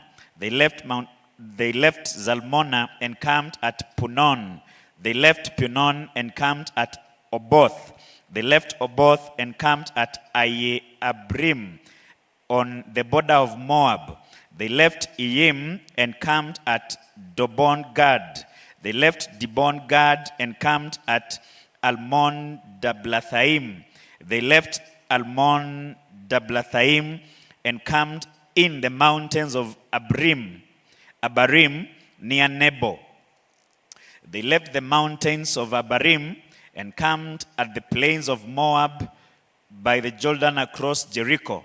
There, on the plains of Moab, they camped along the Jordan from Beth-Shemoth to Abel-Shittim. On the plains of Moab, by the Jordan across Jericho, the Lord said to Moses, "Speak to the Israelites and say to them, when you cross the Jordan into Canaan, drive out all the inhabitants of the land before you. Destroy all their carved images and their cast idols, and demolish all their high places. Take possession of the land and settle in it, for I have given you the land to possess. Distribute the land by lot according to your clans. To a larger group give a larger inheritance, and to a smaller group a smaller one. Whatever falls to them by lot will be theirs. Distribute it according to your ancestral tribes. But if you do not drive out the inhabitants of the land, those you allow to remain will become barbs in your eyes and thorns in your sides. They will give you trouble in the land where you will live. And then I will do to you what I plan to do to them." Chapter 34. The Lord said to Moses, "Command the Israelites and say to them, when you enter Canaan, the land that will be allotted to you as an inheritance will have these boundaries. Your southern side will include some of the desert of Zin along the border of Edom. On the east, your southern boundary will start from the end of the South Sea, across south of Scorpion, continue on to Zin and go south to Kadesh Barnea. Then it will go to Hazar Adar and over to Azmon, where it will turn, join the Wadi of Egypt and end at the sea. Your western boundary will be the coast of the Great Sea. This will be your boundary on the west.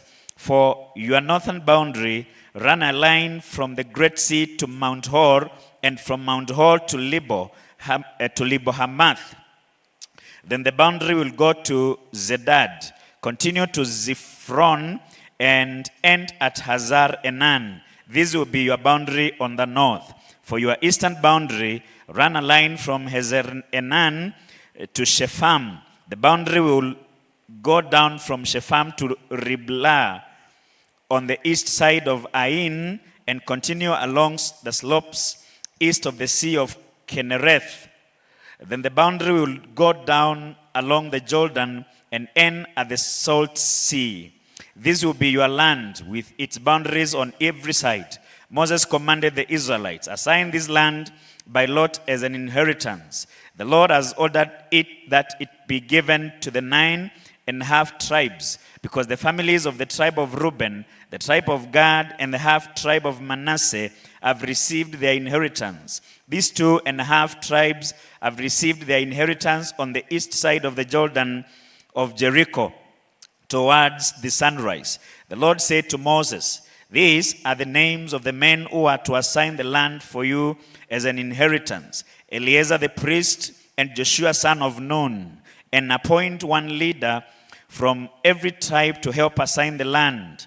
These are their names: Caleb son of Jephunneh from the tribe of Judah, Shamuel son of Ammihud from the tribe of Simeon, Eldad son of Kislon from the tribe of Benjamin, Buki son of Jogli, the leader from the tribe of Dan, Haniel son of Ephod, the leader from the tribe of Manasseh, son of Joseph, Kemuel son of Shiphatan, the leader from the tribe of Ephraim, son of Joseph, Eliezaphan, son of Parnak, the leader from the tribe of Zebulun, Paltiel, son of Azan, the leader from the tribe of Issachar, Ahihud, son of Shelomi, the leader from the tribe of Asher, Paddehel, son of Ammihud, the leader from the tribe of Naphtali.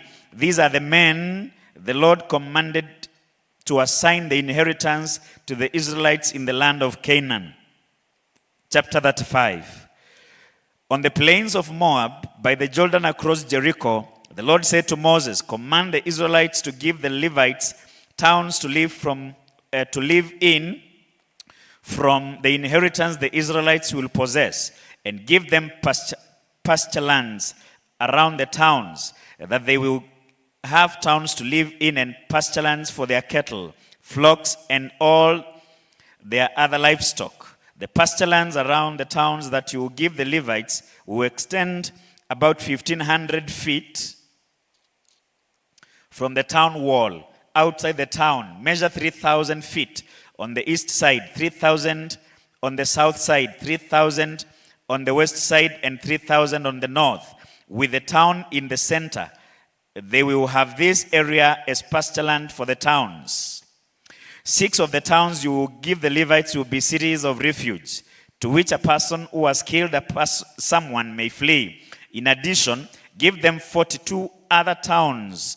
In all, you must give the Levites 48 towns, together with their pasture lands. The towns you will give the Levites from the lands the Israelites possess are to be given in proportion to the inheritance of each tribe.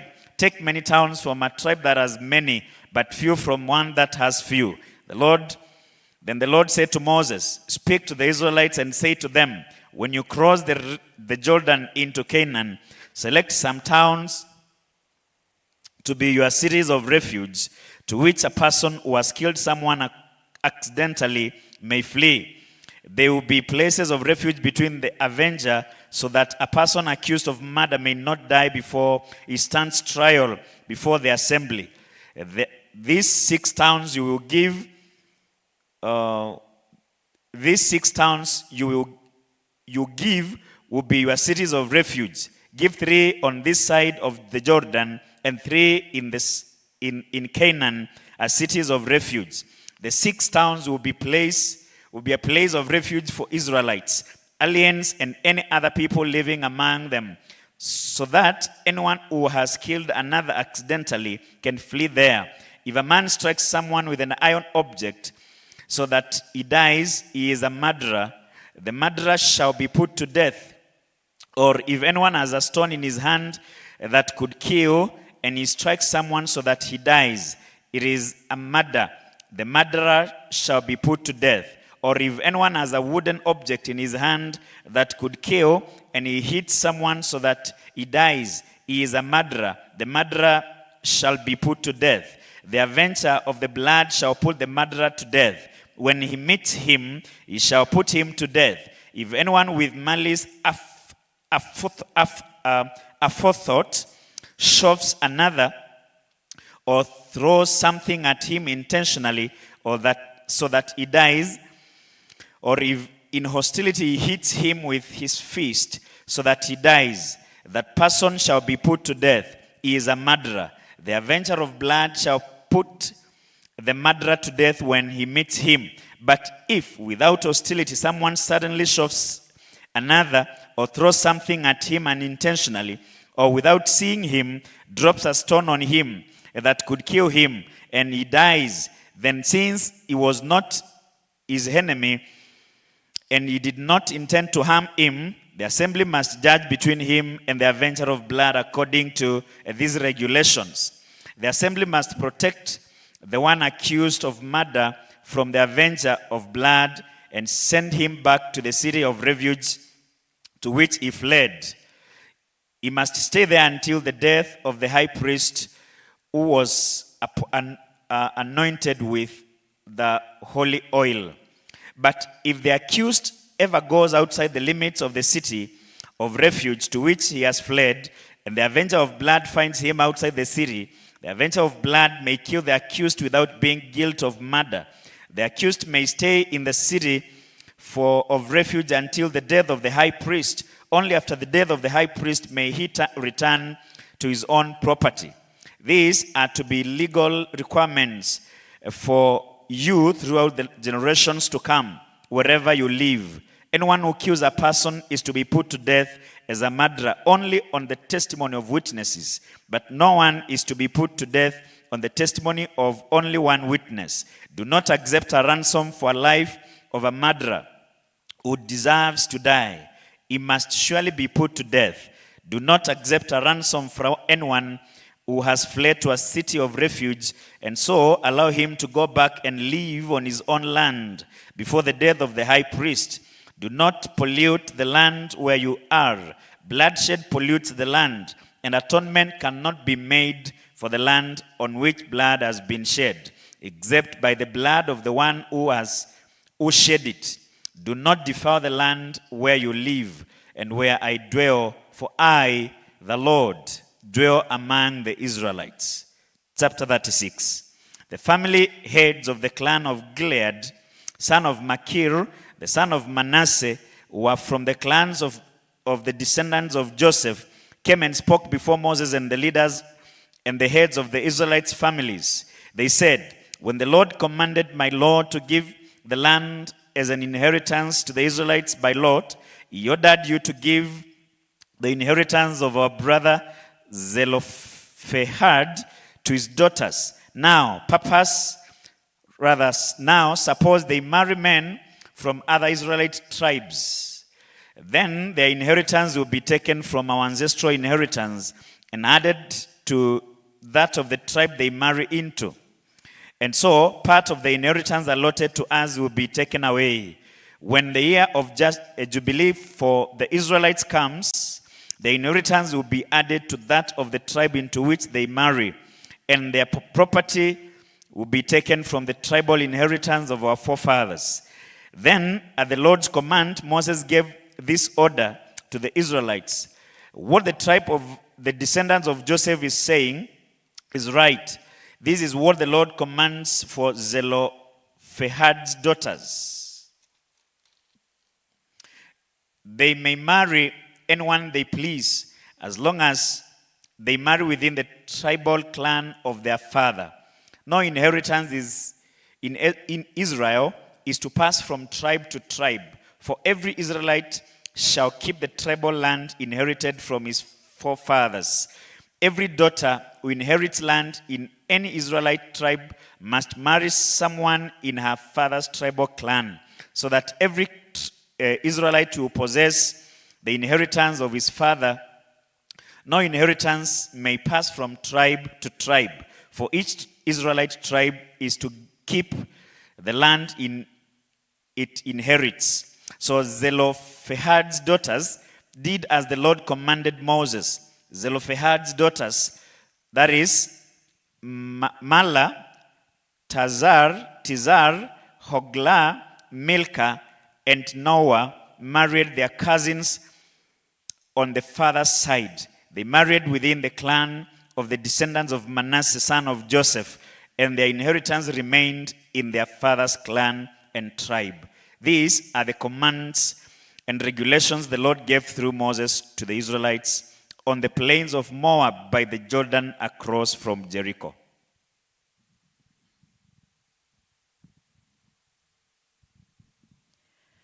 Deuteronomy chapter 1.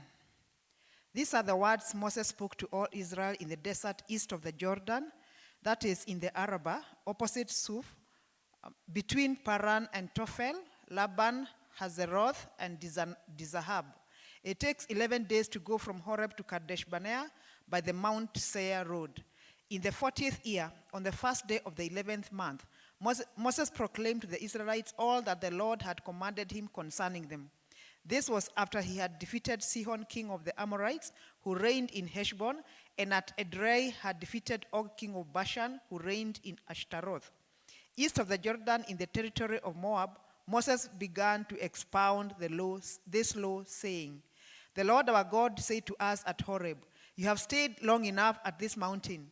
Break camp and advance into the hill country of the Amorites. Go to all the neighboring peoples in the Arabah, in the mountains, in the western foothills, in the Negev, and along the coast, to the land of the Canaanites, and to Lebanon as far as the great river, the Euphrates. See, I have given you this land. Go in and take possession of the land that the Lord swore he would give to your fathers, to Abraham, Isaac, and Jacob, and to their descendants after them.' At that time I say to you, you are too heavy a burden for me to carry alone. The Lord your God has increased your number so that today you are as many as the stars in the sky. May the Lord, the God of your fathers, increase you 1,000 times and bless you as he has promised. But how can I bear your problems and your burdens and your disputes all by myself? Choose some wise, understanding, and respected men from each of your tribes, and I will set them over you." You answered me, "What you propose to do is good." So I took the leading men of your tribes, wise and respected men, and appointed them to have authority over you as commanders of thousands, of hundreds, of fifties, and of tens, and as tribal officials. And I charged your judges at that time, "Hear the disputes between your brothers and judge fairly, whether the case is between brother Israelites or between one of them and an alien. Do not show partiality in judging. Hear both small and great alike. Do not be afraid of any man, for judgment belongs to God. Bring me any case too hard for you, and I will hear it." And at that time, I told you everything you were to do. Then, as the Lord our God commanded us, we set out from Horeb and went toward the hill country of the Amorites, through all that vast and dreadful desert that you have seen, and so we reached Kadesh Barnea. Then I said to you, "You have reached the hill country of the Amorites, which the Lord our God is giving us. See, the Lord your God has given you the land. Go up and take possession of it as the Lord, the God of your fathers, told you. Do not be afraid. Do not be discouraged." Then all of you came to me and said, "Let us send men ahead to spy out the land for us and bring back a report about the route we are to take and the towns we will come to."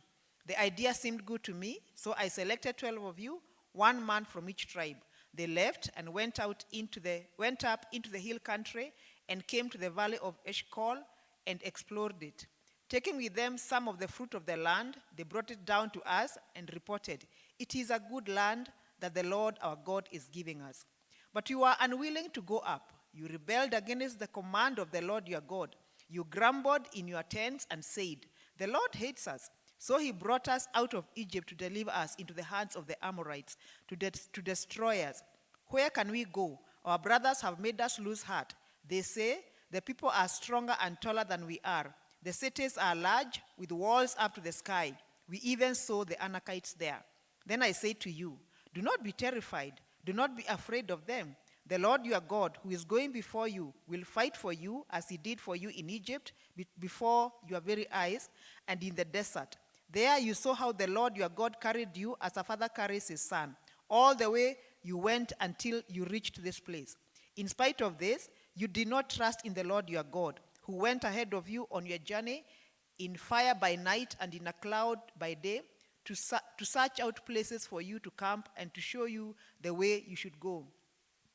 When the Lord heard what you said, he was angry and solemnly swore, not a man of this evil generation shall see the good land I swore to give your forefathers, except Caleb, son of Jephunneh.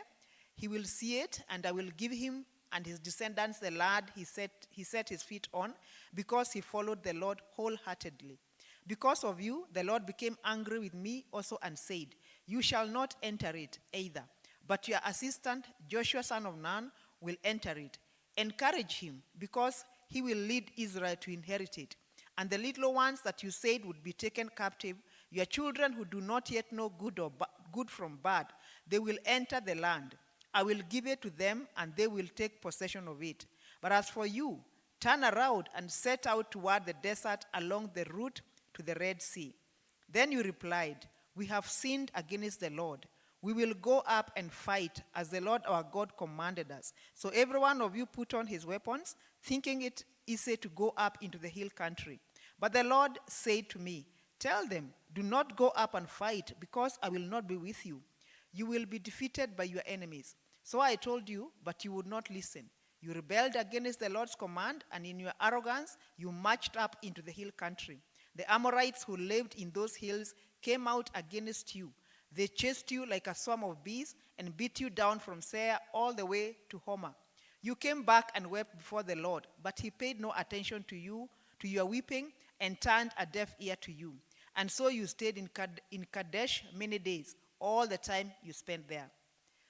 Deuteronomy chapter 2. Then we turned back and set out toward the desert along the route to the Red Sea, as the Lord had directed me. For a long time, we made our way around the hill country of Seir. Then the Lord said to me, you have made your way around this hill country long enough. Now turn north. Give the people these orders. You are about to pass through the territory of your brothers, the descendants of Esau, who live in Seir. They will be afraid of you, but be very careful. Do not provoke them to war, for I will not give you any of their land, not even enough to put your foot on. I have given Esau the hill country of Seir as his own. You are to pay them in silver for the food you eat and the water you drink. The Lord your God has blessed you in all the work of your hands. He has watched over your journey through this vast desert. These 40 years, the Lord your God has been with you, and you have not lacked anything. So we went on past our brothers, the descendants of Esau, who live in Seir. We turned from the Arabah road, which comes up from Elath and Ezion-Geber, and traveled along the desert road of Moab. Then the Lord said to me, do not harass the Moabites or provoke them to war, for I will not give you any part of their land. I have given Ar to the descendants of Lot as a possession. The Emites used to live there, a people strong and numerous, and as tall as the Anakites. Like the Anakites, they too were considered Rephites, but the Moabites called them Emites. Horites used to live in Seir, but the descendants of Esau drove them out. They destroyed the Horites from before them and settled in their place, just as Israel did in the land the Lord gave them as their possession. And the Lord said, now get up and cross the Zered Valley. So we crossed the valley. 38 years passed from the time we left Kadesh Barnea until we crossed the Zered Valley. By then, that entire generation of fighting men had perished from the camp, as the Lord had sworn to them. The Lord's hand was against them until he had completely eliminated them from the camp. Now, when the last of these fighting men among the people had died, the Lord said to me, today you are to pass by the region of Moab at Ar. When you come to the Ammonites, do not harass them or provoke them to war, for I will not give you possession of any land belonging to the Ammonites. I have given it as a possession to the descendants of Lot. That too was considered a land of the Rephites who used to live there, but the Ammonites called them Samzumites. They were a people strong and numerous and as tall as the Anakites. The Lord destroyed them from before the Ammonites, who drove them out and settled in their place. The Lord had done the same for the descendants of Esau, who lived in Seir, when he destroyed the Horites from before them. They drove them out and have lived in their place to this day. And as for the Avites who lived in villages as far as Gaza, the Kaphtorites coming out from Kaphtor destroyed them and settled in their place. Set out now and cross the Arnon Gorge. See, I have given into your hand Sihon the Amorite king, of Heshbon, and his country. Begin to take possession of it and engage him in battle. This very day I will begin to put the terror and fear of you on all the nations under heaven. They will hear reports of you, and you will tremble and be in anguish because of you. From the desert of Kedemoth I sent messengers to Sihon king of Heshbon, offering peace and saying, let us pass through your country. We will stay on the main road. We will not turn aside to the right or to the left. Sell us food to eat and water to drink for their price in silver.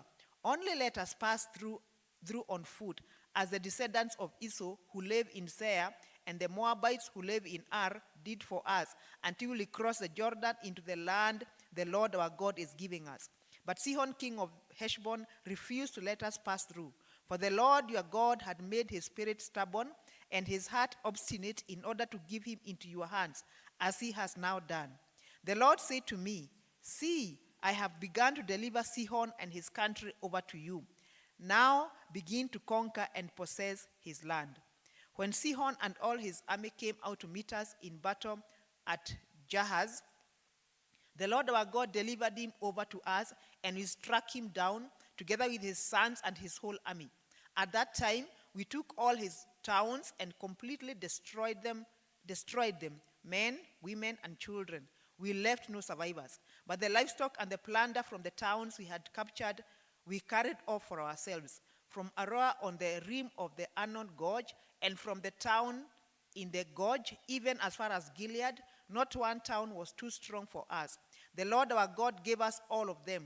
But in accordance with the command of the Lord our God, you did not encroach on any of the land of the Ammonites, neither the land along the coast of the Jabbok, nor that around the towns in the hills. Deuteronomy 3.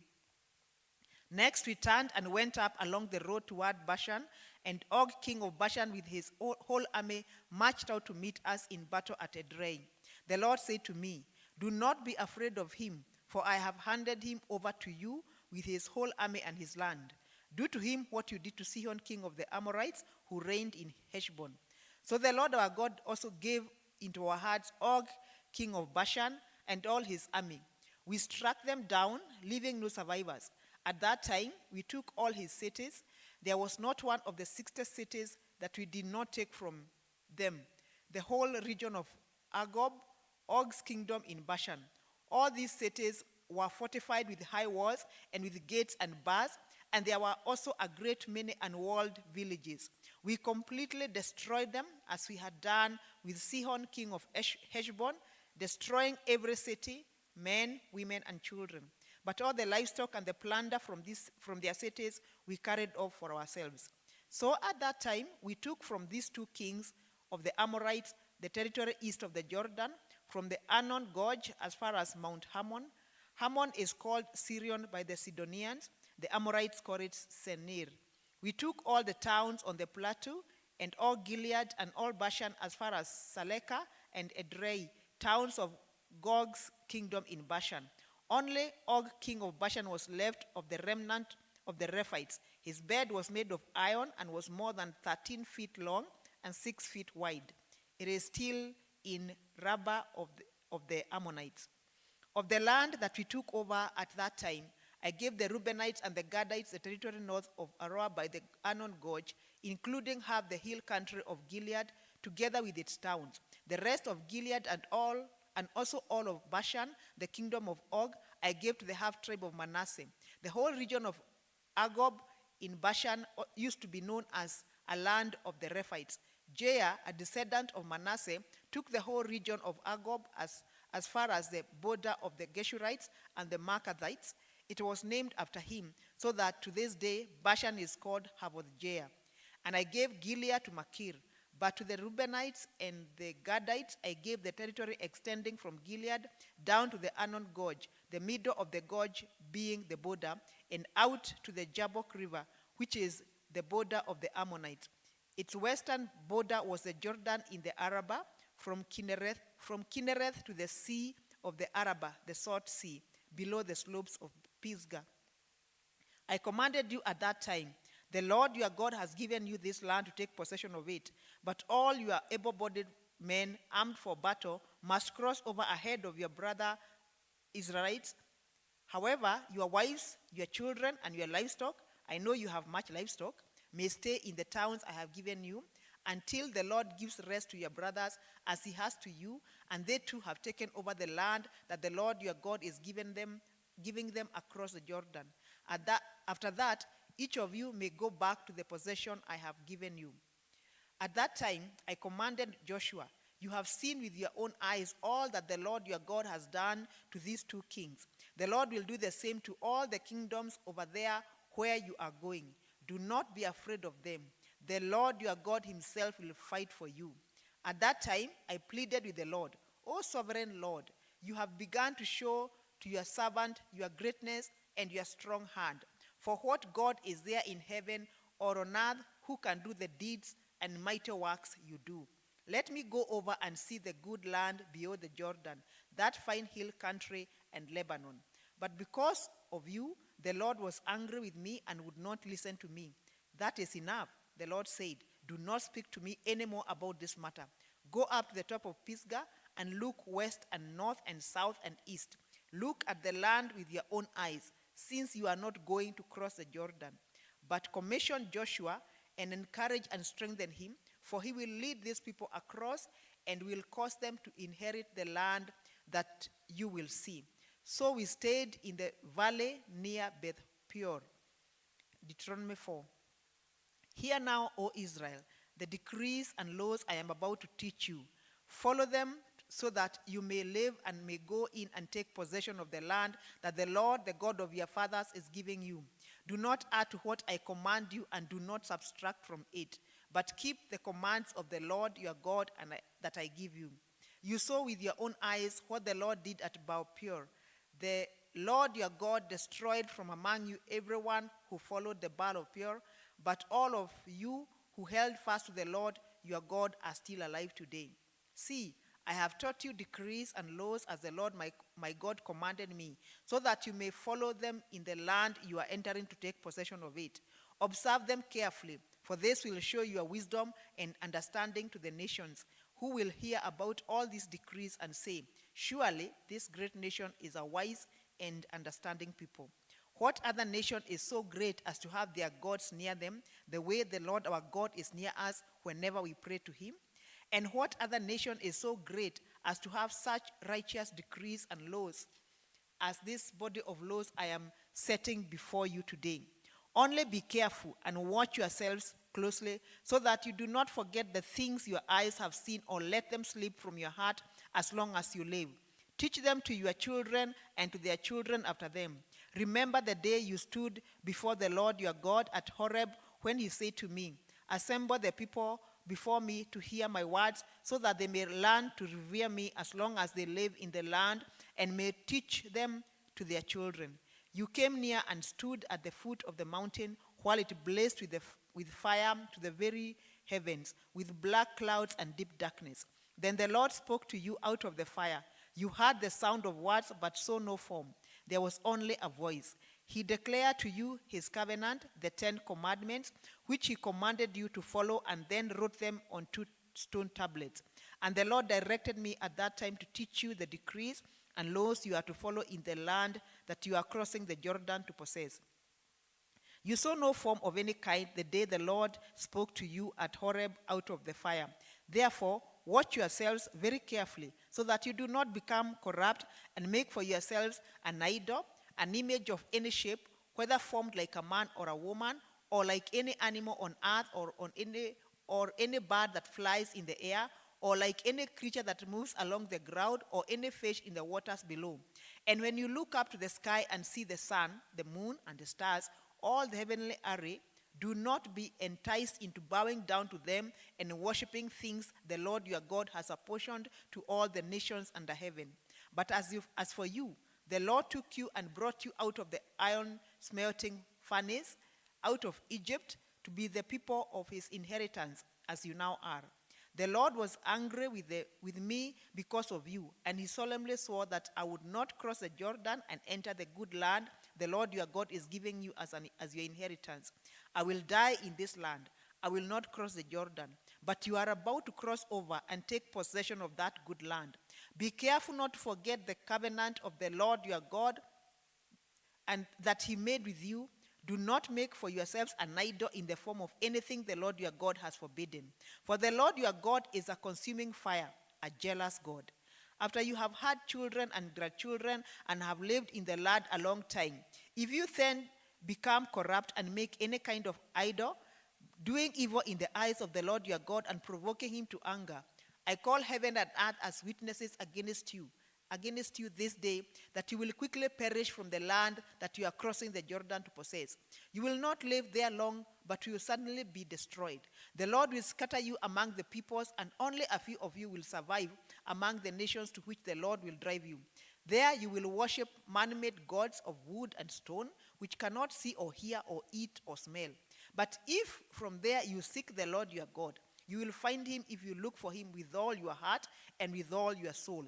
When you are in distress and all these things have happened to you, then in later days you will return to the Lord your God and obey him. For the Lord your God is a merciful God. He will not abandon or destroy you or forget the covenant with your forefathers, which he confirmed to them by oath. Ask now about the former days, long before your time, from the day God created man on the earth. Ask from one end of the heavens to the other.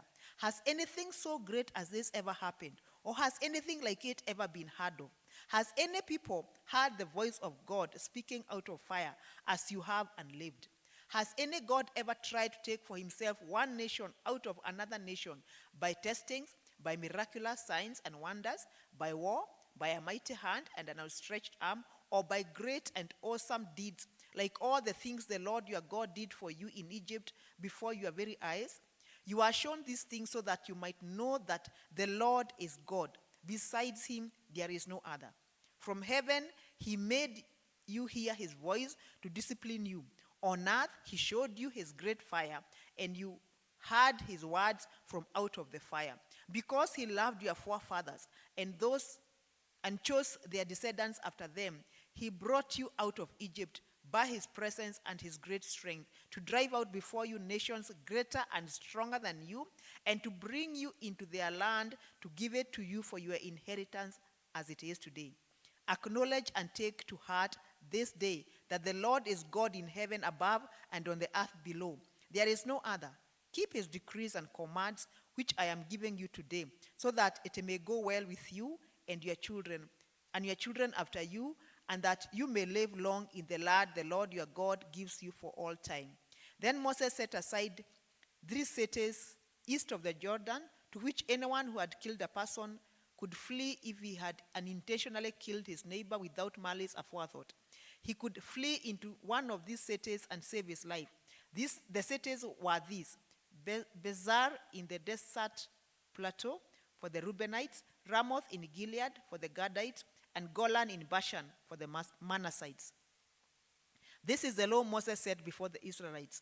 These are the stipulations, decrees, and laws Moses gave them when they came out of Egypt and were in the valley near Beth Peor, east of the Jordan, in the land of Sihon, king of the Amorites, who reigned in Heshbon and was defeated by Moses and the Israelites as they came out of Egypt. They took possession of his land and the land of Og, king of Bashan, the 2 Amorite kings east of the Jordan. This land extended from Aroer on the rim of the Arnon Gorge to Mount Sion, that is Hermon, and included all the Arabah east of the Jordan as far as the Sea of the Arabah below the slopes of Pisgah. Chapter 5. Moses summoned all Israel and said, "Hear, O Israel, the decrees and laws I declare in your hearing today. Learn them and be sure to follow them. The Lord our God made a covenant with us at Horeb. It was not with our fathers that the Lord made this covenant, but with us, with all of us who are alive here today. The Lord spoke to you face to face out of the fire on the mountain. At that time, I stood between the Lord and you to declare to you the word of the Lord, because you are afraid of the fire and did not go up the mountain." And he said, "I am the Lord your God who brought you out of Egypt, out of the land of slavery. You shall have no other gods before me. You shall not make for yourself an idol in the form of anything in heaven above, or on the earth beneath, or in the waters below.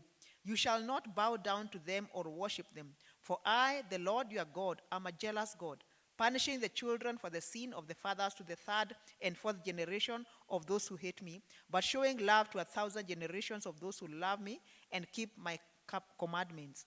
You shall not misuse the name of the Lord your God, for the Lord will not hold anyone guiltless who misuses his name. Observe the Sabbath day by keeping it holy, as the Lord your God has commanded you.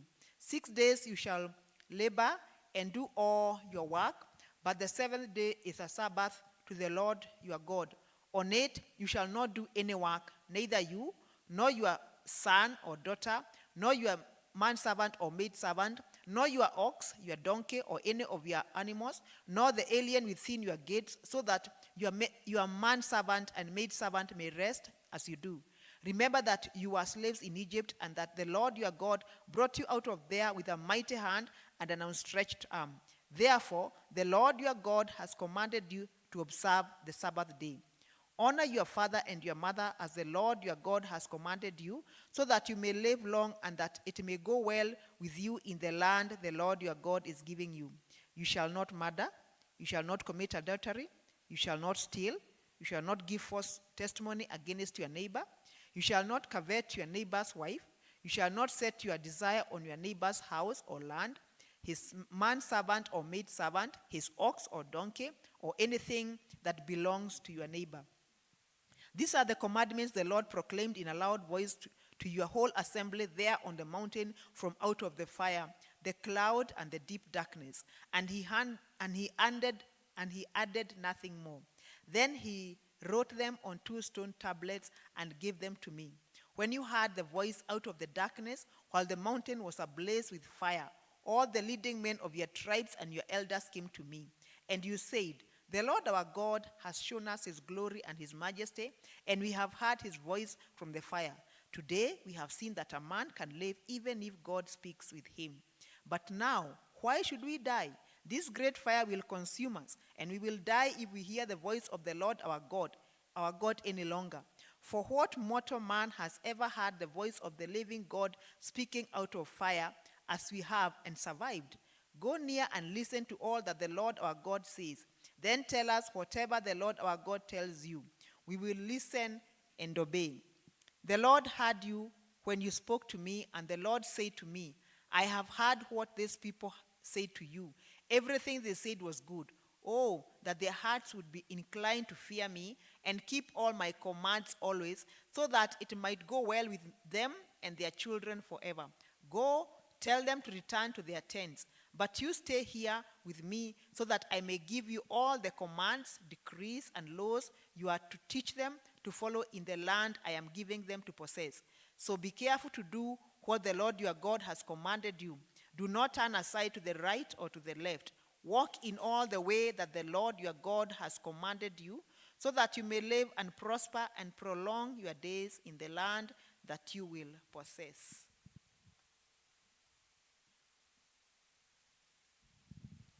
Deuteronomy chapter 6. These are the commands, the decrees and laws the Lord your God directed me to teach you to observe in the land that you are crossing the Jordan to possess, so that you, your children, and their children after them may fear the Lord your God, and as long as you live, by keeping all his decrees and commands that I give you, and so that you may enjoy long life. Hear, O Israel, and be careful to obey, so that it may go well with you, and that you may increase greatly in a land flowing with milk and honey, just as the Lord, the God of your fathers, promised you. Hear, O Israel, the Lord our God, the Lord is one. Love the Lord your God with all your heart, and with all your soul, and with all your strength. These commandments that I give you today are to be upon your heart.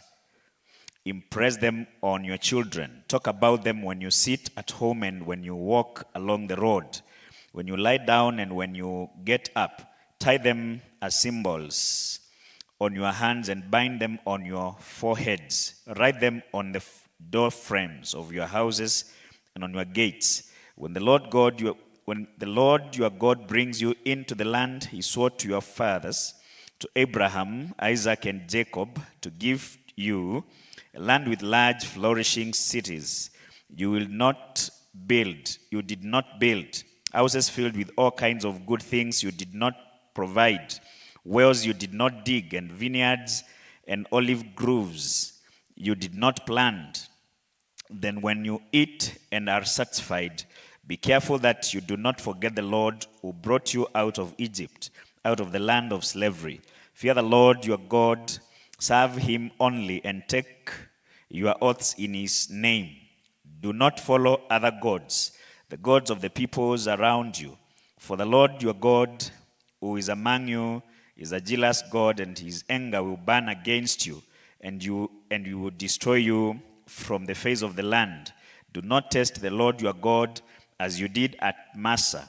Be sure to keep the commands of the Lord your God, and the stipulations and decrees he has given you.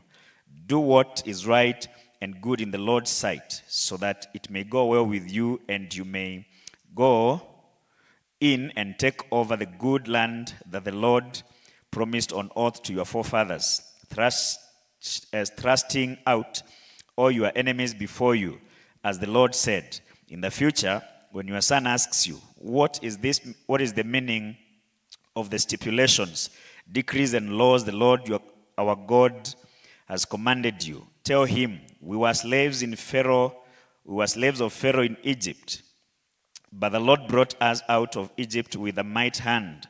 Before our eyes, the Lord sent miraculous signs and wonders, great and terrible, upon Egypt and Pharaoh and his whole household. But he brought us out from there to bring us in and give us the land that he promised on oath to our forefathers.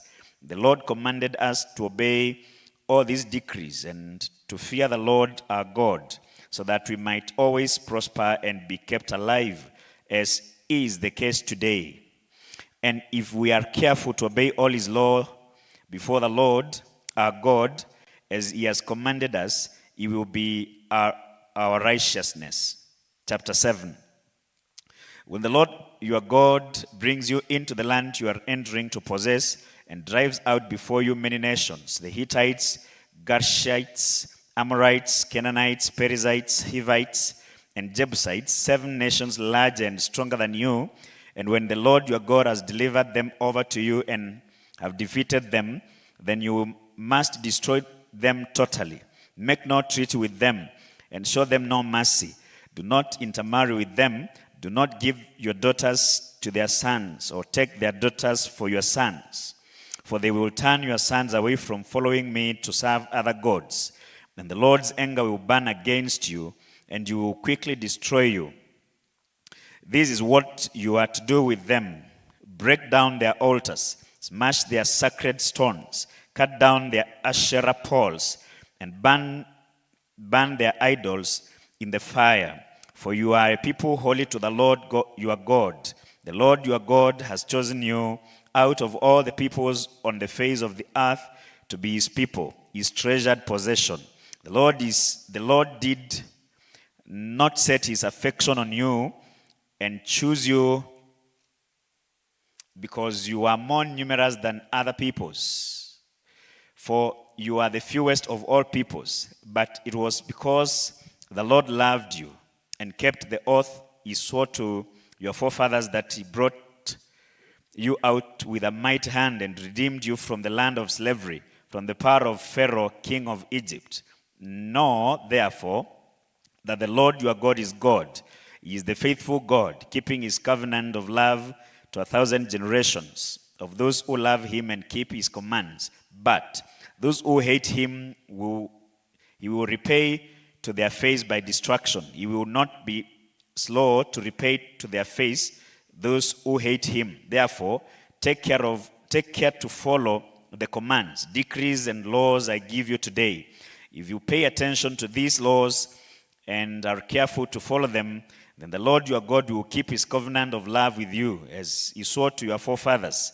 He will love you and bless you and increase your numbers.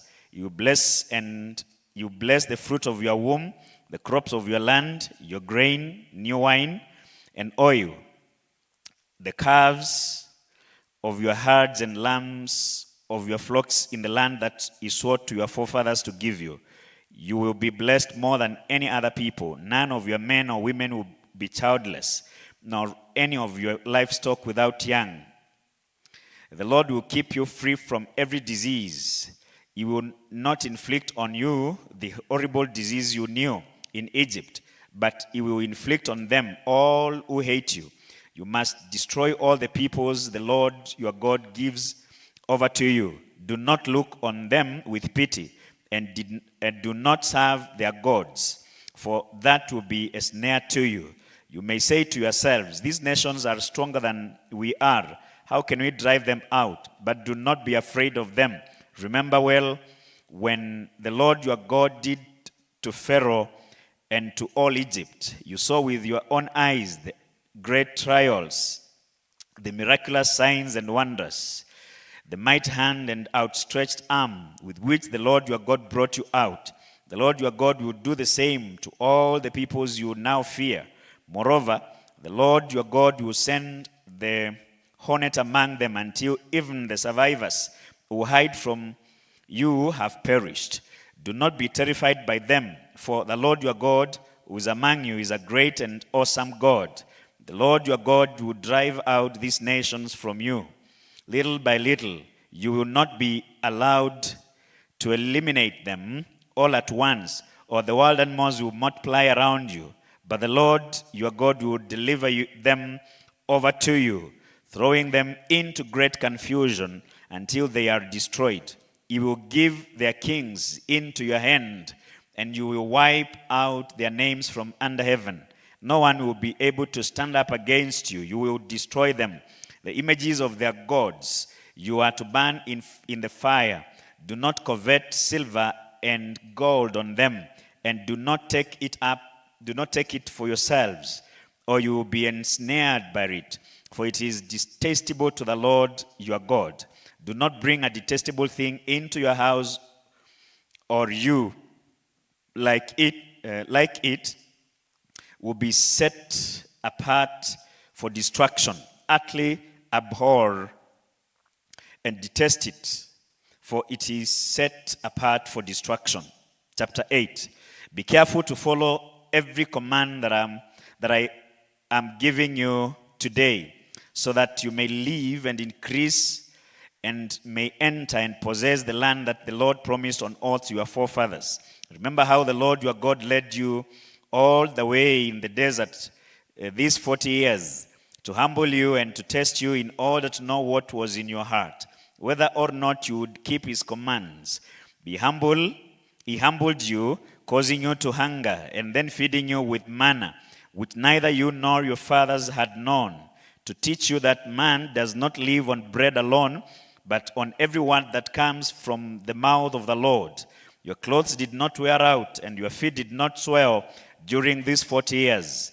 Know then in your heart that as a man disciplines his son, so the Lord your God disciplines you. Observe the commands of the Lord your God, walking in his ways and revering him. For the Lord your God is bringing you into a good land, a land with streams of pools of water, with springs flowing in the valleys and hills, a land with wheat and barley, vines and fig trees, pomegranates, olive oil and honey, a land where bread will not be scarce and you will lack nothing, a land where rocks are iron and you can dig copper out of the hills. When you have eaten and are satisfied, praise the Lord your God for the good land he has given you. Be careful that you do not forget the Lord your God, failing to observe his commands, his laws, and his decrees that I am giving you this day. Otherwise, when you eat and are satisfied, when you build fine houses and settle down, and when your herds and flocks grow large, and your silver and gold increase, and all you have is multiplied, then your heart will become proud, and you will forget the Lord your God, who brought you out of Egypt, out of the land of slavery. He led you through the vast and dreadful desert, that thirsty and waterless land, that thirsty and waterless land, with its venomous snakes and scorpions. He brought you water out of hard rock. He gave you manna to eat in the desert, something your fathers had never known, to humble you and to test you, so that in the end it might go well with you. You may say to yourselves, my power and the strength of my hands have produced this wealth for me. But remember the Lord your God, for it is he who gives you the ability to produce wealth, and so confirms his covenant with which he swore to your forefathers, as it is today. If you ever forget the Lord your God and follow other gods and worship and bow down to them, I testify against you today that you will surely be destroyed. Like the nations the Lord destroyed before you, so you will be destroyed for not obeying the Lord your God. Chapter 9. Hear, O Israel, you are now about to cross Jordan to go into and dispossess nations greater and stronger than you, with large cities and that have walls and up to the sky. The people are strong and tall, Anakites. You know about them and have heard it said, who can stand up against the Anakites? But be assured today that the Lord your God is the one who goes across ahead of you like a devouring fire. He will destroy them. He will subdue them before you, and you will drive them out and annihilate them quickly, as the Lord has promised you. After the Lord your God has driven them out before you, do not say to yourselves, the Lord has brought me here to take possession of this land because of my righteousness. No, it is on account of the wickedness of these nations that the Lord is going to drive them out before you. It is not because of your righteousness or your integrity that you are going to take possession of their land, but on account of their wickedness of these nations, the Lord your God will drive them out before you to accomplish what he swore to your forefathers, to Abraham, Isaac, and Jacob. Understand then that it is not because of your righteousness that the Lord your God is giving you this good land to possess, for you are a stiff-necked people. Remember this and never forget how you provoked the Lord your God to anger in the desert. From the day you left Egypt until you arrived here, you have been rebellious against the Lord. At Horeb you aroused the Lord's wrath, so that he was angry enough to destroy you. When I went up on the mountain to receive the tablets of stone, the tablets of covenant that God had made with you, I stayed on the mountain 40 days and 40 nights. I ate no bread and drank no water. The Lord gave me 2 stone tablets inscribed with the finger of the Lord, of God. On them were all the commandments that the Lord proclaimed to you on the mountain out of fire on the day of the assembly. At the end of the 40 days and 40 nights, the Lord gave me the 2 stone tablets, the tablets of the covenant. When the Lord told me, go down from here at once, because your people whom you brought out of Egypt have become corrupt. They have turned away quickly from what I commanded them and have made a cast idol for themselves. And the Lord said to me, I have seen these people, and they are a stiff-necked people. Indeed, let me alone, so that I may destroy them and blot out their names from under heaven. And I will make you into a nation stronger and more numerous than they. So I turned and went down from the mountain while it was ablaze with fire, and the 2 tablets of the covenant were in my hands. When I looked and I saw that you had sinned against the Lord your God, you had made yourselves an idol cast in the shape of a calf. You had turned aside quickly from the ways that the Lord had commanded you. So I took the 2 tablets and threw them out of my hands, breaking them into pieces before your eyes. Then once again I fell prostrate before the Lord for 40 days and 40 nights. I ate no bread and drank no water because of all the sins you had committed, doing what was evil in the Lord's sight and provoking him to anger. I feared the anger and the wrath of the Lord. for he was angry enough with you to destroy you. But again the Lord listened to me, and the Lord was angry enough with Aaron to destroy him. But at that time I prayed for Aaron too. Also, I took that sinful thing of yours, that calf you had made, and burned it in the fire. Then I crushed it and ground it into powder as fine as dust, and threw the dust into a stream that flowed down the mountain. You also made the Lord angry at Tiberah, at Massa, and at Kibroth Hattava. And when the Lord sent you out of Kadesh Barnea, he said, go up and take possession of the land I have given to you. But you rebelled against the command of the Lord your God. You did not trust him or obey him. You have been rebellious against the Lord ever since I have known you. I lay prostrate before the Lord for 40 days and 40 nights because the Lord had said he would destroy you. I prayed to the Lord and said, O sovereign Lord, do not destroy your people, your own inheritance that you have redeemed by your great power and brought out of Egypt with a mighty hand. Remember your servants, Abraham, Isaac, and Jacob. Overlook the stubbornness of these people, their wickedness and their sin.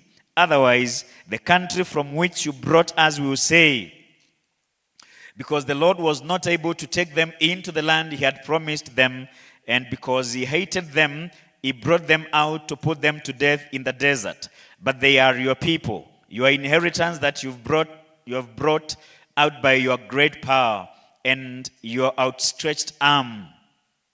Chapter 10.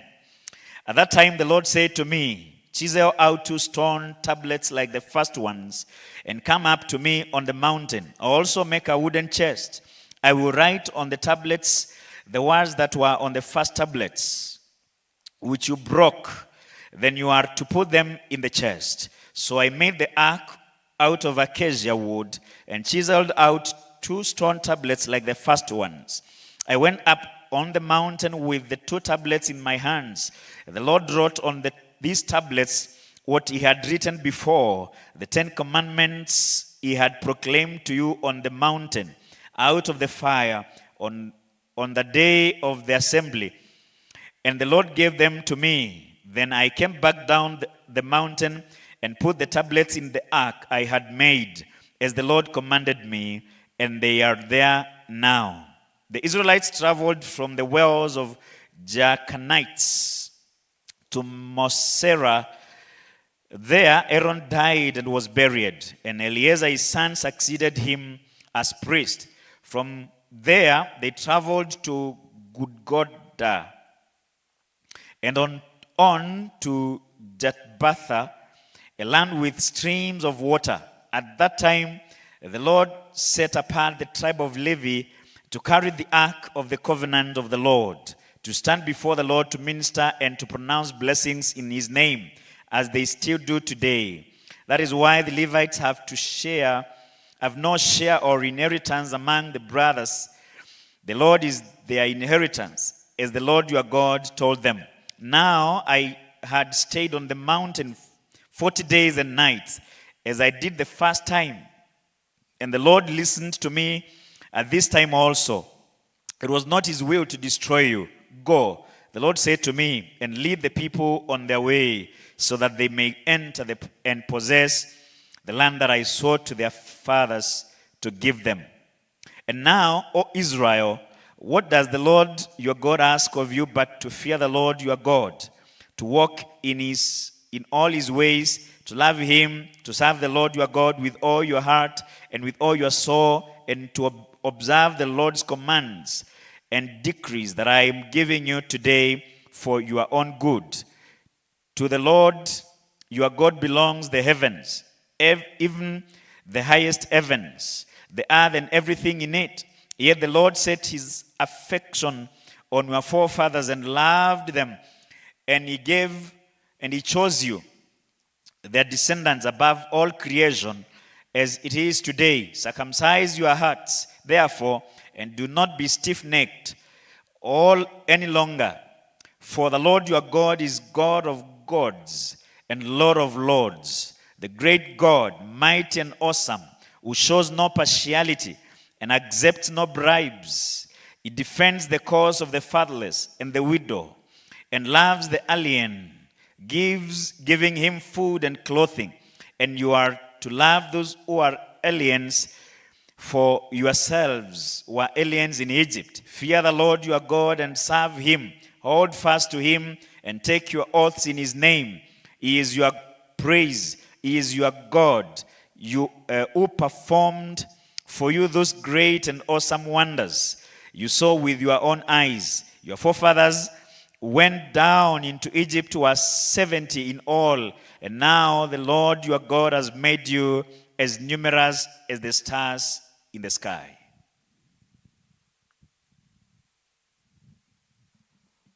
Chapter 11. Love the Lord your God and keep his requirements, his decrees, his laws, and his commands always.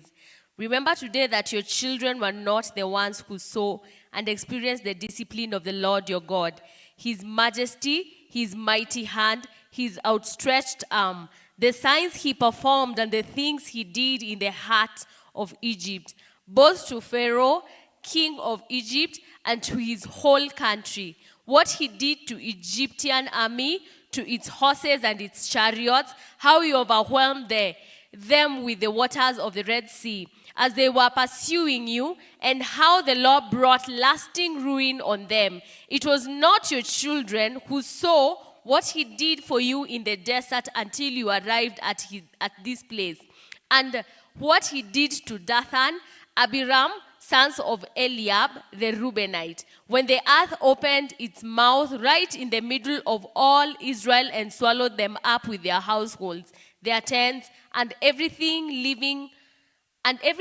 thing that belongs to them. But it was your own eyes that saw all these great things that the Lord has done. Observe therefore all the commands I am giving you today, so that you may have the strength to go in and take over the land that you are crossing the Jordan to possess, and so that you may live long in the land that the Lord swore to your forefathers to give to them and their descendants, a land flowing with milk and honey. The land you are entering to take over is not like the land of Egypt, from which you have come from, where you have planted your seed and irrigated it by foot, as in a vegetable garden. But the land you are crossing the Jordan to take possession of is a land of mountains and valleys that drinks rain from heaven. It is a land the Lord your God cares for. The eyes of the Lord your God are continually on it from beginning of this year to its end. So if you faithfully obey the commands I am giving to you today, to love the Lord your God and to serve him with all your heart and with all your soul, then I will send rain on your land in its season, both autumn and spring rains, so that you may gather in your grain, new wine and oil. I will provide grass in the field for your cattle, and you will eat and be satisfied. Be careful, or you will be enticed to turn away and worship other gods and bow down to them. Then the Lord's anger will burn against you, and he will shut the heavens so that it will not rain, and the ground will yield no produce, and you will soon perish from the good land the Lord is giving you.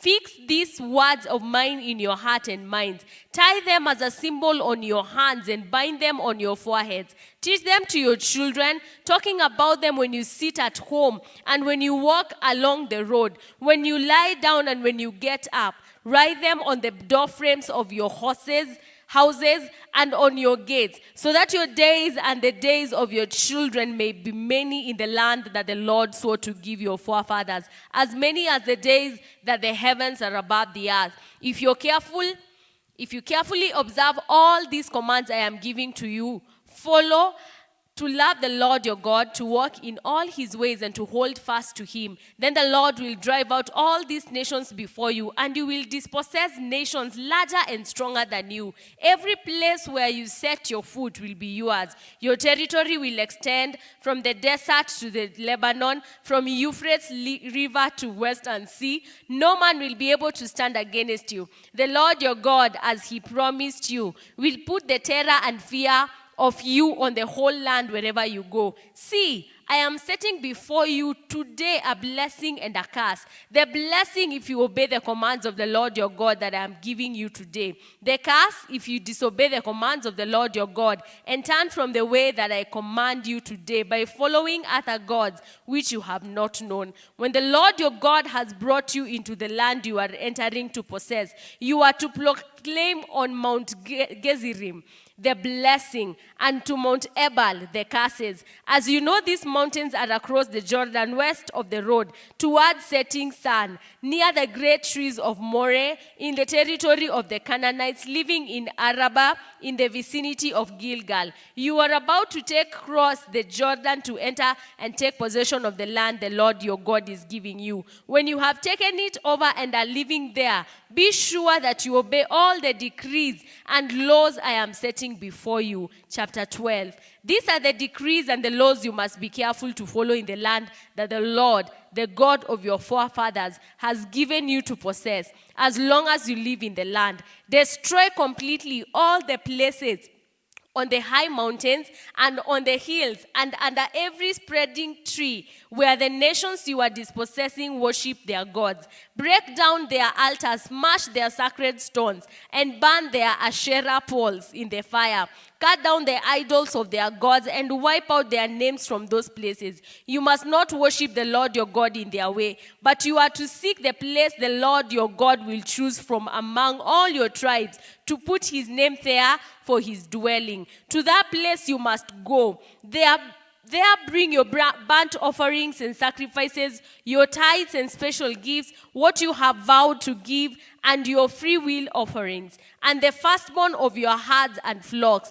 There, in the presence of the Lord your God, you and your family shall eat and shall rejoice in everything that you have put your hand to, because the Lord God has blessed you. You are not to do as we do here today, everyone as he sees fit, since you have not yet reached the resting place and the inheritance the Lord your God is giving you. But you will cross the Jordan and settle in the land the Lord your God is giving you as an inheritance, and he will give you rest from all your enemies around you, so that you will live in safety. Then to the place the Lord your God will choose as a dwelling for his name, there you are to bring everything I command you, your burnt offerings and sacrifices, your tithes and special gifts, and all the choice possessions that you vowed to the Lord. And there rejoice before the Lord your God, you, your sons and daughters, your men servants and maid servants, the Levites from your town,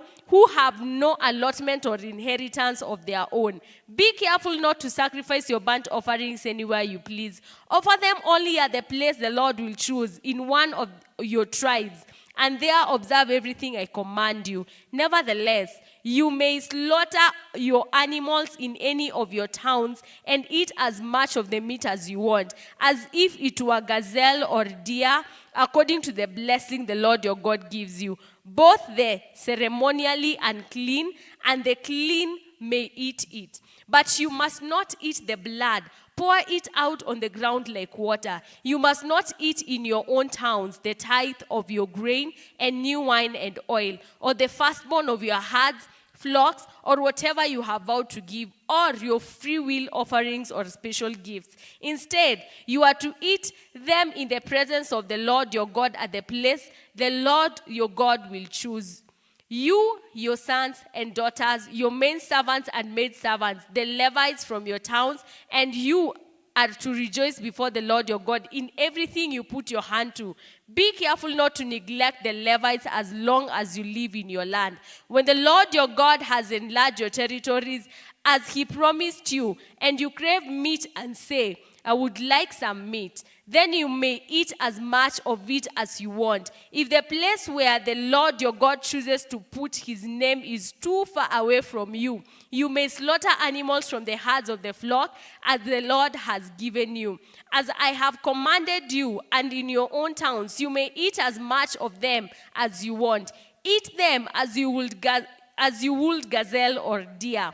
Both the ceremonially unclean and the clean may eat. But be sure you do not eat the blood, because the blood is the life, and you must not eat the life with the meat. You must not eat the blood Pour it out to the ground like water. Do not eat it so that it may go well with you and your children after you, because you will be doing what is right in the eyes of the Lord. But take your consecrated things and whatever you have vowed to give, and go to the place the Lord will choose. Present your burnt offerings on the altar of the Lord your God, both the meat and the blood.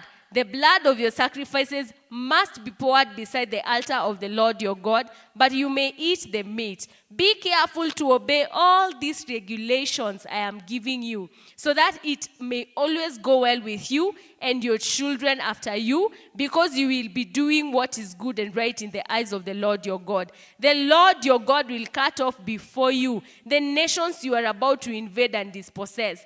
But when you have driven them out and settled in their land, and after they have been destroyed before you, be careful not to be ensnared by inquiring about their gods, saying, how did this nation serve their gods? We will do the same. You must not worship the Lord your God in their way, because in worshiping their gods, they do all kinds of detestable things the Lord hates. They even burn their sons and daughters in the fire as sacrifices to their gods. See that you do all I command you. Do not add it or take away from it. Chapter 13. If a prophet or one who foretells by dreams appears among you and announces to you a miraculous sign or wonder, and if the sign or wonder of which he has spoken takes place, and he says, let us follow other gods, gods you have not known, and let us worship them, you must not listen to the words of the prophet or dreamer. The Lord your God is testing you to find out whether you love him with all your heart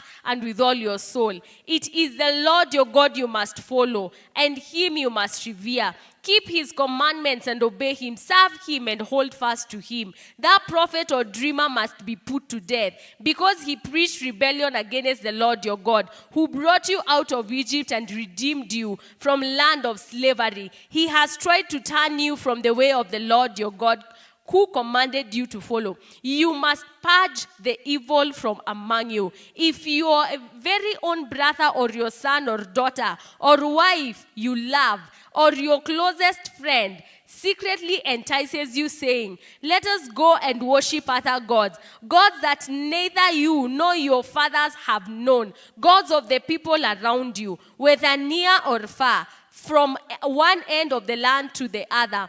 Do not yield to him or listen to him. Show him no pity. Do not spare him or shield him. You must certainly put him to death. Your hand must be the first in putting him to death, and the hands of all the people. Stone him to death because he tried to turn you away from the Lord your God, who brought you out of Egypt, out of the land of slavery. Then all Israel will hear and be afraid, and no one among you will do such an evil thing again. If you hear it said about one of the towns the Lord your God is giving you to live in, that wicked men have arisen among you and have led the people of their town astray, saying, let us go and worship other gods, gods you have not known, then you must inquire, probe, and investigate it thoroughly. And if it is true that it has been proved that this detestable thing has been done among you, you who live in that town, destroy it completely, both its people and its livestock.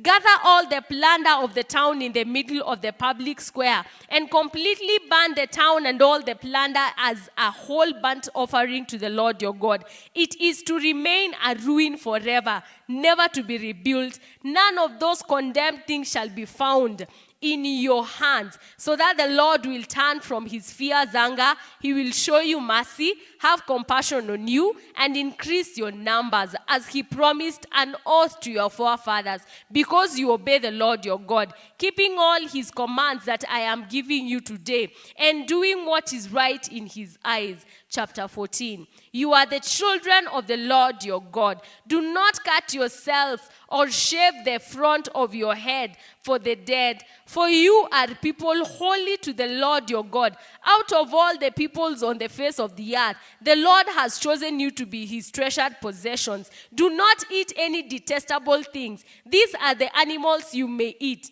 the ox, the sheep, the goat, the deer, the gazelle, the roe deer, the wild goat, the ibex, and an antelope, and the mountain sheep.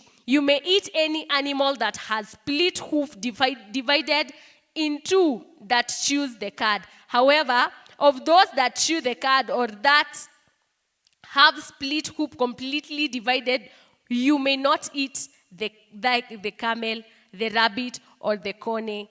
Although they chew the cud, they do not have a split hoof. They are ceremonially unclean for you. The pig is also unclean. Although it has split hoof, it does not chew cud. You are not to eat their meat or touch their carcass. Of all the creatures living in the water, you may eat any that has fins and scales, but anything that does not have fins and scales, you may not eat. For you it is unclean. You may eat any clean bird, but this you may not eat: the eagle, the vulture, the black vulture, the red kite, the black kite, any kind of falcon, any kind of raven, the horned owl, the screech owl, the gull, all any other kind hawk, the little owl, the great owl, the white owl, the desert owl, the osprey, the cormorant, the stork, any kind of heron, the hoopie, and the bat. All flying insects that swarm are unclean to you. Do not eat them, but any winged creature that is clean you may eat. Do not eat anything you find already dead. You may give it to an alien living in any of your towns, and he may eat it, or you may sell it to a foreigner. But you are a people holy to the Lord your God. Do not cook a young goat in its mother's milk. Be sure to set aside a tenth of all your field's produce each year. Eat the tithe of your grain, new wine and oil, and the firstborn of your heads and flocks in the presence of the Lord your God, at the place he will choose as a dwelling for his name, so that you may learn to revere the Lord your God always. But if that place is too distant, and you have been blessed by the Lord your God and cannot carry your tithe, because the place where the Lord will choose to put his name is so far away, then exchange your tithe for silver, and take the silver with you and go to the place the Lord your God will choose. Use the silver to buy whatever you like: cattle, sheep, wine, or other fermented drink, or anything you wish. Then you and your household shall eat there in the presence of the Lord your God and rejoice. And do not neglect the Levites living in your towns, for they have no allotment or inheritance of their own. At the end of every 3 years, bring all the tithes of that year's produce and store it in your towns, so that the Levites who have no allotment or inheritance of their own, and the aliens, the fatherless, the widows who live in the towns may come eat and be satisfied, and so that the Lord your God may bless you in all the work of your hands. Chapter 15. At the end of every 7 years, you must cancel debts. This is how it is to be done. Every creditor shall cancel the loan he has made to his fellow Israelite. He shall not require payment from his fellow Israelite or brother, because the Lord's time for canceling debt has been proclaimed. You may require payment from a foreigner, but you must cancel any debt from a brother who owes you. However, there should be no poor among you, for in the land of the Lord your God is giving you to possess as your inheritance, he will richly bless you. If only you fully obey the Lord your God and are careful to follow all these commands I am giving you today. For the Lord your God will bless you as he has promised, and you will lend to many nations, but will borrow from none. You will rule over many nations, but none will rule over you. If there is a poor man among your brothers in any of your towns of the lands of the Lord your God is giving you, do not be hard-hearted or testified towards your poor brothers. Rather, be open-handed and freely lend him whatever he needs. Be careful not to harbor this wicked thought: the 7th year, the year of canceling debt, is near, so that you do not show ill towards your needy brother and give him nothing. He may then appeal to the Lord against you, and you will be found guilty of sin. Give generously to him, and do so without a grudging heart. Then because of this, the Lord your God will bless you in all your work and in everything you put your hand to. There will always be poor people in the land. Therefore, I command you to be open-handed towards your brothers and towards the poor and the needy in your hand. If a fellow Hebrew or a man or a woman sells himself to you and serves you 6 years, in the 7th year you must let him go free. And when you release him, do not send him away empty-handed. Supply him liberally from your flock, your threshing floor, and your winepress. Give to him as the Lord your God has blessed you. Remember that you were slaves in Egypt, and the Lord your God redeemed you. That is why I give you this command today. But if your servant said to you, I do not want to leave you, because he loves you and your family is well off with you, then take an awl and push it through his earlobe into the door, and he will become your servant for life. Do the same for your maidservant. Do not consider it a hardship to set your servant free, because his service to you these 6 years has been worth twice as much as that of a hired hand. And the Lord your God will bless you in everything you do. Set apart for the Lord your God every firstborn male of your herds and flocks. Do not put the firstborn of your oxen to work, and do not shear the firstborn of your sheep. Each year you and your family are to eat them in the presence of the Lord your God, at the place he will choose. If an animal has a defect, is lame or blind, or has any serious flaw, you must not sacrifice it to the Lord your God. You are to eat it in your own towns. Both the ceremonially unclean and the clean may eat it, as if it were gazelle or a deer. But you must not eat the blood. Pour it out to the ground like water. Deuteronomy chapter 16. Observe the month of Abib and celebrate the Passover of the Lord your God, because in the month of Abib he brought you out of Egypt by night. Sacrifice as the Passover of the Lord your God an animal from your flock or herd at the place the Lord will choose as a dwelling for his name. Do not eat with bread made with yeast, but for 7 days eat unleavened bread, the bread of affliction, because you left Egypt in haste, so that all the days of your life you may remember the time of your departure from Egypt. Let no yeast be found in your possession in all your land for 7 days. Do not let any meat you sacrifice on the evening of the first day remain until morning. You must not sacrifice the Passover in any town the Lord your God gives you, except in the place he will choose as a dwelling for his name. There you must sacrifice the Passover in the evening. When the sun goes down on the anniversary of your departure from Egypt, roast it and eat it at the place the Lord your God will choose. Then in the morning, return to your tents. For 6 days, eat unleavened bread, and on the 7th day, hold an assembly to the Lord your God, and do no work. Count off 7 weeks from the time you began to put the sickle to the standing grain. Then celebrate the Feast of Weeks to the Lord your God by giving a freewill offering in proportion to the blessings the Lord your God has given you. And rejoice before the Lord your God at the place he will choose as a dwelling for his name. You, your sons and daughters, your men servants and maid servants, the Levites in your towns, and the aliens, the fatherless and the widows living among you. Remember that you were slaves in Egypt, and follow carefully these decrees. Celebrate the Feast of the Tabernacles for 7 days after you have gathered the produce of your threshing floor and your winepress. Be joyful at your feast. You, your sons and daughters, your men servants and maid servants, and the Levites and the aliens, the fatherless, and the widows who live in your towns. For 7 days celebrate the feast of the Lord your God at the place of the Lord will choose.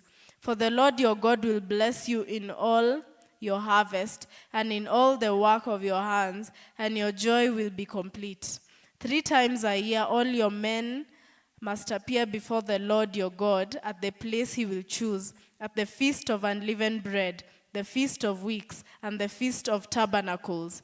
No man should appear before the Lord empty-handed.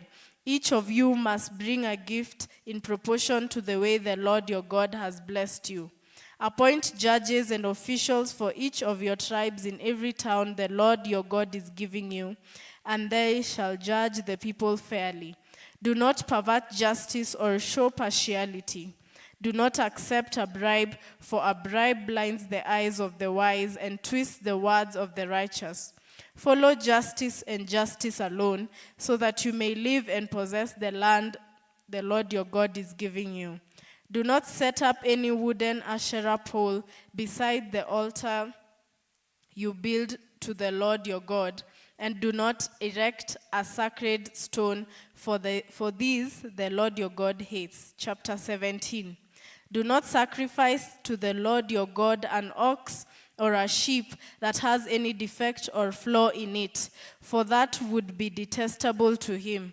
If a man or woman living among you in one of the towns the Lord gives you is found doing evil in the eyes of the Lord your God in violation of his covenant, and contrary to my command, has worshipped other gods, bowing down to them, or to the sun, or to the moon, or to the stars of the sky, and this has been brought to your attention, then you must investigate it thoroughly. If it is true, and it has been proved that this detestable thing has been done in Israel, take the man or woman who has done this evil deed to your city gate and stone the person to death. On the testimony of the 2 or 3 witnesses, a man shall be put to death, but no one shall be put to death on the testimony of only one witness. The hands of the witnesses must be the first in putting him to death, and then the hands of all the people. You must purge the evil from among you. If cases come before your courts that are too difficult for you to judge, whether bloodshed, lawsuits, or assaults, take them to the place the Lord your God will choose. Go to the priests who are Levites and to the judge who is in the office at that time. Inquire of them, and they will give you the verdict. You must act according to the decision they give you at the place the Lord will choose.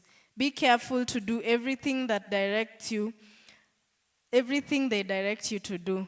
Act according to the law they teach you and the decision they give you. Do not turn aside from what they tell you to the right or to the left. The man who shows contempt for the judge or for the priest who stands ministering there to the Lord your God must be put to death. You must purge the evil from Israel. All the people will hear and be afraid and will not be contemptuous again.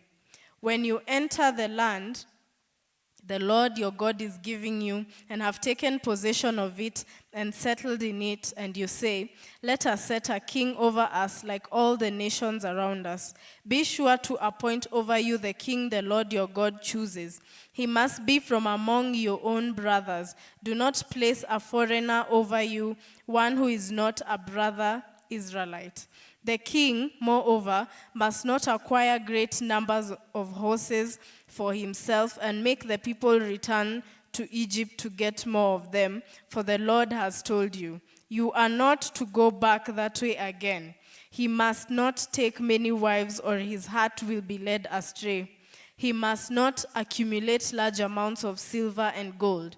When he takes the throne of his kingdom, he is to write for himself on a scroll a copy of this law, taken from that of the priests who are Levites. It is to be with him, and he is to read it all the days of his life, so that he may learn to revere the Lord his God, and follow carefully all the words of the law and these decrees, and do not consider himself better than his brothers, and turn from the law to the right or to the left. Then he and his descendants will reign a long time over his kingdom in Israel. Chapter 18. The priests who are Levites, indeed the whole tribe of Levi, are to have no allotment or inheritance with Israel. They shall live on the offering made to the Lord by fire, for that is their inheritance. They shall have no inheritance among their brothers. The Lord is their inheritance, as he promised. This is the share due to the priests from the people who sacrificed a bull or a sheep, the shoulder, the jaws, and the inner parts. You are to give them the first fruits of your grain, new wine and oil, and the first wool from the shearing of your sheep. For the Lord your God has chosen them and their descendants out of all your tribes to stand and minister in the Lord's name always. If a Levite moves from one of your towns anywhere in Israel where he is living and comes in all earnestness to the place the Lord will choose, he may minister in the name of the Lord his God, like all his fellow Levites who served there in the presence of the Lord. He is to share equally in their benefits, even though he has received money from the sale of his family possessions. When you enter the land the Lord your God is giving you, do not learn to imitate the detestable ways of the nations there. Let no one be found among you who sacrifices his son or daughters in the fire, who practices divination or sorcery, interprets omens, engages in witchcraft or casts spells, or who is a medium or spiritist, or who consults the dead. Anyone who does these things is detestable to the Lord, and because of these detestable practices, the Lord your God will drive out the nations before you. You must be blameless before the Lord your God. The nations you will dispossess listen to those who practice sorcery or divination. But as for you, the Lord your God has not permitted you to do so. The Lord your God will raise up for you a prophet like me from among your own brothers. You must listen to him, for this is what you asked of the Lord your God at Horeb on the day of the assembly when you said, "Let us not hear the voice of the Lord our God, nor see the great fire anymore, or we will die." The Lord said to me, "What they said is good. I will raise up for them a prophet like you from among their brothers. I will put my words in his mouth, and he will tell them everything I command him. If anyone does not listen to my words that the prophet speaks in my name, I myself will call him to account. But a prophet who presumes to speak in my name anything I have not commanded him to say, or a prophet who speaks in the name of other gods, must be put to death. You may say to yourselves, how can we know what a message has not been spoken by the Lord? If what a prophet proclaims in the name of the Lord does not take place or come true, that is a message the Lord has not spoken. That prophet has spoken presumptuously. Do not be afraid of him. When the Lord your God has destroyed the nations whose land he is giving you, and when you have driven them out and settled in their towns and houses, then set aside for yourselves 3 cities centrally located in the land the Lord your God is giving you to possess. Build roads to them and divide into 3 parts the land the Lord your God is giving you as an inheritance, so that anyone who kills a man may flee there. This is the rule concerning the man who kills another and flees there to save his life. One who kills his neighbor unintentionally without malice aforethought. For instance, a man may go into the forest with his neighbor to cut wood, and as he swings his axe to fell a tree, the head may fly off and hit his neighbor and kill him. That man may flee to one of the cities and save his life. Otherwise, the avenger of blood might pursue him in rage overtake him if the distance is too great, and kill him, even though he is not deserving of death, since he did it to his neighbor without malice aforethought. This is why I command you to set aside for yourselves 3 cities. If the Lord your God enlarges your territory, as he has promised on oath to your forefathers, and gives you the whole land he promised them, because you carefully follow all these laws, I command you today to love the Lord your God and to walk always in his ways. Then you are to set aside 3 more cities. Do this so that innocent blood will not be shed in your land, which the Lord your God is giving you as your inheritance, and so that you will not be guilty of bloodshed. But if a man hates his neighbor and lies in wait for him, assaults and kills him, and then flees to one of these cities, the elders of his town shall send for him, bring him back to the city, and hand him over to the avenger of blood to die. Show him no pity. You must purge from Israel the guilt of shedding innocent blood, so that it may go well with you.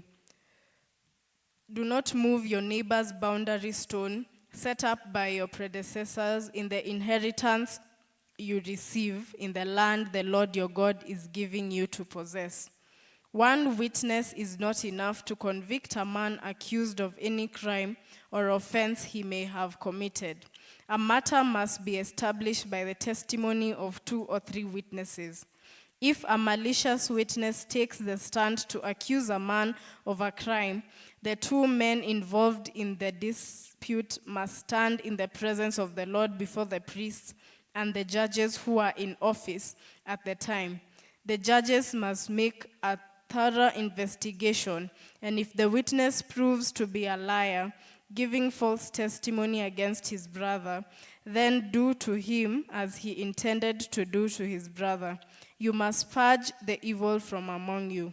The rest of the people will hear of this and be afraid, and never again will such an evil thing be done among you. Show no pity, life for life, eye for eye, tooth for tooth, hand for hand, foot for foot. Chapter 20.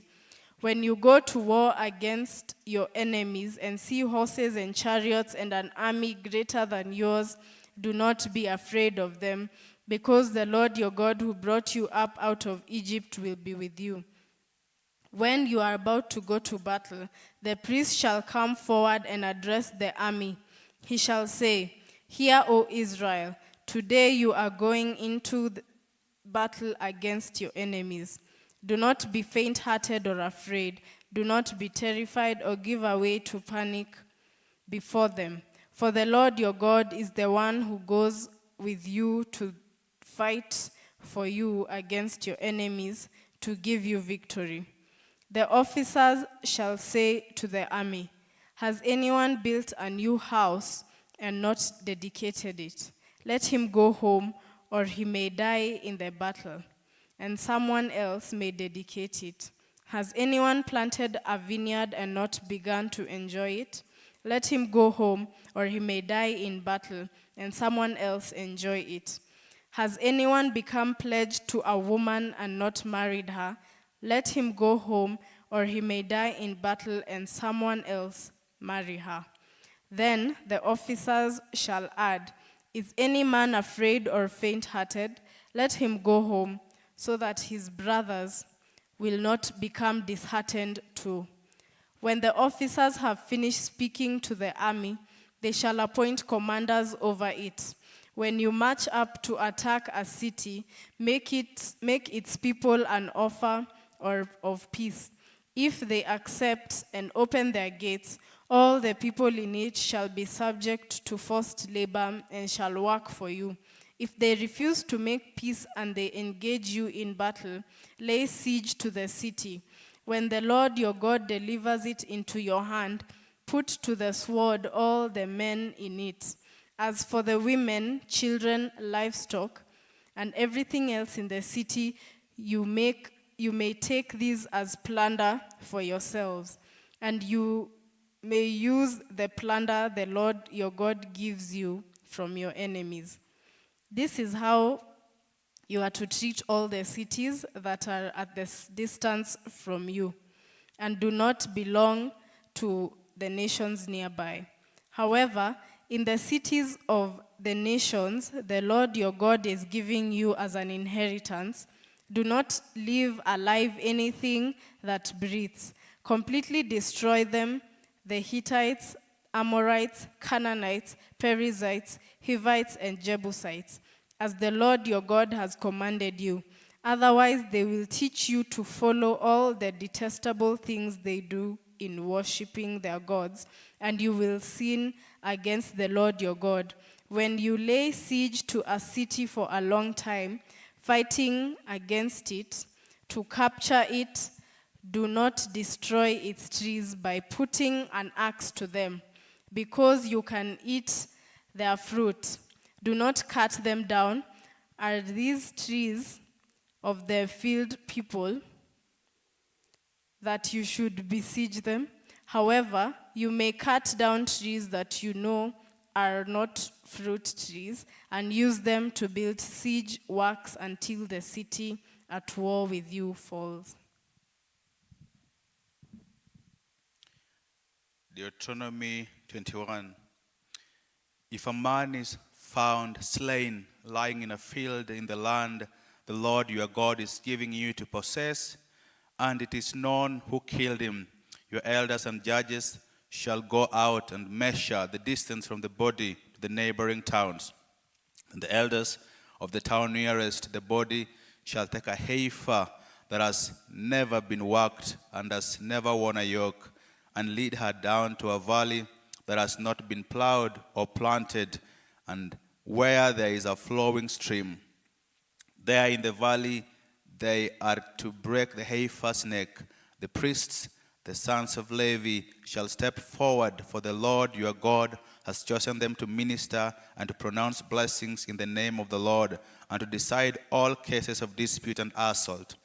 Then all the elders of the town nearest the body shall wash their hands over the heifer whose neck was broken in the valley, and they shall declare, our hands did not shed this blood, nor did our eyes see it done. Accept this atonement for your people Israel, whom you have redeemed, O Lord, and do not hold your people guilty of the blood of an innocent man. And the blood shed will be atoned for. So you will purge from yourselves the guilt of shedding innocent blood, since you have done what is right in the eyes of the Lord. When you go to war against your enemies and the Lord your God delivers them into your hands and to take captives, if you notice among the captives a beautiful woman and attracted to her, you may take her as your wife. Bring her into your home and have her shave her head, trim her nails, and put aside the clothes she was wearing when captured. After she has lived in your house and mourned her father and mother for a full month, then you may go to her and be her husband, and she shall be your wife. If you are not pleased with her, let her go wherever she wishes. You must not sell her or treat her as a slave, since you have dishonored her. If a man has two wives, and he loves one but not the other, and both bear him sons, but the firstborn is the son of the wife he does not love, when he wills his property to his sons, he must not give the rights of the firstborn to the son of the wife he loves in preference to his actual firstborn. The son of the wife he does not love, he must acknowledge the son of his unloved wife as the firstborn by giving him a double share of all he has. That son is the first sign of his father's strength. The right of the firstborn belongs to him. If a man has a stubborn and rebellious son who does not obey his father and mother and will not listen to them when they discipline him, his father and mother shall take hold of him and bring him to the elders at the gate of his town. They shall say to the elders, this son of ours is stubborn and rebellious. He will not obey us. He is a profligate and a drunkard. Then all the men of his town shall stone him to death. You must purge the evil from among you, all Israel, will hear of it and be afraid. If a man guilty of a capital offense is put to death and his body is hung on a tree, you must not leave his body on the tree overnight. Be sure to bury him that same day, because anyone who is hung on a tree is under God's curse. You must not desecrate the land the Lord your God is giving you as an inheritance. Chapter 22. If you see your brother's ox or sheep straying, do not ignore it, but be sure to take it back to him. If the brother does not live near you, or if you do not know who he is, take it home with you and keep it until he comes looking for it. Then give it back to him. Do the same if you find your brother's donkey or his cloak or anything he loses. Do not ignore it. If you see your brother's donkey or his ox fallen on the road, do not ignore it. Help him get it to its feet. A woman must not wear men's clothing, nor a man wear woman's clothing. For the Lord your God detests anyone who does this. If you come across a bird's nest beside the road, either in a tree or on the ground, and the mother is sitting on the young or on the eggs, do not take the mother with the young. You may take the young, but be sure to let the mother go, so that it may go well with you and you may have a long life. When you build a new house, make a parapet around your roof, so that you may not bring the guilt of bloodshed on your house if someone falls from the roof.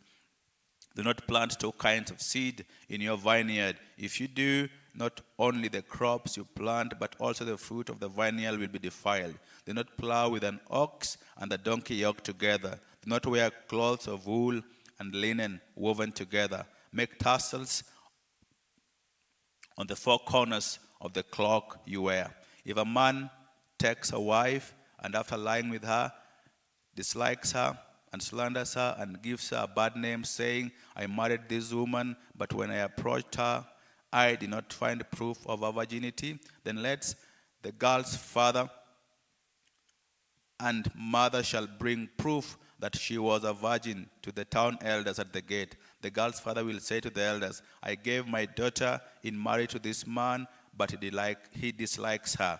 Now he has slandered her and said, I did not find your daughter to be a virgin. But here is the proof of my daughter's virginity. Then our parents shall display the cloth before the elders of the town, and the elders shall take the man and punish him. They shall fine him 100 shekels of silver and give them to the girl's father, because this man has given an Israelite virgin a bad name. She shall come to be his wife. He must not divorce her as long as he lives. If, however, the charge is true and no proof of the girl's virginity can be found, she shall be brought to the door of her father's house, and there the men of her town shall stone her to death. She has done a disgraceful thing in Israel by being promiscuous while still in her father's house. You must purge the evil from among you. If a man is found sleeping with another man's wife, both the man who slept with her and the woman must die. You must purge the evil from Israel. If a man happens to meet in a town a virgin pledged to be married and he sleeps with her, you shall take both of them to the gate of that town and stone them to death. The girl, because she was in a town and did not scream for help, and the man, because he violated another man's wife. You must purge the evil from among you. But if out in the country a man happens to meet a girl pledged to be married and rapes her, only the man who has done this shall die. Do nothing to the girl. She has committed no sin deserving death. This case is like that of someone who attacks and murders his neighbor. For the man found the girl out in the country, and though the betrothed girl screamed, there was no one to rescue her. If a man happens to meet a virgin who is not pledged to be married and rapes her, and they are discovered, he shall pay the girl's father 50 shekels of silver. He must marry the girl, for he has violated her. He can never divorce her as long as he lives. A man is not to marry his father's wife. He must not dishonor his father's bed. Chapter 23. No one who has been emasculated by crushing or cutting may enter the assembly of the Lord. No one born of a forbidden marriage, nor any of his descendants may enter the assembly of the Lord, even down to the 10th generation.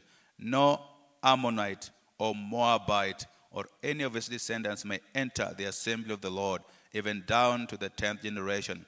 For they did not come to meet you with bread and water on your way when you came out of Egypt. And they hired Balaam, son of Peor, from Peor in Aram Naharaim, to pronounce a curse on you. However, the Lord your God will not listen to Balaam, but turn the curse into a blessing for you, because the Lord your God loves you. Do not seek a treaty of friendship with them as long as you live.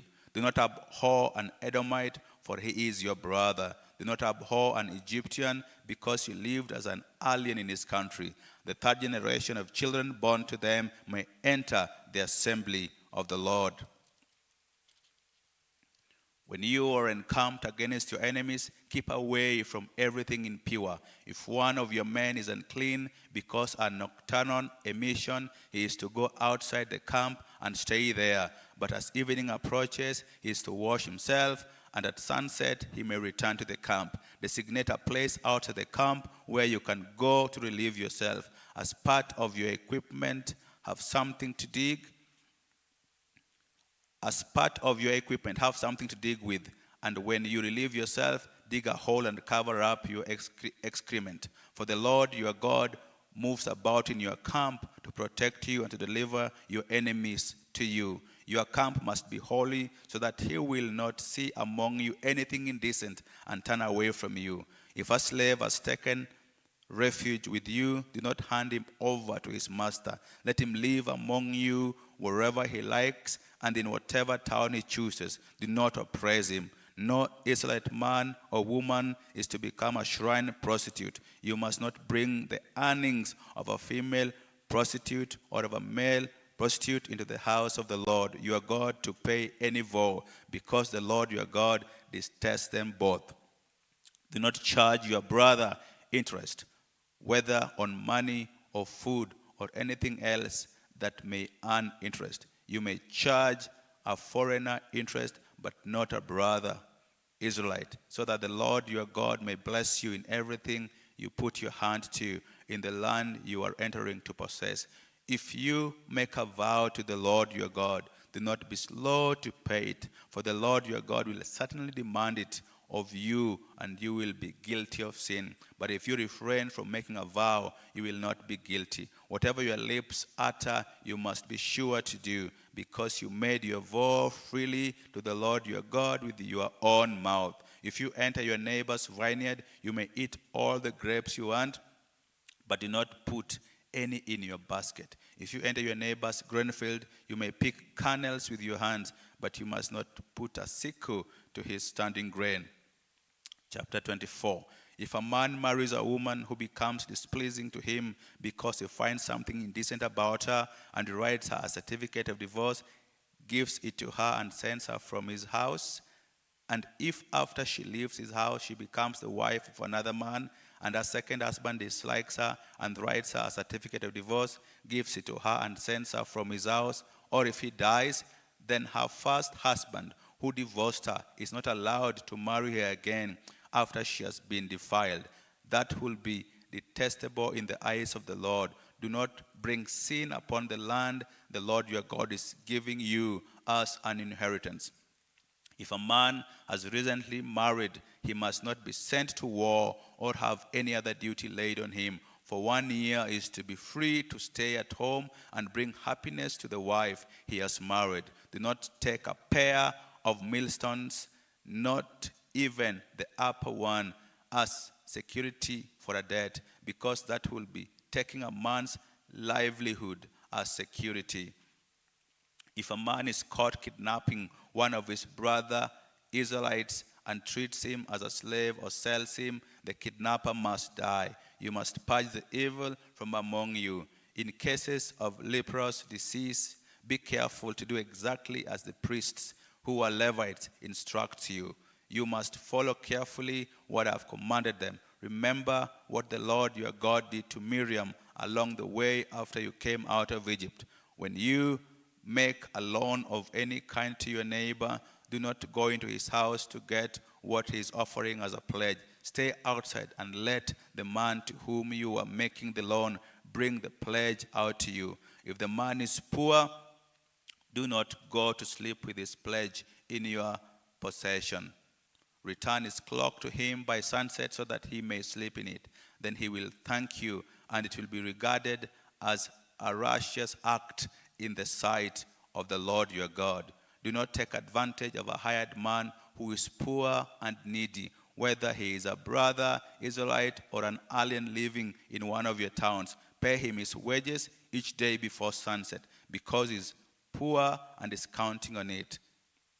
Otherwise, he may cry to the Lord against you, and you will be guilty of sin. Fathers shall not be put to death for their children, nor children put to death for their fathers. Each is to die for his own sin. Do not deprive the alien or the fatherless of justice, or take the cloak of the widow as a pledge. Remember that you were slaves in Egypt, and the Lord your God redeemed you from there. That is why I command you to do this. When you are harvesting in your field and you overlook a sheaf, do not go back to get it. Leave it for the alien, the fatherless, and the widow, so that the Lord your God may bless you in all the work of your hands. When you beat the olives from your trees, do not go over the branches a second time. Leave what remains for the alien, the fatherless,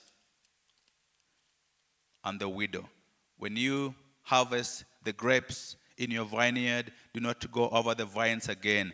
Leave what remains for the alien, the fatherless, and the widow. Remember that you were slaves in Egypt. That is why I command you to do this. Chapter 25.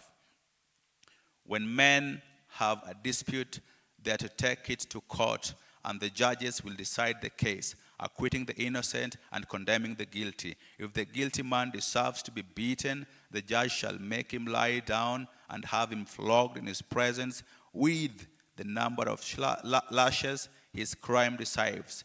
But he must not give him more than 40 lashes. If he is flogged more than that, your brother will be degraded in your eyes. Do not muzzle an ox while it is treading out the grain. If brothers are living together and one of them dies without a son, his widow must not marry out the family. Her husband's brother shall take her and marry her and fulfill the duty of a brother-in-law to her. The first son she bears shall carry on the name of the dead brother, so that his name will not be blotted out from Israel. However, if a man does not want to marry his brother's wife, she shall go to the elders at the town's gate and say, my husband's brother refuses to carry on his brother's name in Israel. He will not fulfill the duty of a brother-in-law to me.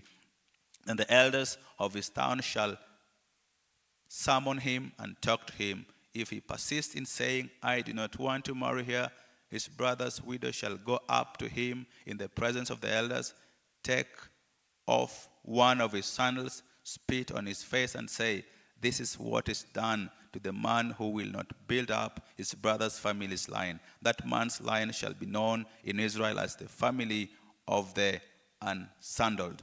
If two men are fighting and the wife of one of them comes to rescue her husband from his assailant, and she reaches out and seizes him by his private parts, you shall cut off her hand. Show her no pity. Do not have two differing weights in your bag, one heavy, one light. Do not have two differing measures in your house, one large, one small. You must have accurate and honest weights and measures, so that you may live long in the land the Lord your God is giving you. For the Lord your God detests anyone who does these things, anyone who deals dishonestly.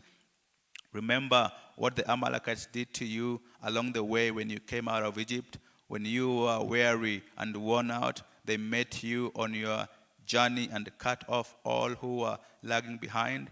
They had no fear of God. When the Lord your God gives you rest from all the enemies around you in the land he's giving you to possess as an inheritance, you shall blot out the memory of Amalek from under heaven. Do not forget. Chapter 26.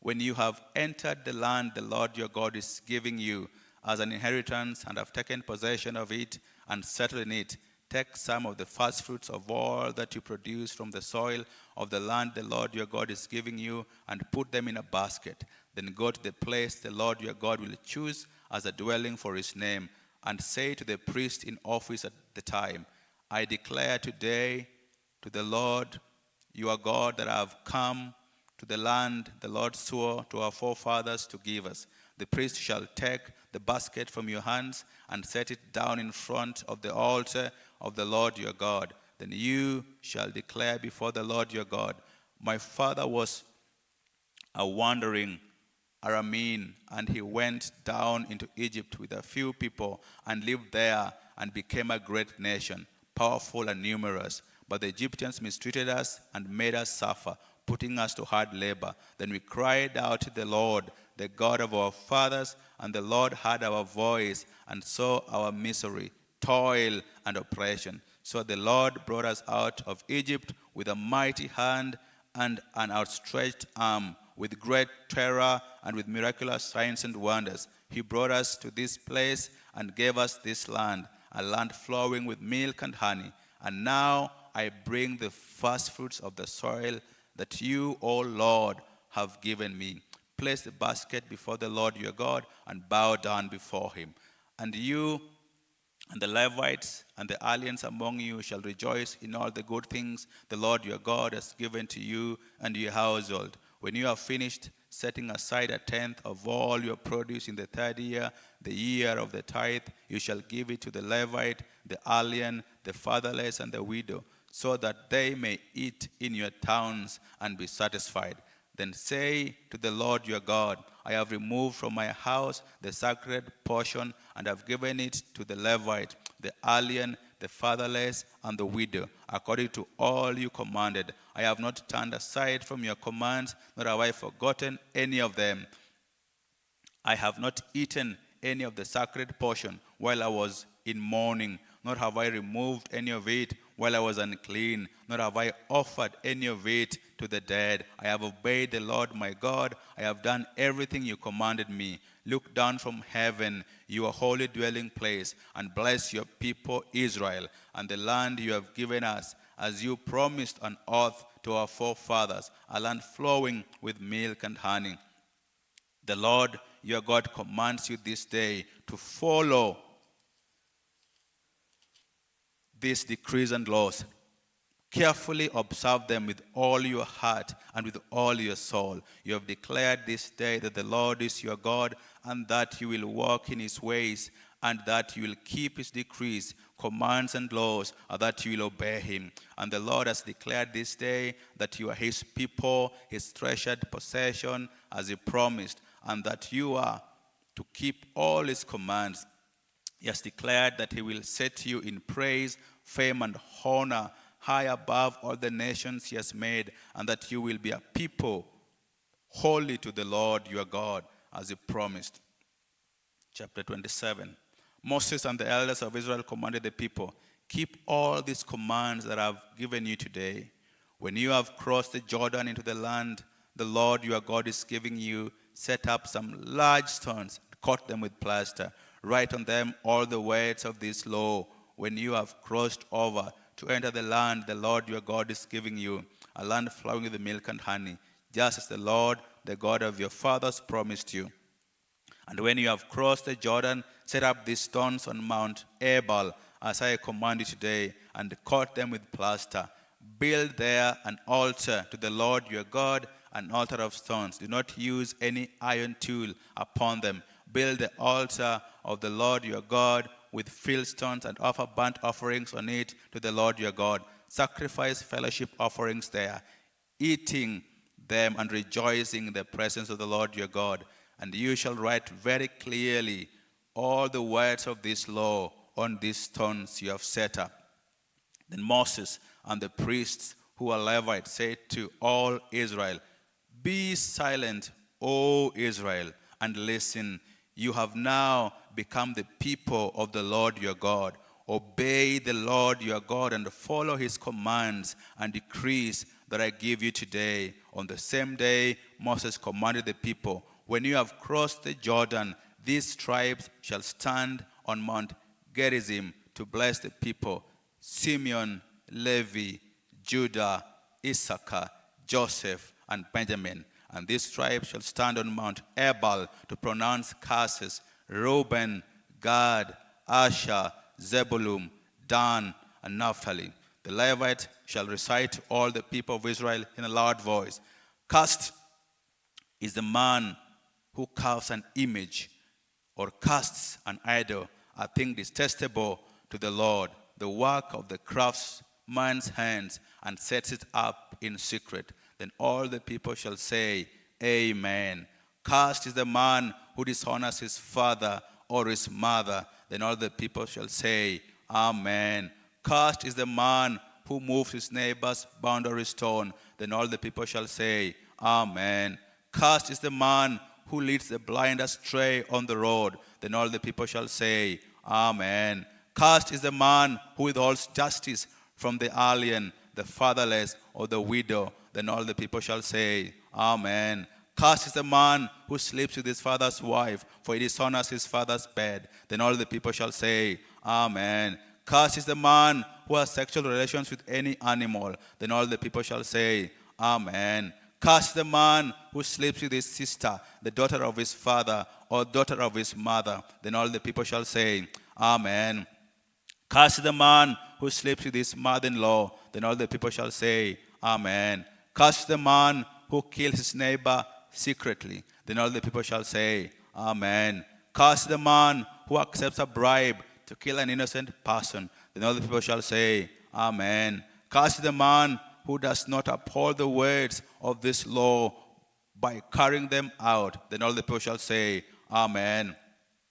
Chapter 28. If you fully obey the Lord your God and carefully follow all his commands I give you today, the Lord your God will set you high above all the nations on earth. All these blessings will come upon you and accompany you if you obey the Lord your God. You will be blessed in the city and blessed in the country. The fruit of your womb will be blessed, and the crops of your land, and the young of your livestock, the calves of your herds, and the lambs of your flock. Your basket and your kneading trough will be blessed. You will be blessed when you come in, and blessed when you go out. The Lord will grant that the enemy who rise against you will be defeated before you. They will come at you from one direction, but flee from you in seven. The Lord will send a blessing on your barns and on everything you put your hand to. The Lord your God will bless you in the land he is giving you. The Lord will establish you as his holy people, as he promised you on earth, if you keep the commands of the Lord your God and walk in his ways.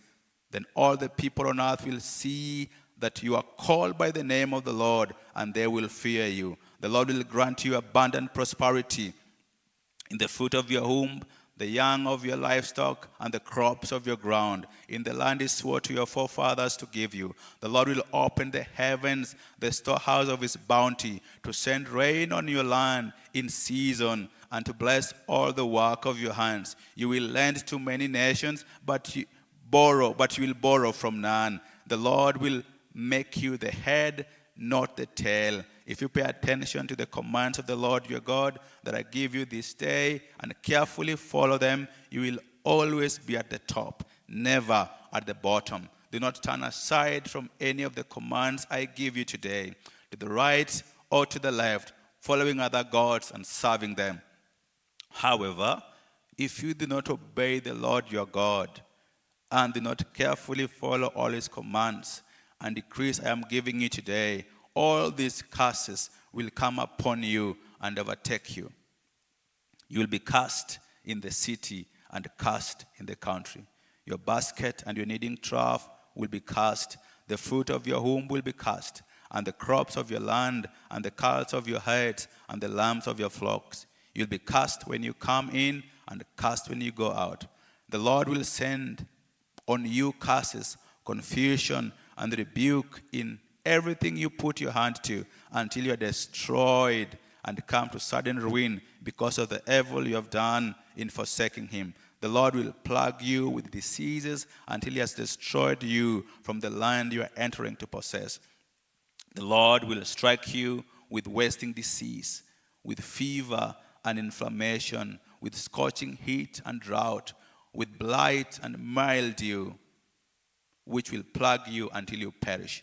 The sky over your head will be bronzed, the ground beneath you iron. The Lord will turn the rain of your country into dust and powder. It will come down from the skies until you are destroyed.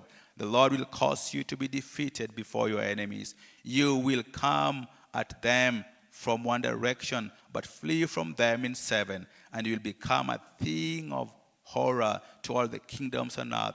Your carcasses will be food for all the birds of the air and the beasts of the earth, and there will be no one to frighten them away. The Lord will afflict you with the boils of Egypt and with tumors, festering sores, and the itch from which you cannot be cured. The Lord will afflict you with madness, blindness, and confusion of mind.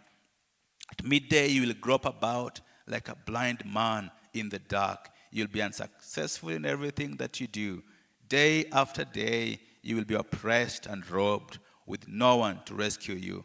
You will be pledged to be married to a woman, but another will take her and ravish her. You will build a house, but you will not live in it. You will plant a vineyard, but you will not even begin to enjoy its fruits. Your ox will be slaughtered before your eyes, but you will eat none of it. Your donkey will be forcibly taken from you and will not be returned. Your sheep will be given to your enemies, and no one will rescue them. Your sons and daughters will be given to another nation, and you will wear out your eyes watching for them day after day, powerless to lift a hand. A people that you do not know will eat what your land and labor produce, and you'll have nothing but cruel oppression all your days. The sights you see will drive you mad. The Lord will afflict your knees and legs with painful boils that cannot be cured, spreading from the soles of your feet to the top of your head. The Lord will drive you and the king you set over you to a nation unknown to you or your fathers. There you will worship other gods, gods of wood and stone. You will become a thing of horror and an object of scorn and ridicule to all the nations where the Lord will drive you. You will sow much seed in the field, but will harvest little, because locusts will devour it. You will plant vineyards and cultivate them, but you will not drink the wine or gather the grapes, because worms will eat them. You will have olive trees throughout your country, but you will not use the oil, because the olives will drop off. You will have sons and daughters, but you will not keep them, because they will go into captivity. Swarms of locusts will take over all your trees and the crops of your land. Then alien who lives among you will rise above you higher and higher, but you will sink lower and lower. He will lend to you, but you will not lend to him. He will be the head, but you will be the tail. All these curses will come upon you. They will pursue you and overtake you until you are destroyed, because you did not obey the Lord your God and observe the commands and decrees he gave you. There will be a sign and a wonder to you and your descendants forever, because you did not serve the Lord your God joyfully and gladly in the time of prosperity. Therefore, in hunger and thirst, in nakedness and dire poverty, you will serve the enemies the Lord sends against you. He will put an iron yoke on your neck until he has destroyed you. The Lord will bring a nation against you from far away, from the ends of the earth, like an eagle swooping down, a nation whose language you will not understand.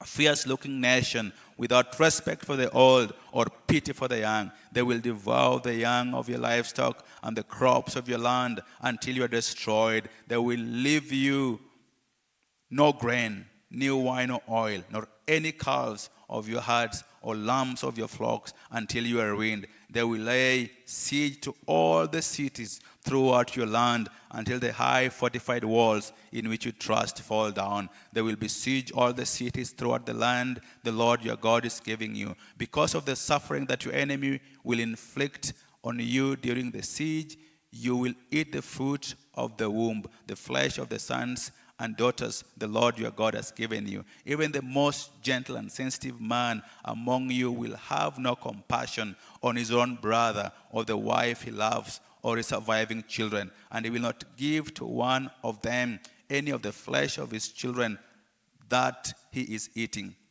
It will be all he has left because of the suffering your enemy will inflict on you during the siege of your cities. The most gentle and sensitive woman among you, so sensitive and gentle that she who will not venture to touch the ground with the sole of her foot, will begrudge the husband she loves and her own son or daughter, the afterbirth from her womb and the children she bears, for she intends to eat them secretly during the siege and in the distress that your enemy will inflict on you in your cities. If you do not carefully follow all the words of this law, which are written in this book, and do not reverse this glorious and awesome name, the Lord your God, the Lord will send fearful plagues on you and your descendants, harsh and prolonged disasters, and severe and lingering illnesses. He will bring upon you all the diseases of Egypt that you dreaded, and they will cling to you. The Lord will also bring on you every kind of sickness and disaster not recorded in this book of the law until you're destroyed.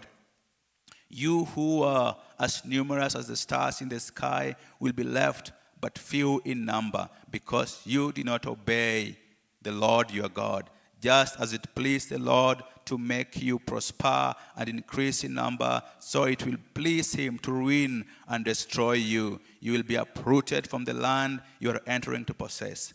Then the Lord will scatter you among all nations, from one end of the earth to the other. There you will worship other gods, gods of wood and stone, which neither you nor your fathers have known. Among those nations you will find no peace, no resting place for the sole of your foot. There the Lord will give you an anxious mind, eyes weary with longing, and a despairing heart. You will live in constant suspense, filled with dread both night and day, never sure of your life. In the morning you will say, if only it were evening. And in the evening, if only it were morning, because of the terror that will fill your hearts and the sights that your eyes will see. The Lord will send you back in ships to Egypt on a journey I said you should never make again. There you will offer yourselves for sale to your enemies as male and female slaves, but no one will buy you.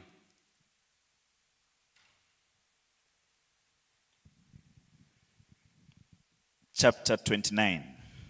These are the terms of the covenant the Lord commanded Moses to make with the Israelites in Moab, in addition to the covenant he had made with them at Horeb. Moses summoned all the Israelites and said to them, your eyes have seen all that the Lord did in Egypt to Pharaoh, to all his officials and to all his land. With your own eyes you saw those great trials, those miraculous signs and great wonders. But to this day the Lord has not given you a mind that understands, or eyes that see, or ears that hear. During the 40 years that I led you through the desert, your clothes did not wear out, nor did your sandals on your feet. You ate no bread and drank no wine or other fermented drink. I did this so that you might know that I am the Lord your God. When you reached in this place, Sihon, king of Heshbon, and Og, king of Bashan, came out to fight against us, but we defeated them. We took their land and gave it as an inheritance to the Reubenites, the Gadites, and the half-tribe of Manasseh. Carefully follow the terms of this covenant, so that you may prosper in everything you do.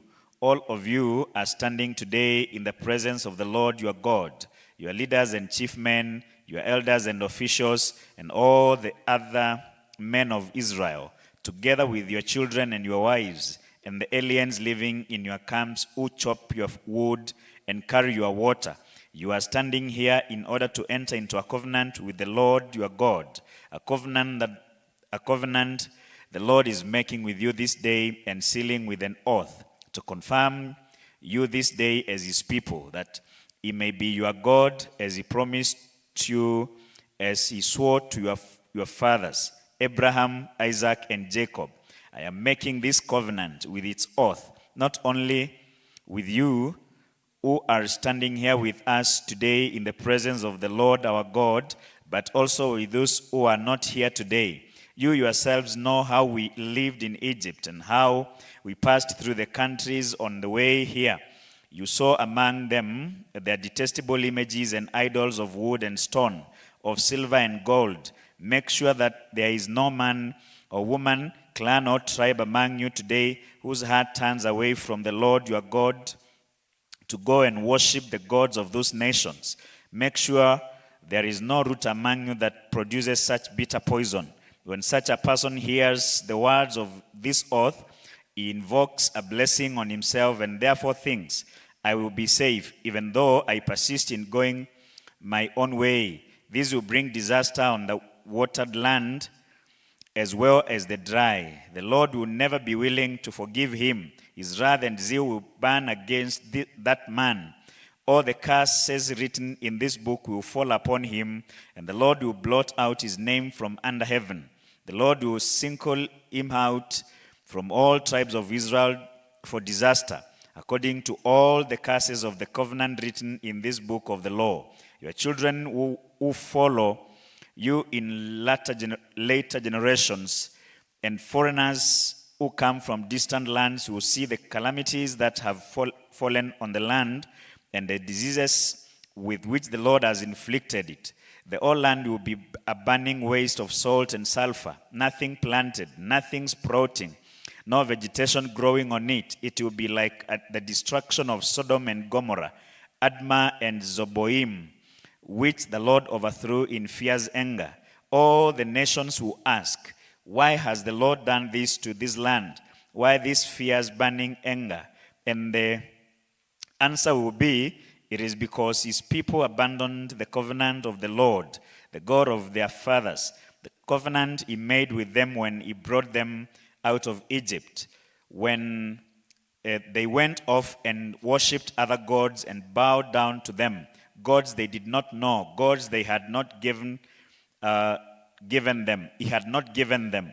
Therefore, the Lord's anger burned against this land, so that he brought on it all curses written in this book. In furious anger and in great wrath, the Lord uprooted them from their land and thrust them into another land, as it is now. The secret things belong to the Lord our God, but the things revealed belong to us, to our children forever, that we may follow all the words of this law. Chapter 30. When all these blessings and curses I have set before you come upon you, and you take them to heart wherever the Lord your God disperses you among the nations, and when you and your children return to the Lord your God and obey him with all your heart and with all your soul, according to everything I command you today, then the Lord your God will restore your fortunes and have compassion on you and gather you again from all the nations where he scattered you, even if you had been banished to the most distant land under heavens. From there the Lord your God will gather you and bring you back. He will bring you to the land that belonged to your fathers, and you will take possession of it. He will make you more prosperous and numerous than your fathers. The Lord your God will circumcise your hearts and the heart of your descendants, so that you may love him with all your heart and with all your soul and live. The Lord your God will put all these curses on your enemies who hate and persecute you. You will again obey the Lord and follow his commands I am giving you today. Then the Lord your God will make you most prosperous in all the work of your hands, and in the fruit of your womb, and the young of your livestock, and the crop of your land. The Lord will again delight in you and make you prosperous, just as he delighted in your fathers, if you obey the Lord your God and keep his commands and decrees that are written in this book of the law, and turn to the Lord your God with all your heart and with all your soul. Now, what I am commanding you today is not too difficult for you to obey or beyond your reach. It is not up in heaven, so that you have to ask, who we were sent into heaven to get it and proclaim it to us so we may obey. Nor is it beyond the sea, so that you have to ask, who will cross the sea and get it and proclaim it to us so we may obey it. No, the word is very near to you. It is in your mouth and in your heart, so you may obey it. See, I set before you today life and prosperity, death and destruction. For I command you today to love the Lord your God, to walk in his ways and to keep his commandments, his commands, decrees and laws. Then you will live and increase, and the Lord your God will bless you in the land you are entering to possess. But if your heart turns away and you are not obedient, and if you are drawn away to bow down to other gods and worship them, I declare to you this day that you will certainly be destroyed. You will not live long in the land you are crossing the Jordan to enter and possess. This day I call heaven and earth as witness against you that I have set before you life and death, blessings and curses. Now choose life, so that you and your children may live, and that you may love the Lord your God, listen to his voice, and hold fast to him. For the Lord is your life, and he will give you many years in the land he swore to give to your fathers, Abraham, Isaac, and Jacob. Chapter 31. Then Moses went out and spoke these words to all Israel. I am now 120 years old, and I am no longer able to lead you. The Lord has said to me, you shall not cross the Jordan. The Lord your God himself will cross over ahead of you. He will destroy these nations before you, and you will take possession of their land. Joshua also will cross over ahead of you, as the Lord said, and the Lord will do to them what he did to Sihon and Og, the kings of Amorites, who he destroyed along with their land. The Lord will deliver them to you, and you must do to them all that I have commanded you. Be strong and courageous. Do not be afraid or terrified because of them, for the Lord your God goes with you. He will never leave you nor forsake you.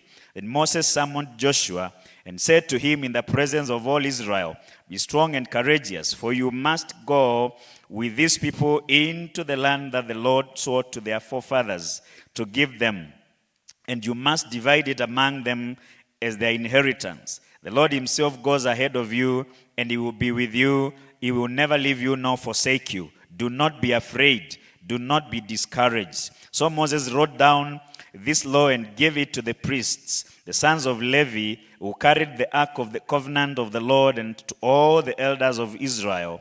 Then Moses commanded them, at the end of every 7 years, in the year for cancelling debts, during the Feast of Tabernacles, when all Israel comes to appear before the Lord your God at the place he will choose, you shall read this law before them in their hearing. Assemble the people, men, women, and children, and all the aliens living in your towns, so they may listen and learn to fear the Lord your God and follow carefully all the words of this law. Their children who do not know this law must hear it and learn to fear the Lord your God, as long as you live in the land you are crossing the Jordan to possess. The Lord said to Moses, now the day of your death is near. Call Joshua and present yourself at the tent of meeting, where I will commission him. So Moses and Joshua came and presented themselves at the tent of meeting. Then the Lord appeared at the tent in a pillar of cloud, and the cloud stood over the entrance of the tent. And the Lord said to Moses, you are going to rest with your fathers, and these people will soon prostitute themselves to the foreign gods of the land they are entering. Then they will forsake me and break the covenant I have made with them. On that day, I will become angry with them and forsake them. I will hide my face from them, and they will be destroyed. Many disasters and difficulties will come upon them. And on that day, they will ask, have not these disasters come upon us because our God is not with us?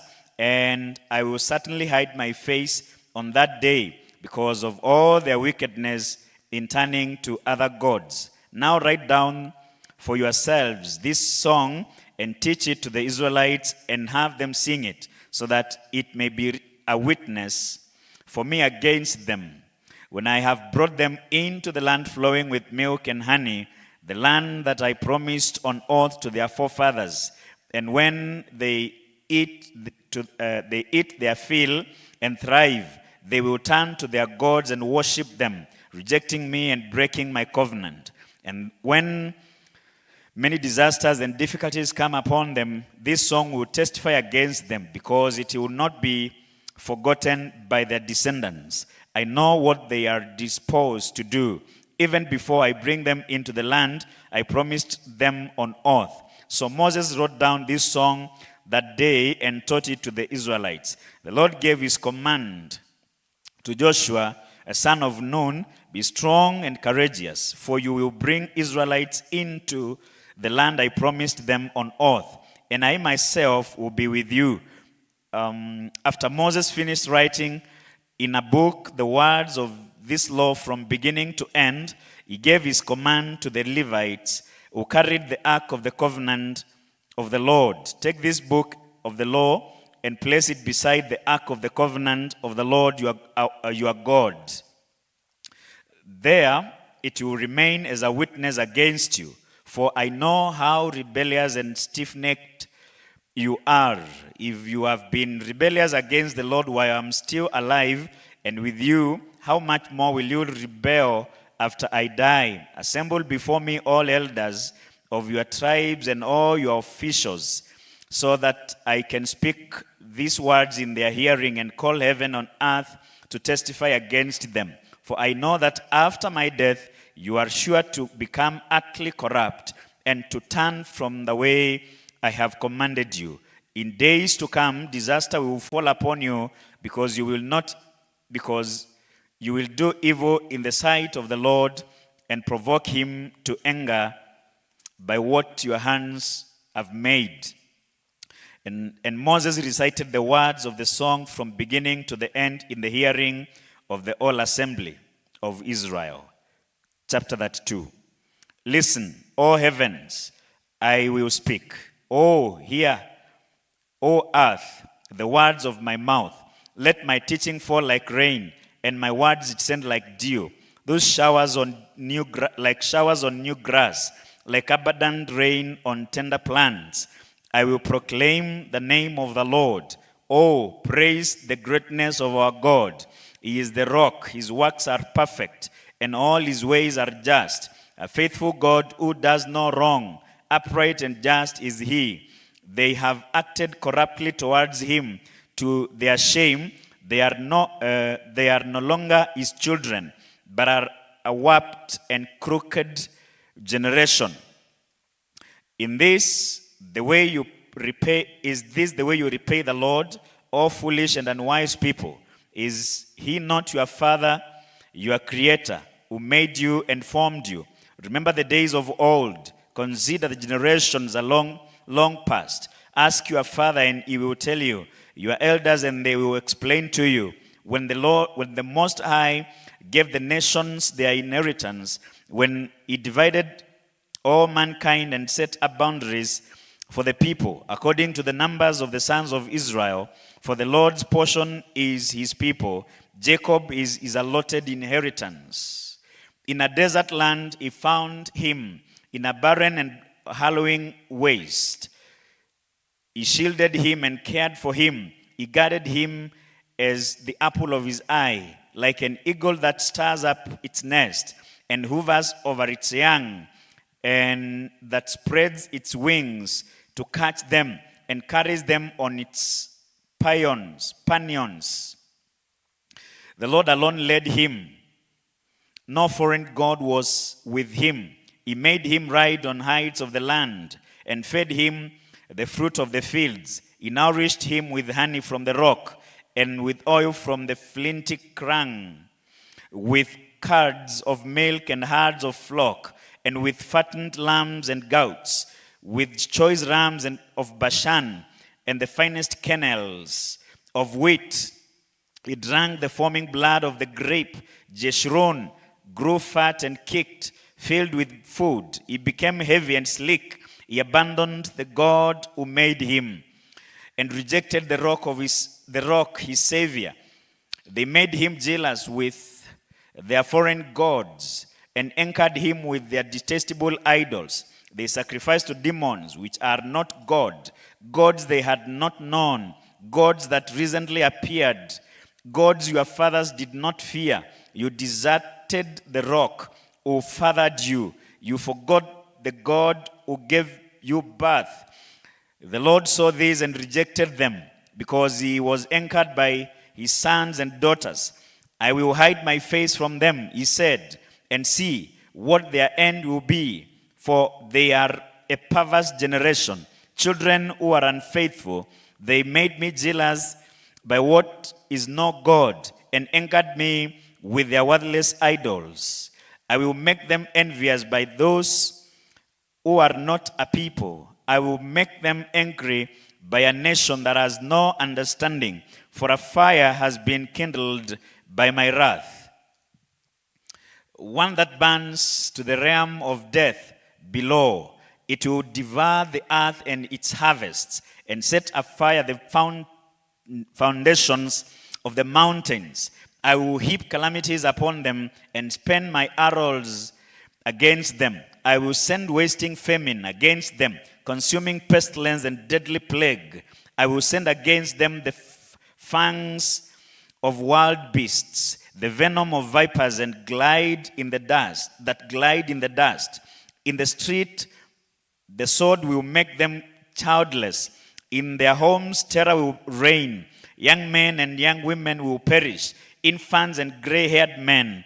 I said I would scatter them and blot out their memory from mankind, but I dreaded the taunt of the enemy, lest the adversary misunderstand and say, our hand has triumphed. The Lord has not done all this. Then they are a nation without sense. There is no discernment in them. If only they were wise and would understand this and discern what their end will be. How could one man chase 1,000, or two put 10,000 to flight? Unless their rock had sold them, unless the Lord God gave them up.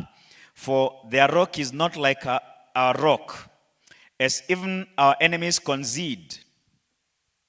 Their vine comes from the vine of Sodom, and from the fields of Gomorrah. Their grapes are filled with poison, and their clusters with bitterness. Their wine is the venom of serpents, the deadly poison of cobras. Have I not kept this in reverse? Rather, have I not kept this in reserve and sealed it in my vaults? It is mine to avenge. I will repay. In due time, their foot will slip. Their day of disaster is near, and their doom rushes upon them. The Lord will judge his people and have compassion on his servants. When he sees their strength is gone and no one is left, slave or free, he will say, now where are the gods, the rocks they took refuge in, the gods who ate the fat of their sacrifices and drank the wine of their drink offering? Let them rise up to help you. Let them give you shelter. See now that I myself am he. There is no God beside me. I put to death and I bring to life. I have wounded and I will heal, and no one can deliver out of my hand. I lift my hand to heaven and declare, as surely as I live forever, when I sharpen my flashing sword and my hand grasps it in judgment, I will take vengeance on my adversaries and repay those who hate me. I will make my arrows drunk with blood, while my sword devours flesh, the blood of the slain and the captives.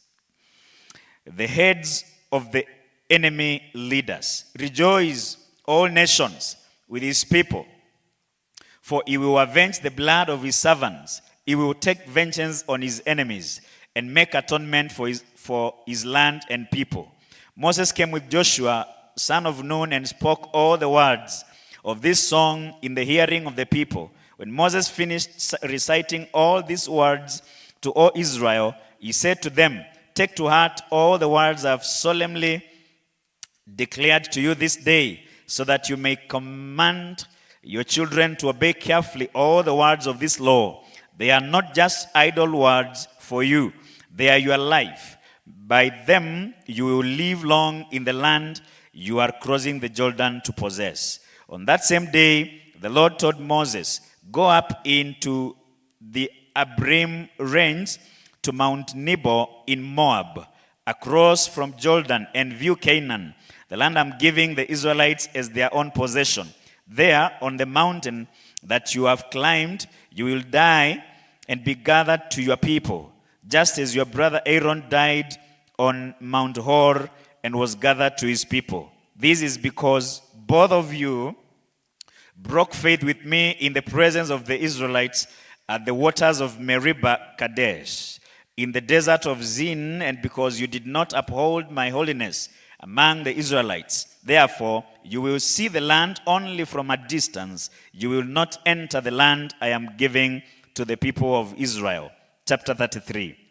This is the blessing that Moses, the son of God, pronounced on the Israelites before his death. He said, "The Lord came from Sinai and dawned over them from Seir. He shone forth from Mount Paran. He came with myriads of holy ones. From the south, from his mountain slopes. Surely it is you who love the people. All the holy ones are in your hand. At your feet they all bow down, and from you receive instruction. The law that Moses gave us, the possessions of the assembly of Jacob."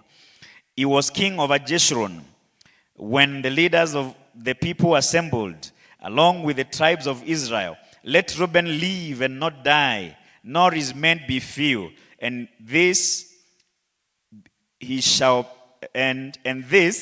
said about Judah, Oh, hear, O Lord, the cry of Judah. Bring him to his people. With his own hands he defends his cause. Oh, be his help against his foes." About Levi he said, "Your Thummim and Urim belong to the man Massa. You contented with him at the waters of Meribah." He said of his father and mother, "I have no regard for them."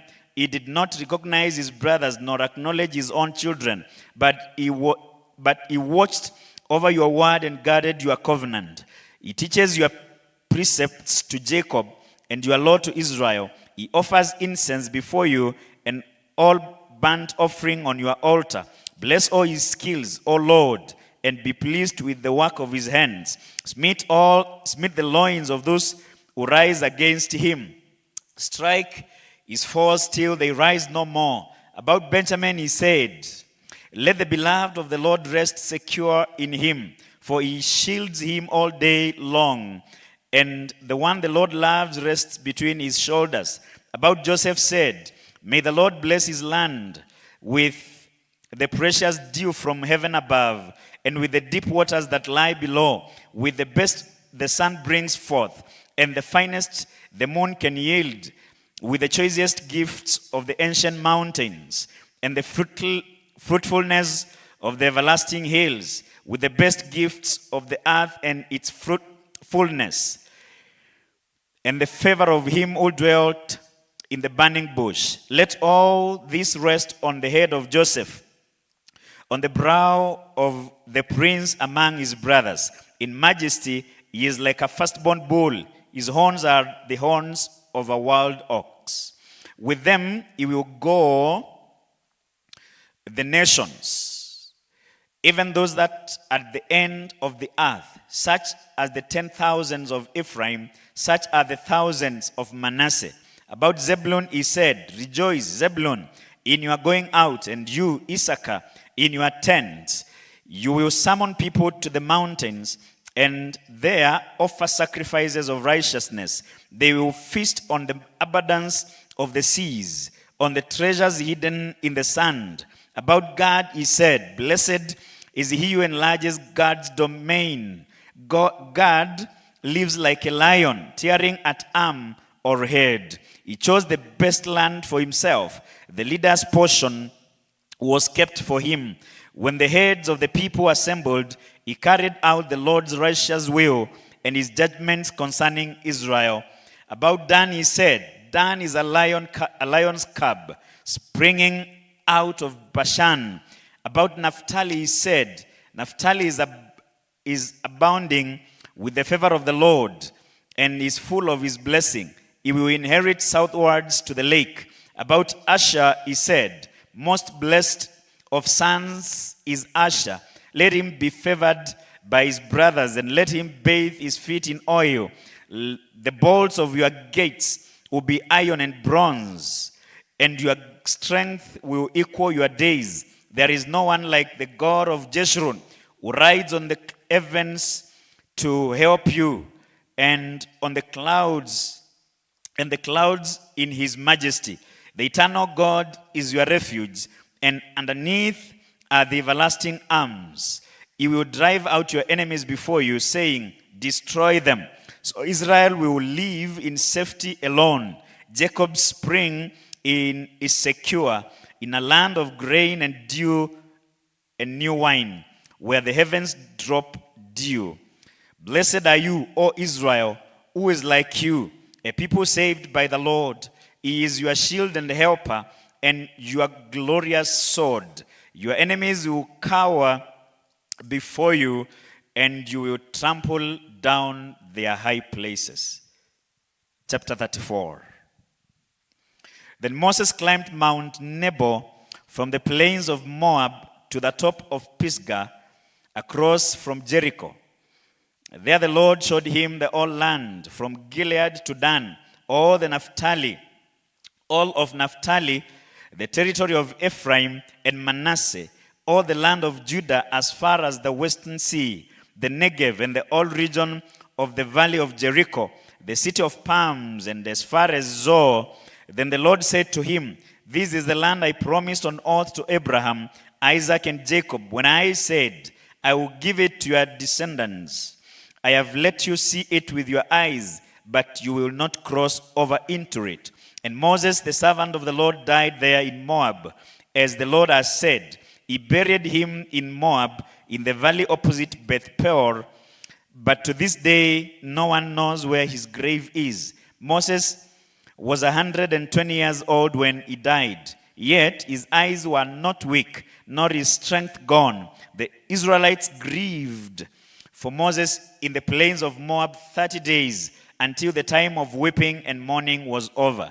Now Joshua, son of Nun, was filled with the spirit of wisdom, because Moses had laid his hands on him.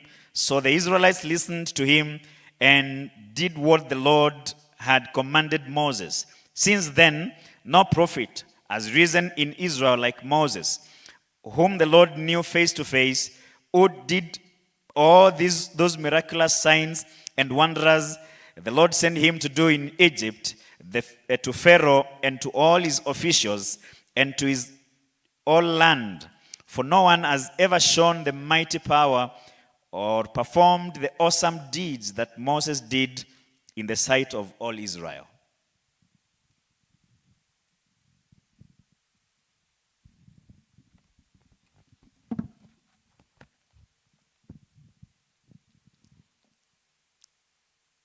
Nitasoma kitabu cha Yeshua mlango wa kwanza. Ikawa baada ya kufa kwake Musa mtumishi wa Bwana, Bwana akamwambia Yeshua mwana wa Nuni mtumishi wa Musa, akasema, Musa mtumishi wangu amekufa. Haya basi, ondoka, vuka mto huu wa Yordani, wewe na watu hao wote, mkaende hata nchi niwapatiayo wana wa Israeli. Kila mahali zitakapokanyanga nyayo zenyu za miguu nimewapa nyinyi, kama ninavyomwapia Musa, tangu jangwa hili na mlima huu Lebanoni, mpaka mto ule mkubwa, mto Frati, nchi yote ya Wahiti, tena mpaka bahari ile kubwa upande wa machweo ya jua. Hapo ndipo patakapokuwa mpaka winyu. Hapatakuwa mtu yeyote atakayeweza kusimama mbele yako siku zote za maisha yako. Kama nilivyokuwa pamoja na Musa, ndivyo nitakavyokuwa pamoja na wewe. Sitakupungukia wala sitakuacha. Uwe hodari na moyo wa ushujaa, maana ni wewe utakayewarithisha watu hawa nchi hii niliyowaapia baba zao ya kwamba nitawapa. Uwe hodari tu na ushujaa mwingi, uangalie kutenda sawasawa na sheria yote aliyokuamuru Musa mtumishi wangu.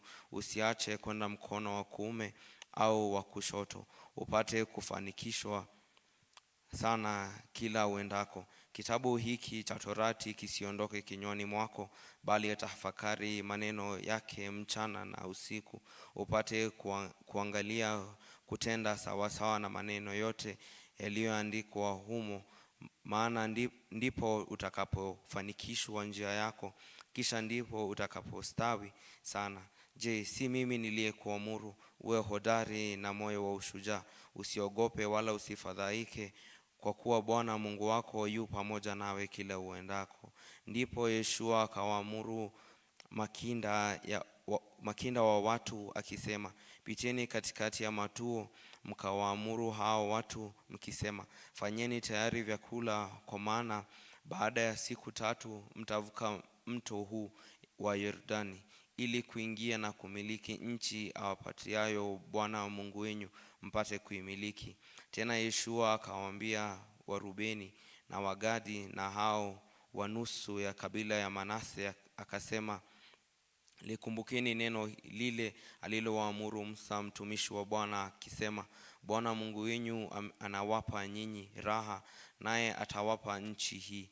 Wake zenyu na watoto wenu na makundi yenyu watakaa katika nchi aliyowapa Musa ng'ambo ya Yordani, bali nyinyi mtavuka mbele ya ndugu zenyu hali mmevikwa silaha zenyu, watu wote wenye nguvu na ushujaa, ili mpate kuwasaidia hata Bwana atakapowapa ndugu zenyu raha kama alivyowapa nyinyi, na wao pia wamepata kuimiliki nchi awapatiayo Bwana Mungu wenu.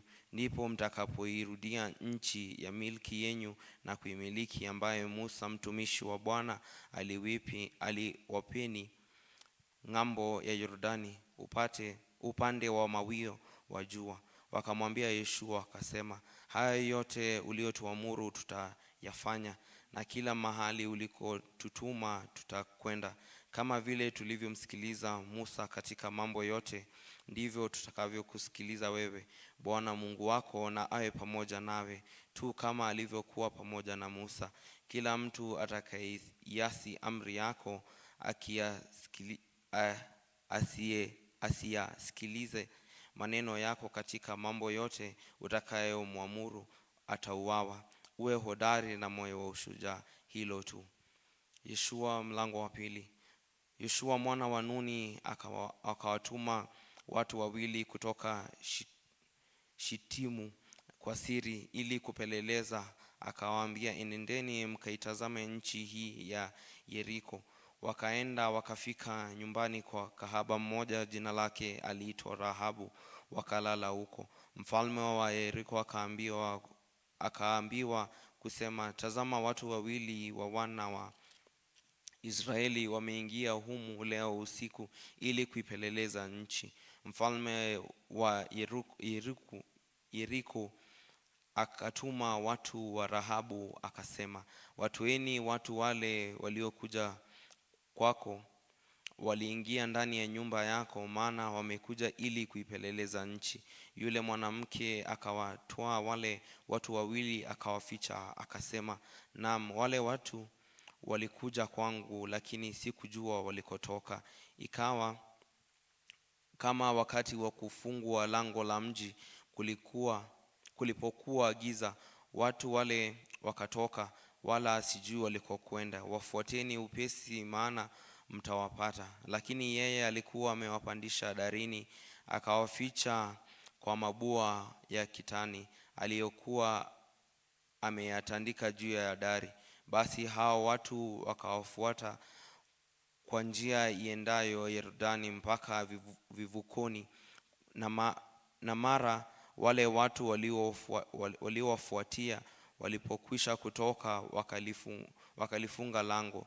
Tena kabla hawajalala akawaendea juu ya dari, akawaambia wale wanaume, mimi najua ya kuwa Bwana amewapa nyinyi nchi hii, na ya kuwa hofu imetuangukia mbele yenu, na ya kuwa wenyeji wote wa nchi wanayeyuka mbele yenu. Maana tumesikia jinsi Bwana alivyokausha maji ya bahari ya Shamu mbele yenu hapo mlipokuwa Misri. Tena mambo hayo mliowatendea wafalme wawili wa Waamori waliokuwa huko ng'ambo ya Yordani, yani Sihoni na Ogu, mliowaangamiza kabisa.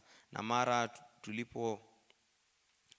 tuliposikia hayo, mioyo yetu iliyeyuka, wala haukusalia ujasiri wowote katika mtu awaye yote kwa sababu yenu, kwa kuwa Bwana Mungu wenu yeye ndiye Mungu katika mbingu juu na katika nchi chini. Basi sasa nawasihi, niapieni kwa Bwana, kwa kuwa nimewatendea hisani ya kwamba nyinyi nanyi mtaitendea hisani nyumba ya baba yangu. Tena nipieni alama ya uaminifu, ya kwamba mtawaponya hai baba yangu na mama yangu na ndugu zangu waume na wanawake na vitu vyote walivyo navyo, na kutuokoa roho zetu na kufa. Wale wanaume wakamwambia, uhai wetu badala ya uhai wenyu, ikiwa hamuitangazi habari ya shughuli yetu hii. Kisha itakuwa wakati Bwana atakapotupa nchi hii, tutakwenda kwa ihsani na uaminifu. Ndipo akawashusha kwa kamba dirishani, maana nyumba yake ilikuwa katika ukuta wa mji, naye alikaa ukutani. Akawaambia, enendeni zenyu mlimani, wale wanaowafuata wasije wakawapata, mkajifiche huko siku 3 hata hao wanaowafuatia watakaporudi, kisha enendeni zenyu. Wale wanaume wakamwambia, sisi tunataka tusiwe na hatia kwa ajili ya kiapo hiki ulichotuapisha. Angalia, tutakapoingia katika nchi hii, funga kamba hii nyekundu katika dirisha hili ulilotuteremshia, nawe ukawakusanye kwako nyumbani mwako baba yako na mama yako na ndugu zako na watu wote wa nyumba ya baba yako. Itakuwa mtu awaye yoyote atakayetoka katika mlango wa nyumba yako kwenda njiani, damu yake itakuwa juu ya kichwa chake mwenyewe, na sisi tutakuwa hatuna hatia. Na mtu atakayekuwa ndani ya nyumba yako, damu yake itakuwa juu ya vichwa vyetu. Mkono wa mtu ukimpata, lakini wewe ukitangaza habari yetu hii, ndipo tutakuwa hatuna hatia katika kiapo hiki ulichotuapisha. Naye akasema, na iwe hivyo kama yalivyo maneno yenu. Akawatoa nao wakaenda zao, naye akaifunga ile kamba nyekundu dirishani. Watu hao wakaenda wakafika mlimani, wakakaa huko siku 3. Hata wale waliowafuatia walikuwa wamerudi, na wale waliowafuatia wakawafuatia katika njia ile yote, lakini hawakuwaona. Kisha wale watu wakarudi, wakatelemka mlimani, wakavuka, wakamwendea Yeshua mwana wa Nuni, nao wakamwambia habari za mambo yote yaliyowapata. Wakamwambia Yeshua, hakika Bwana ameitia nchi yote katika mikono yetu, tena zaidi ya hayo wenyeji wa nchi wameyeyuka mbele yetu. Yeshua mlango wa 3. Yeshua akaondoka asubuhi na mapema, nao wakatoka Shitimu wakafika mto Yordani, yeye na wana wa Israeli wote wakakaa hapo kabla ya kuvuka. Ikawa baada ya siku 3 maakida wakapita katikati ya marago, wakawaamuru watu wote wakisema, mtakapoliona sanduku la agano la Bwana Mungu wenu na makuhani Walawi wakilichukua, ndipo watakapoondoka hapo mlipo na kulifuata. Lakini na iwe nafasi kati ya nyinyi na lile sanduku kama thira 2,000 kiasi chake, msilikaribie mpate kuijua njia ambayo hamna budi kuiendea, kwa maana hamjapita njia hii bado. Na Yeshua akawaambia watu, jitakaseni, maana kesho Bwana atatenda mambo ya ajabu kati yenu. Kisha Yeshua akawaambia makuhani, akasema, liinueni sanduku la agano mkavuke mbele ya hao watu. Wakaliinua sanduku la agano, wakatangulia mbele ya watu. Bwana akamwambia Yeshua, hivi leo nitaanza kukutukuza mbele ya Israeli wote, wapate kujua ya kuwa mimi nitakuwa pamoja nawe kama nilivyokuwa pamoja na Musa. Naye uamuru hao makuhani walichukuao sanduku la agano, akawaambia, mtakapofika ukingo wa maji ya Yordani, simameni katika Yordani. Basi Yeshua akawaambia wana wa Israeli, njooni huku mkayasikie maneno ya Bwana Mungu wenu. Yeshua akasema, kwa jambo hili mtajua ya kuwa Mungu aliye hai yu kati yenu, ya kuwa hata kosa kutoa mbele yenu Mkaanani na Mhiti na Mhivi na Mperizi na Mgirigashi na Mwamori na Myebusi. Tazama, sanduku la agano la Bwana wa dunia yote linavuka mbele yenu na kuingia Yordani. Basi sasa twaeni watu 12 katika kabila za Israeli, kila kabila mtu pamoja. Itakuwa wakati nyayo za makuhani walichukuao sanduku la Bwana wa dunia yote zitakaposimama katika maji ya Yordani, hayo maji ya Yordani yatatindika, maji yale yashukayo kutoka juu, nayo yatasimama kama chuguu. Hata ikawa hao watu walipotoka katika hema zao ili kuvuka Yordani, makuhani walilichukua sanduku la agano, wakatangulia mbele ya watu. Basi hao waliolichukua hilo sanduku walipofika Yordani, na nyayo za makuhani waliolichukua sanduku zilipotiwa katika maji ya ukingo, maana Yordani hujaa hata kingo zake na kufurika wakati wote wa mavuno, ndipo hayo maji yaliyoshuka kutoka juu yakasimama, yakainuka, yakawa chuguu. Mbali sana hayo, huko Adamu, mji ule ulio karibu na Sarethani, maji yale yaliyotelemka bahari Arabu, yani bahari ya chumvi, yakatindika kabisa. Watu wakavuka kukabili Yeriko.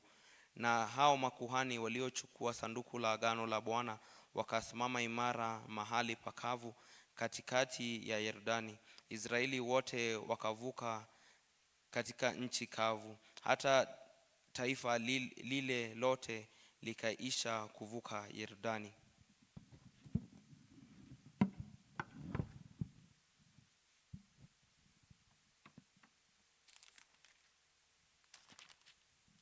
Joshua chapter 4, and it says, when the whole nation had finished crossing the Jordan, the Lord said to Joshua, choose 12 men from among the people, one from each tribe, and tell them to take up 12 stones from the middle of Jordan, from right where the priests stood, and to carry them over with you and put them down at the place where you stay tonight. So Joshua called together the 12 men he had appointed from the Israelites, one from each tribe, and said to them, go over before the ark of the Lord your God onto the middle of the Jordan.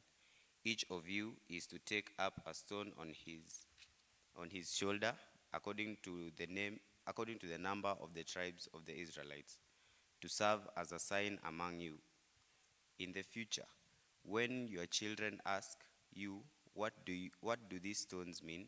Tell them that the flow of the Jordan was cut off before the ark of the covenant of the Lord. When it crossed the Jordan, the waters of the Lord were cut off. These stones are to be a memorial to the people of Israel forever. So the Israelites did as Joshua commanded them.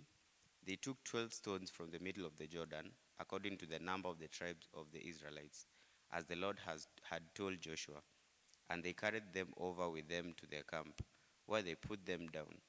Joshua set up the 12 stones that had been in the middle of the Jordan at the spot where the priest who carried the ark of the covenant had stood, and they are there to this day. Now the priest who carried the ark remained standing in the middle of the Jordan until everything the Lord had commanded. Until everything the Lord had commanded Joshua was done by the people, just as Moses had directed Joshua. The people hurried over, and as soon as all of them had crossed, the ark of the Lord and the priest came to the other side while the people watched. The men of Reuben, Gad, and half-tribe of Manasseh crossed over, armed, in front of the Israelites as Moses had directed them. About 40,000 armed for battle crossed over before the Lord to the plains of Jericho for war. That day the Lord exalted Joshua in sight of all Israel, and they revered him all the day of his life, just as they had revered Moses. Then the Lord said to Joshua, "Command the priests carrying the ark of the testimony to come up to the Jordan." So Joshua commanded the priests, "Come up to the Jordan." And the priests came up out of the river carrying the ark of the covenant of the Lord. No sooner had they set their feet on dry ground than the water of the Jordan returned to their place and ran at flood stage as before. On the 10th day of the first month the people went up from Jordan and camped at Gilgal on the eastern border of Jericho. And Joshua set up at Gilgal the 12 stones they had taken out of Jordan. He said to the Israelites, "In the future, when your descendants ask their fathers, 'What do these stones mean?' tell them, 'Israel crossed the Jordan on dry ground, for the Lord your God dried up the Jordan before you until you had crossed over. The Lord your God did to the Jordan just what he had done to the Red Sea, when he dried it up before us until we had crossed over. He did this so that all the people of the earth might know that the hand of the Lord is powerful, and so that you might always fear the Lord your God." Chapter 5. Now when all the Amorites, kings west of the Jordan, and all the Canaanites, kings along the coast, heard how the Lord had dried up the Jordan before the Israelites until we had crossed over, their hearts melted, and they no longer had the courage to face the Israelites. At that time, the Lord said to Joshua, "Make flint knives and circumcise the Israelites again." So Joshua made flint knives and circumcised the Israelites at Gibeath Haraloth. Now this is why he did so. All those who came out of Egypt, all the men of military age, died in the desert on their way after leaving Egypt. All the people had come out had been circumcised, but all the people born in the desert during the journey from Egypt had not. The Israelites had moved about in the desert 40 years until all the men who were of military age when they left Egypt had died, since they had not obeyed the Lord. For the Lord had sworn to them that they would not see the land that he had solemnly promised their fathers to give us, a land flowing with milk and honey. So he raised up their son in their place, and these were in ones Joshua circumcised. They were still uncircumcised because they had not been circumcised on the way. And after the whole nation had been circumcised, they remained where they were in camp until they were healed. Then the Lord said to Joshua, "Today I have rolled away the reproach of Egypt from you." So the place has been called Gilgal to this day. On the evening of the 14th day of the month, while camped at Gilgal on the plains of Jericho, the Israelites celebrated the Passover. The day after the Passover, the very day, they ate some of the produce of the land, unleavened bread and roasted grain. The manna stopped the day after they ate this food from the land. There was no longer any manna for the Israelites. But that year they ate of the produce of Canaan. Now when Joshua was near Jericho, he looked up and saw a man standing in front of him with a drawn sword in his hand. Joshua went up to him and asked, "Are you for us or for our enemies?" "Neither," he replied. "But as commander of the army of the Lord, I have now come." Then Joshua fell face down to the ground in reverence and asked him, "What message does my Lord have for his servant?" The commander of the Lord's army replied, "Take off your sandals, for this place where you are standing is holy." And Joshua did so. Chapter 6. Now Jericho was tightly shut up because of the Israelites. No one went out and no one came in.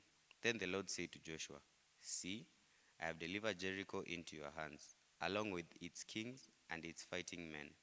March around the city once with all the armed men. Do this for 6 days. Have 7 priests carry trumpets and rams, horns in front of the ark. On the 7th day, march around the city 7 times,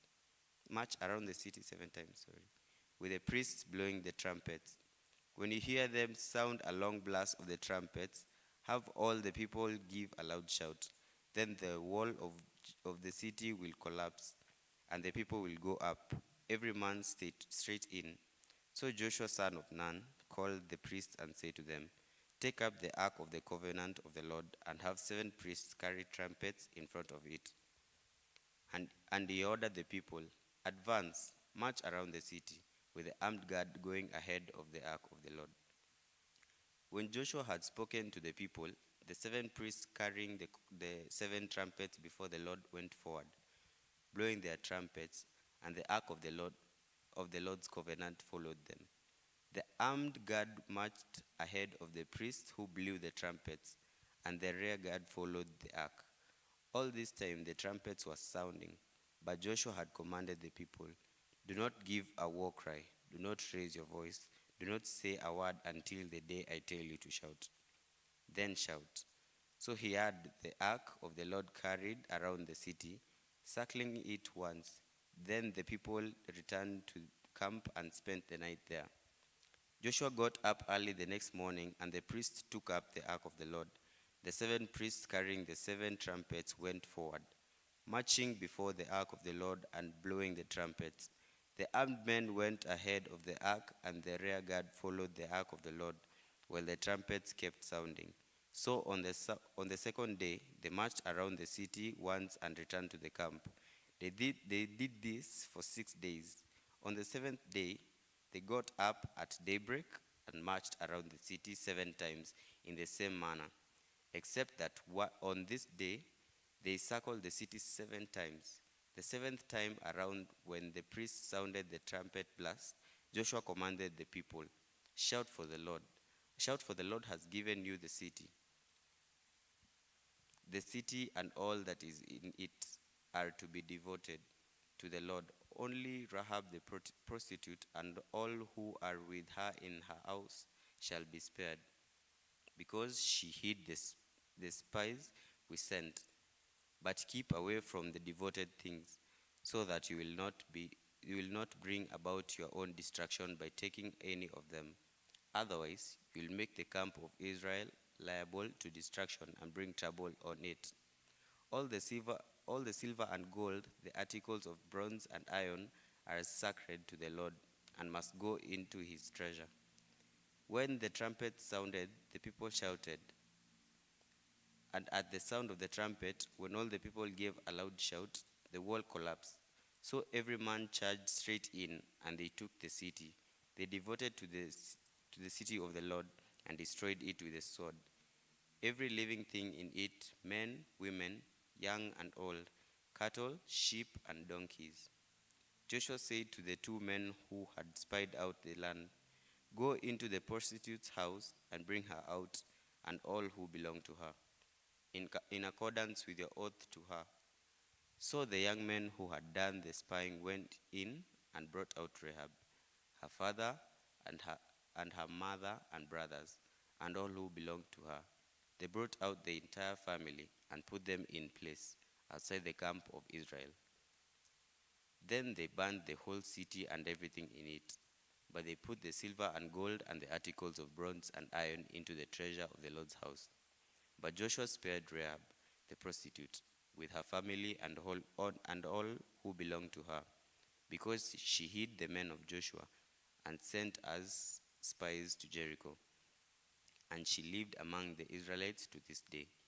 At the time, Joshua pronounced the solemn oath, "Cast before the Lord is the man who undertakes to rebuild this city Jericho. At the cost of his firstborn son will he lay its foundation.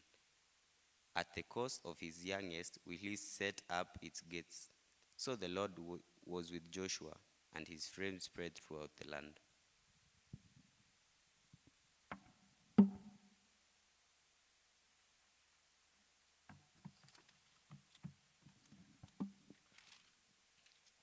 Joshua 7. But the Israelites acted unfaithfully in regard to the devoted things. Achan, son of Kamri, the son of Zimri, the son of Zerah, of the tribe of Judah, took some of them. So the Lord's anger burned against Israel. Now Jesus sent men to Jericho, to Ai, which is near Beth Aven, to the east of Bethel, and told them, "Go up and spy the region." So the men went up and spied out Ai. And when they returned to Joshua, they said, "Now not all the people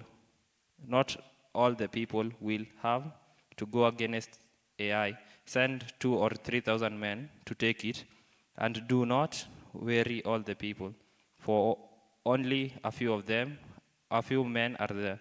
So about 3,000 men went up, but they were routed by the men of Ai, who killed about 36 of them. They chased the Israelites from the city gate as far as the stone quarries, and struck them down on the slopes. At this, the hearts of the people melted, and they became like water. Then Joshua tore his clothes and fell down to the ground before the ark of the Lord, remaining there till evening. The elders of Israel did the same and sprinkled dust on their heads. And Joshua said, Sovereign Lord, why did you ever bring these people across the Jordan to deliver us into the hands of Amorites to destroy us? If only we had content to stay on the other side of the Jordan. Oh Lord, what can I say? Now that the Israelites have routed by its enemies, the Canaanites and the other people of the country will hear about this, and they will surround us and wipe out us and wipe out our name from the earth. What then will we do for your own great name? The Lord said to Joshua, Stand up. What are you doing now down on your face? Israel has sinned. They have violated my covenant, which I commanded them to keep. They have taken some of the devoted things they have stolen. They have lied. They have put them in their own possessions. This is why the Israelites cannot stand against their enemies. They turn their backs and run because they have been made liable to destruction. I will not be with you anymore unless you destroy whatever among is devoted to destruction. Go, consecrate the people. Tell them, consecrate yourself in preparation for tomorrow. For this is what the Lord, the God of Israel says. This is which you devoted among you, O Israel. You cannot stand among your enemies until you remove it. In the morning, present your tribe by tribe. The tribe that the Lord takes shall come forward by the clan. The clan that the Lord shall takes shall come forward by family, and the family that the Lord takes shall come forward man by man. He who is caught with the devoted things shall be destroyed by fire, along with all the things that belongs to him. He who has violated the covenant of the Lord and has done a disgraceful thing in Israel. Early the next morning, Joshua had Israel come forward with the tribes, and Judah was taken. The clans of Judah came forward, and he took the Zerahites. He had the clan of the Zerahites come forward by the families, and Zimri was taken. Joshua had his family come forward man by man, and Achan, son of Camri, the son of Zimri, the son of Zerah, of the tribe of Judah, was taken. Then Joshua said to Achan, my son, give glory to the Lord, the praise of God of Israel, and give him the praise. Tell him what you have done. Do not hide it from me. Achan replied, it is true, I have sinned against Lord, the God of Israel. This is what I have done when I was in the plunder and the beautiful robe of Babylonia, 200 shekels of silver and a wedge of gold, weighing 50 shekels. I coveted them and took them. They are hidden in the ground inside my tent, with the silver underneath. So Joshua sent messengers, and they ran to the tent, and there it was hidden in the tent. Which with the silver underneath, they took the things from the tent, brought them to Joshua and all Israelites, and spread them before the Lord. Then Joshua, together with all Israel, took Achan, son of Zerah, the silver robe, the gold, the wedge,